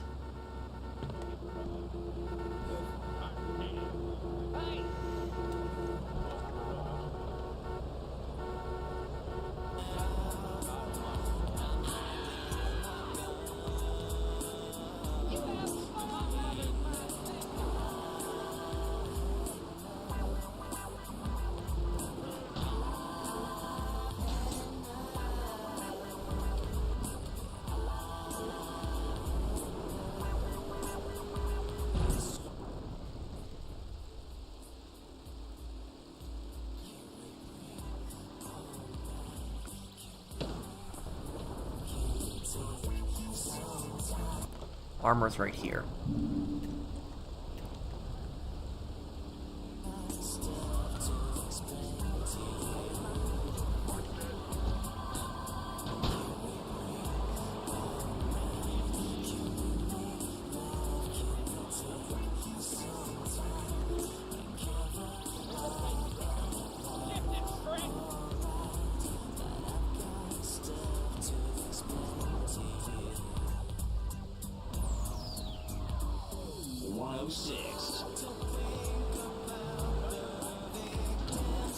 No, back up. Oh, we got a rampage here. What is this? Remove 15 Colombian cartel heads. Okay. Oh, this is the button to zoom in. Okay.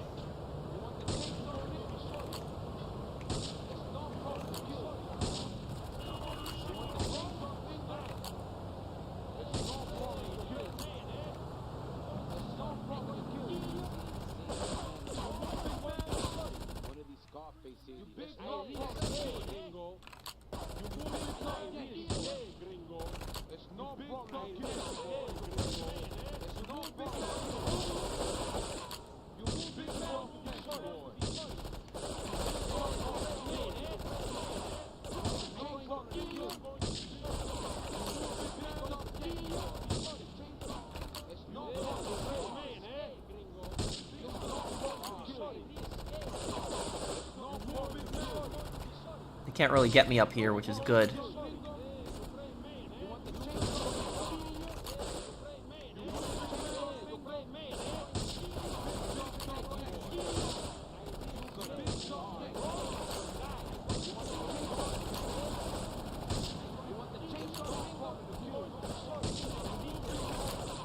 Okay, one more headshot.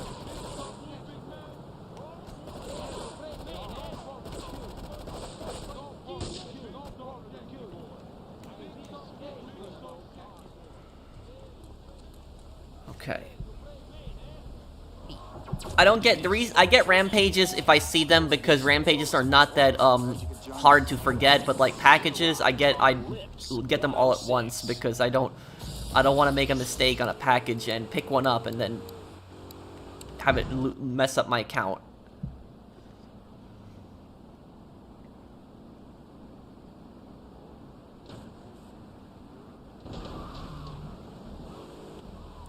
Okay, you have to hit, from what I've seen, you have to hit that jump perfectly so you land on the street. Oh,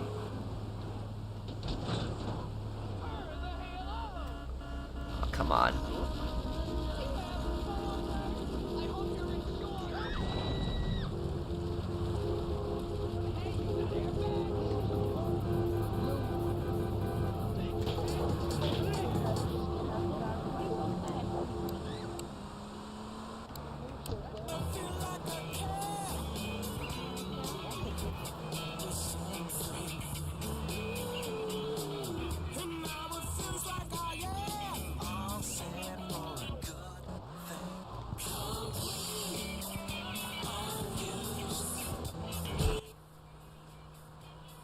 Hope this gets it.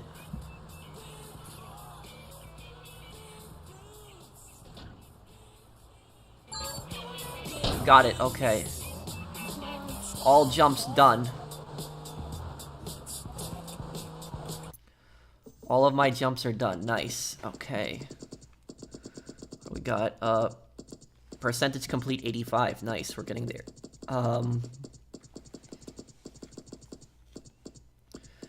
Rampages, let's see.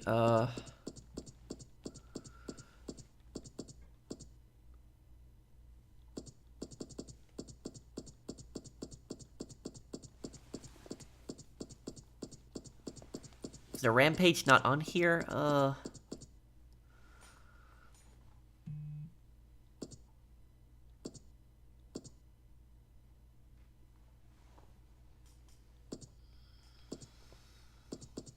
Percentage, missions passed, mission, unique jumps, vehicles exploded.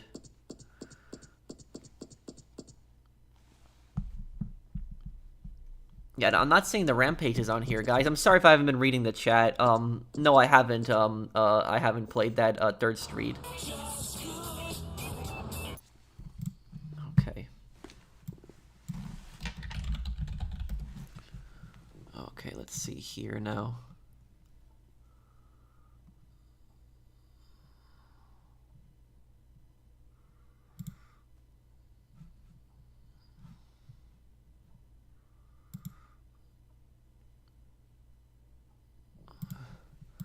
Okay, this one's at the airport. KDST, K-Rose, Radio X, best stations to this day. Yep.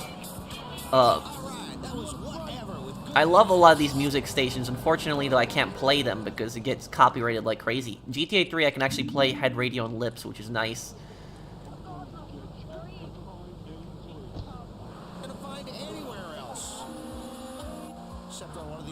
Stations owned by Love Media are sister stations. Rock and roll! It's Head Radio.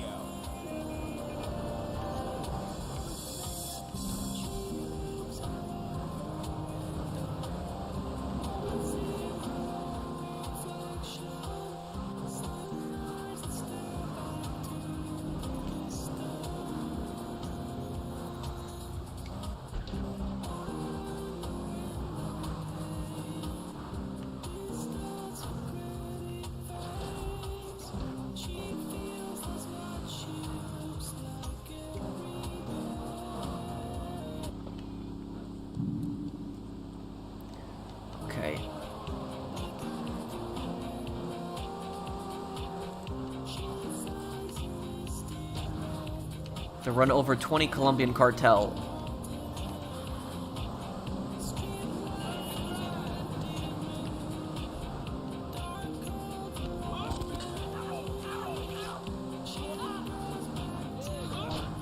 These are the guys that screwed Claude over, so it's even better too.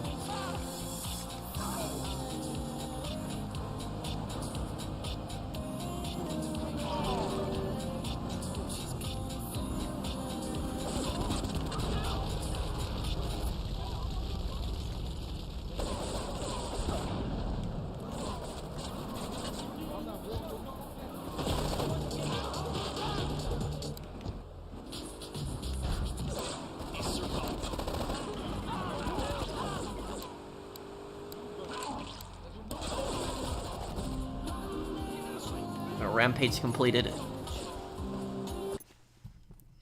There's a bot? Wait, where? Bot? Oh, it was... Thank you, Fernando, for dealing with the bot. I appreciate it, man. Those bots are so annoying. I don't know why YouTube doesn't do something about it. Also, guys, remember that...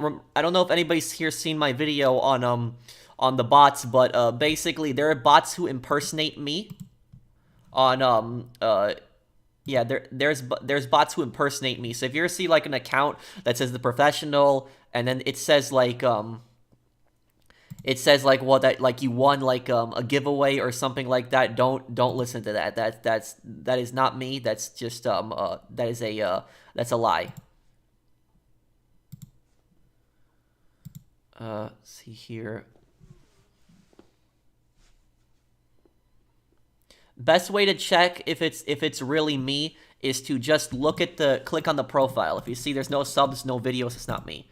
But I'm not gonna like message people and tell them that they've won some giveaway.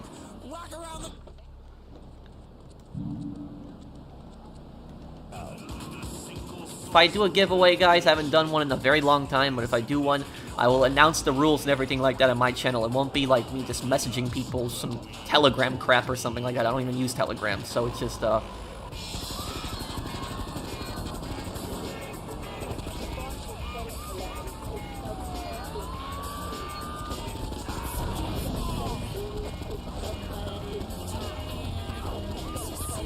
isn't it ironic this music playing to this?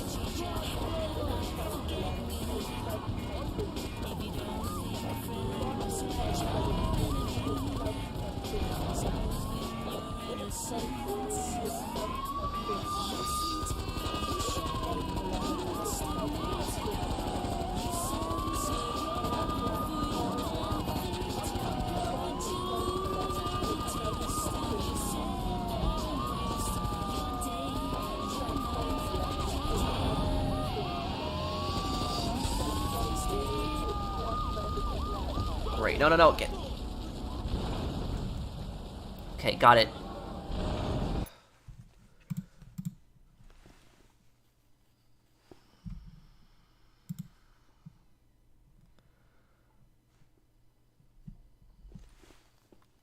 Okay, that was easy. Okay, let's see where our next rampage is.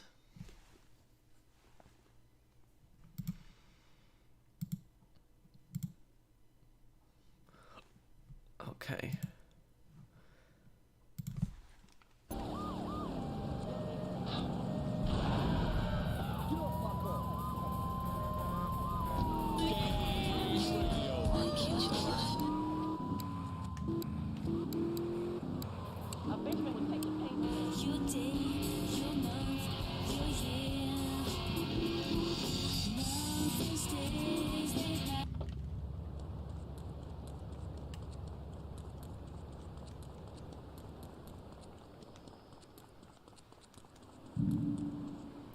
Oh, the definitive edition actually makes this rampage better because it's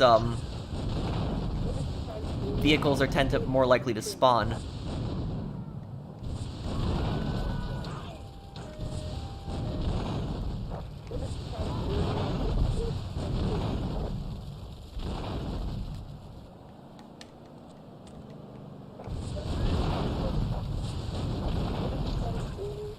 I remember playing this same rampage in the original, and there was no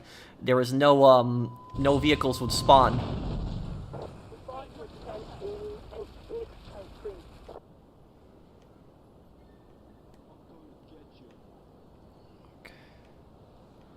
Okay, come on. We just need...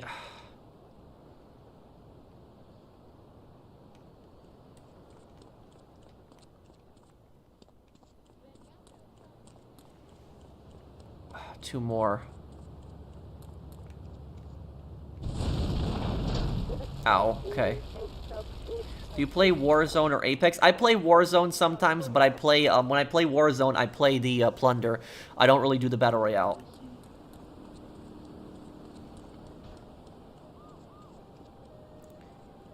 Okay.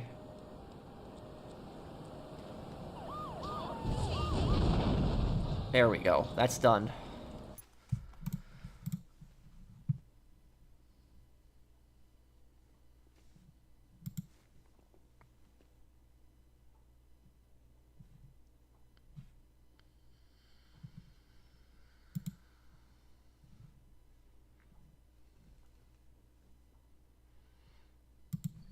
Okay.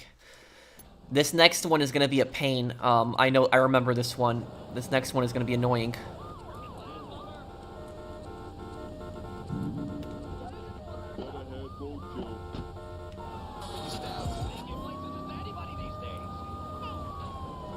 Come on.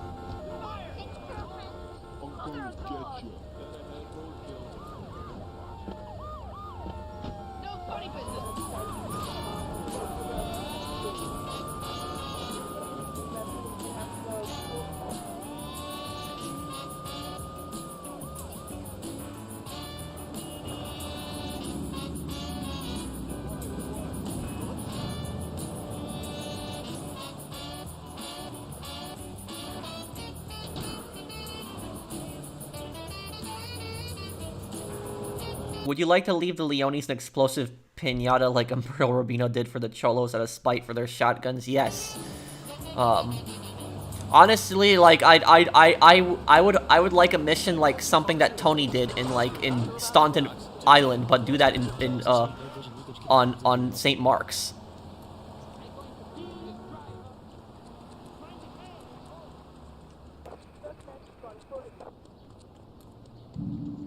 This one's gonna be hard to do.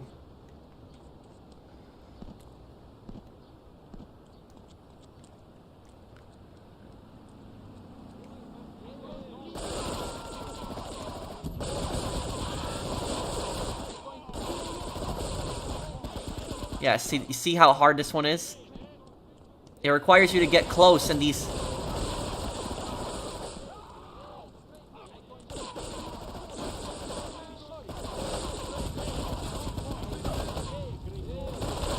Oh, come on.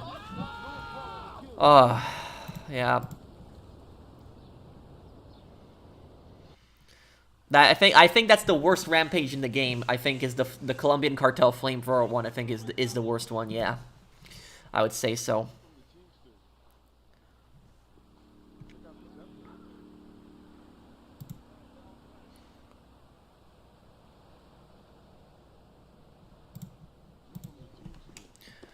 Okay. I see that GTA series did like a to get around that one, they did like a glitch to shoot the flamethrower through the wall, but I don't want to do that. I want to, you know...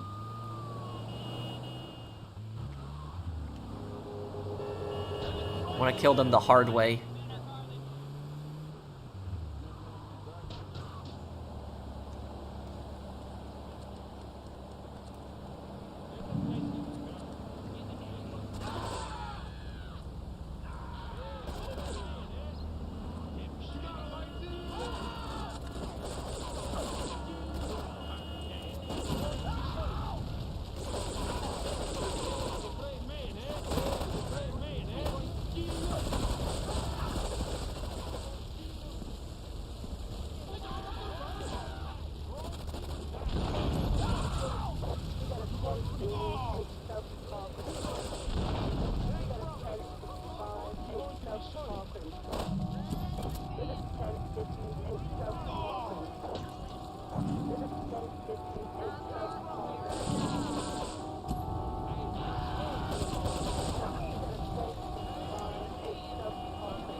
Yeah, this is not an easy one by any means. Yeah.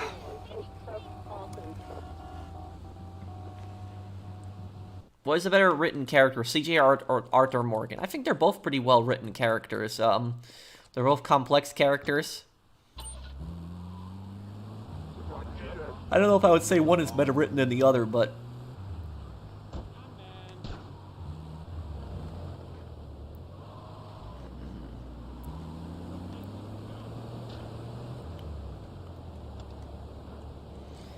Does anybody have a tip for me how I can do this one without like glitching it? Because I don't want to glitch it. I want to actually like do that flamethrower rampage like legitimately.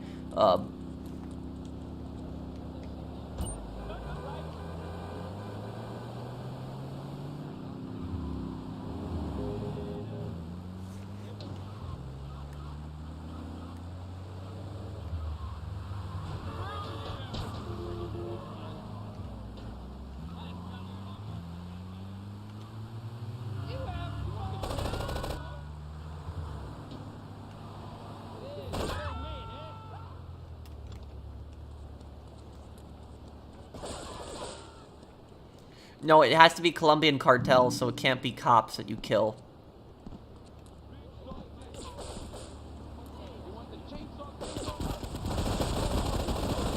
Like, look at this. This is ridiculous. Like, and are you kidding me? I didn't even kill any of them when I sprayed it at them just now. Oh my god. Damn.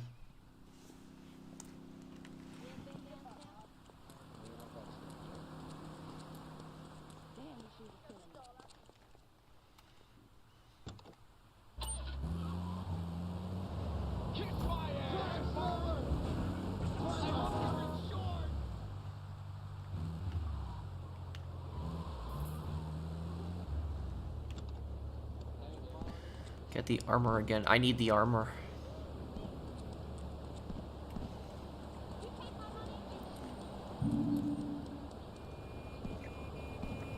Yeah, I don't know why they thought it would be a good idea to give you like a rampage where you have to kill like gang members with a flamethrower who have AK-47s. I could play the Resident Evil games possibly one day.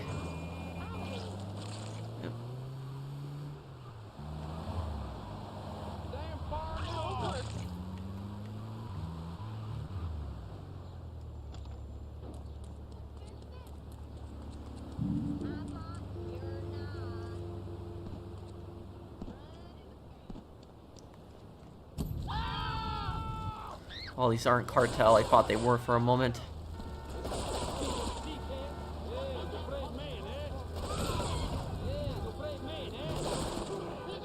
Yeah, this thing doesn't have good range either.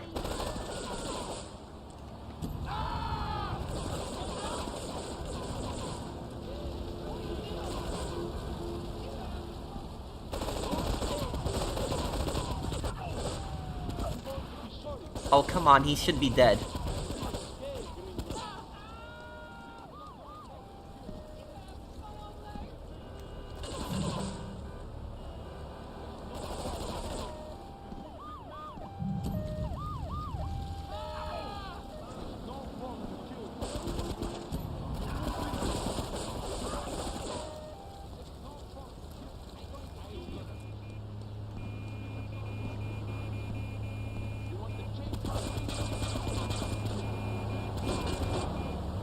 Yeah, this one is the biggest piece of crap ever, and it doesn't...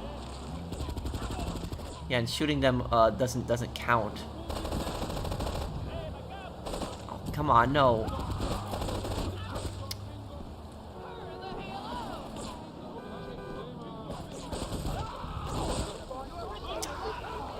My god, yeah, this rampage sucks.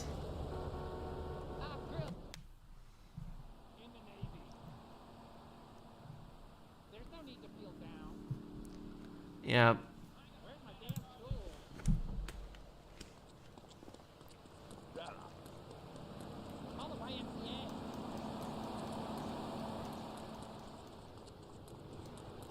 Thoughts on a GTA cartel game set in Mexico? I wouldn't mind that. I always welcome new locations.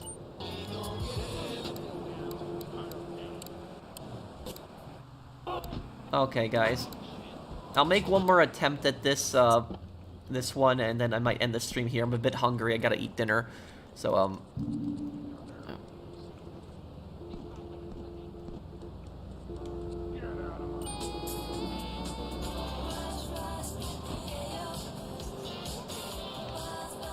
I do have the Bulletproof Patriot, yes. All your favorite commercials. Great music, too. Excuse me? You're listening to Lips 106. You're tuned to Lips. Hey, Pro, watch your Dead Rising 1 playthrough. Would you consider playing Dead Rising 2 or 3? By the way, recommend the Uncharted series. Yes, and I want to revisit Dead Rising 1 again, but, like, have, like, an actual, like, Frank West, suit.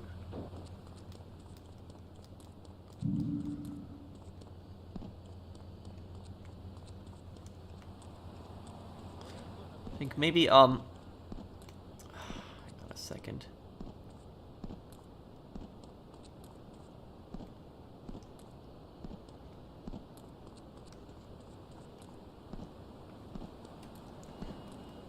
up here. Maybe this will be a better place to shoot the flamethrower from.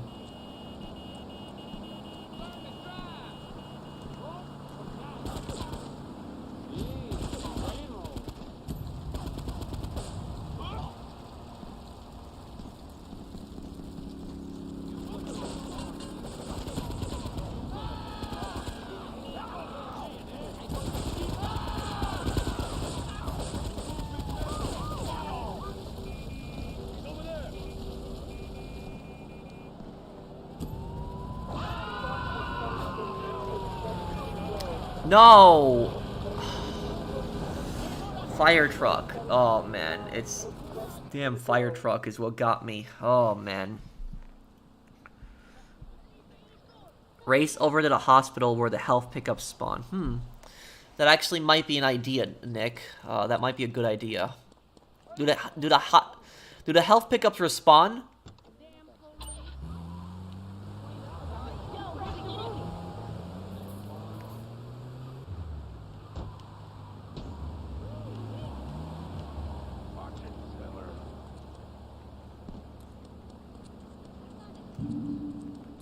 Well, that was fire trucked up to say at least, yeah. Oh, man.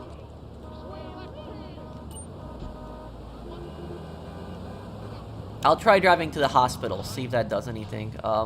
Do the health pickups respawn at the hospital?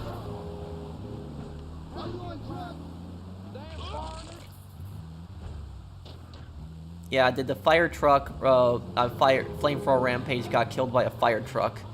Yeah.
Whoa, whoa, okay, it's like a damn firing squad over here.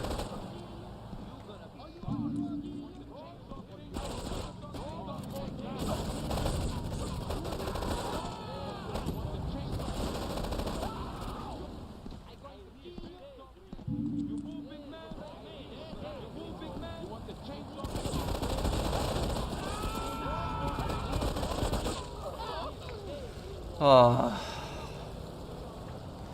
Yeah.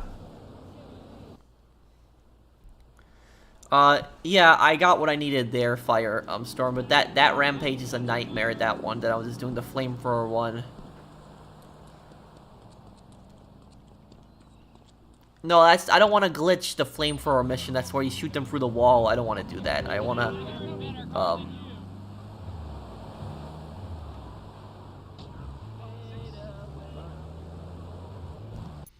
where am I at right now? 85% completion.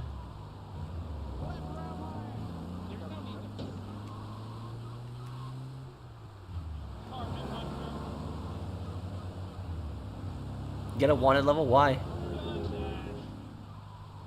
How would that help?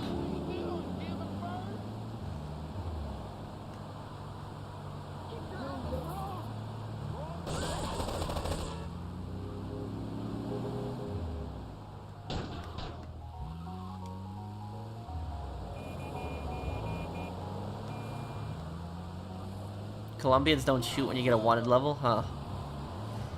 I don't know if that might be cheating, though.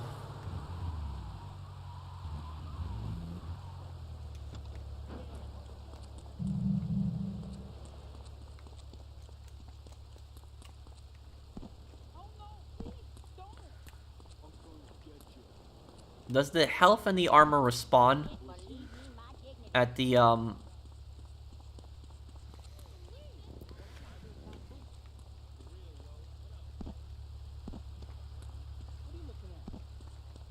I completed both import-exports, but not the third one, the one with the boat. Okay.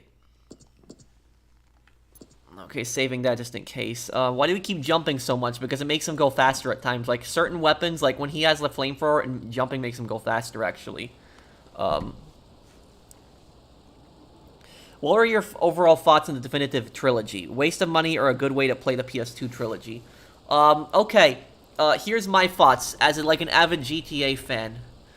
If you like GTA 3 and you liked Vice City, if you play GTA 3 Definitive Edition now and Vice City Definitive Edition, I think you'll enjoy it for the most part. Like, GTA 3 and Vice City Definitive Edition are not that bad. They don't really have that many issues with them. They did at launch, but a lot of them were fixed. San Andreas, on the other hand, is a different story. San Andreas has a lot of glitches that to this day are still not fixed. Like, I encountered a bug on San Andreas the other day, ridiculous one with, like, an enemy that's kept running into a wall that's supposed to, like, you're supposed to chase during the Russian arms dealer, and you're supposed to chase him during a mission. He just, like, keeps running into a wall. So San Andreas is like the buggiest one. I haven't really encountered that many problems with GTA 3 and Vice City, though. So I mean, get those if you want. The cutscenes in San Andreas are like nicer, and some parts of the city look nicer, but it can get very glitchy at times. That's what I How much would you spend on the definitive edition? If you can get it used, the entire trilogy, under $20, I'd say.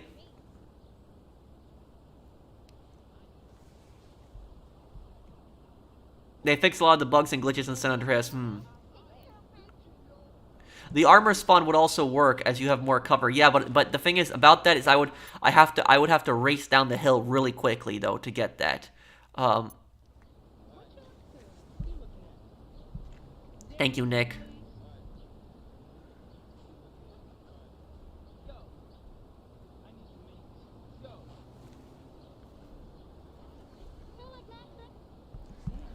But I guess I'm probably going to be wrapping up the stream here, guys. I'm pretty hungry.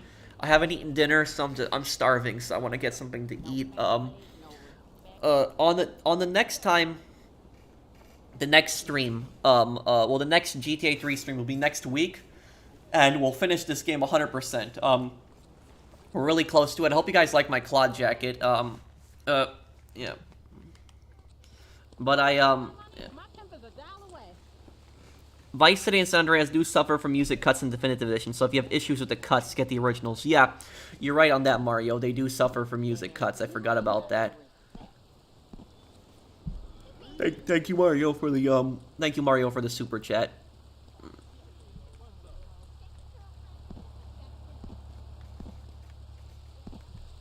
But I guess we'll wrap this up here, guys. Yeah, Claude lives at, like, some pretty, like, not nice places. Like, he lives in rundown places, typically. Oh,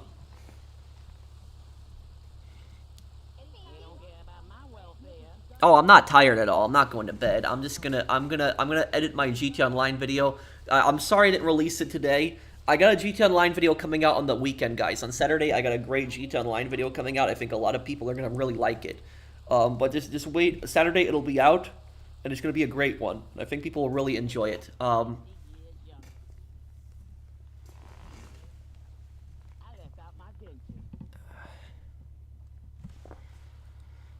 You can restore cut content on the PC version with mods. Yeah, I guess that is a thing too. You're right on that, Nick.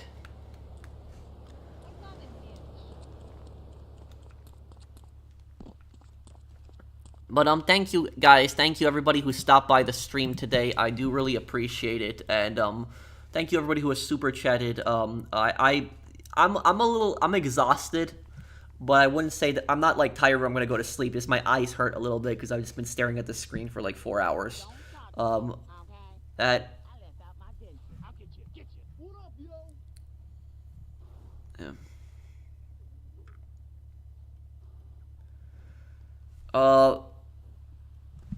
Maybe, yeah, I could do that, Sap. I'm not bored. I want to keep playing, but I'm just my eyes hurt and I'm hungry, so I'm gonna take a break here. I'm gonna wrap up the stream for today, but also, oh, I almost forgot. Right, I forgot. Guys, you guys are gonna get a video to watch. In like 20 minutes.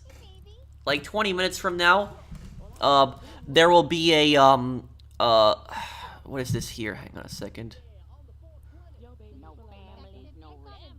Let me just see here. Where did I put? Oh, here it is. Okay. 20 minutes from now, the next part of Destroy All Humans will be up. I know I haven't done a part in 2 weeks, guys. I've just been busy with Modern Warfare. But 20 minutes from now, check it out. Destroy All Humans will be up. Next part in 20 minutes. Yes, I'm working on the Saints Row review. I'm working on that as well. So I guess we will wrap up the stream here, guys. Thank you, everybody, for stopping by the stream. If you guys enjoyed this stream, do drop a like on it. It does help the series out a lot. But I guess I'll be going here, guys. Thank you guys for watching. I hope that you guys have a great day. We'll have some great streams this week, and on Halloween, I'll have a really fun stream also on Halloween. I'm doing something special for Halloween. So thank you guys for watching. See you in the next one. Take care, everyone. Have a wonderful day, guys.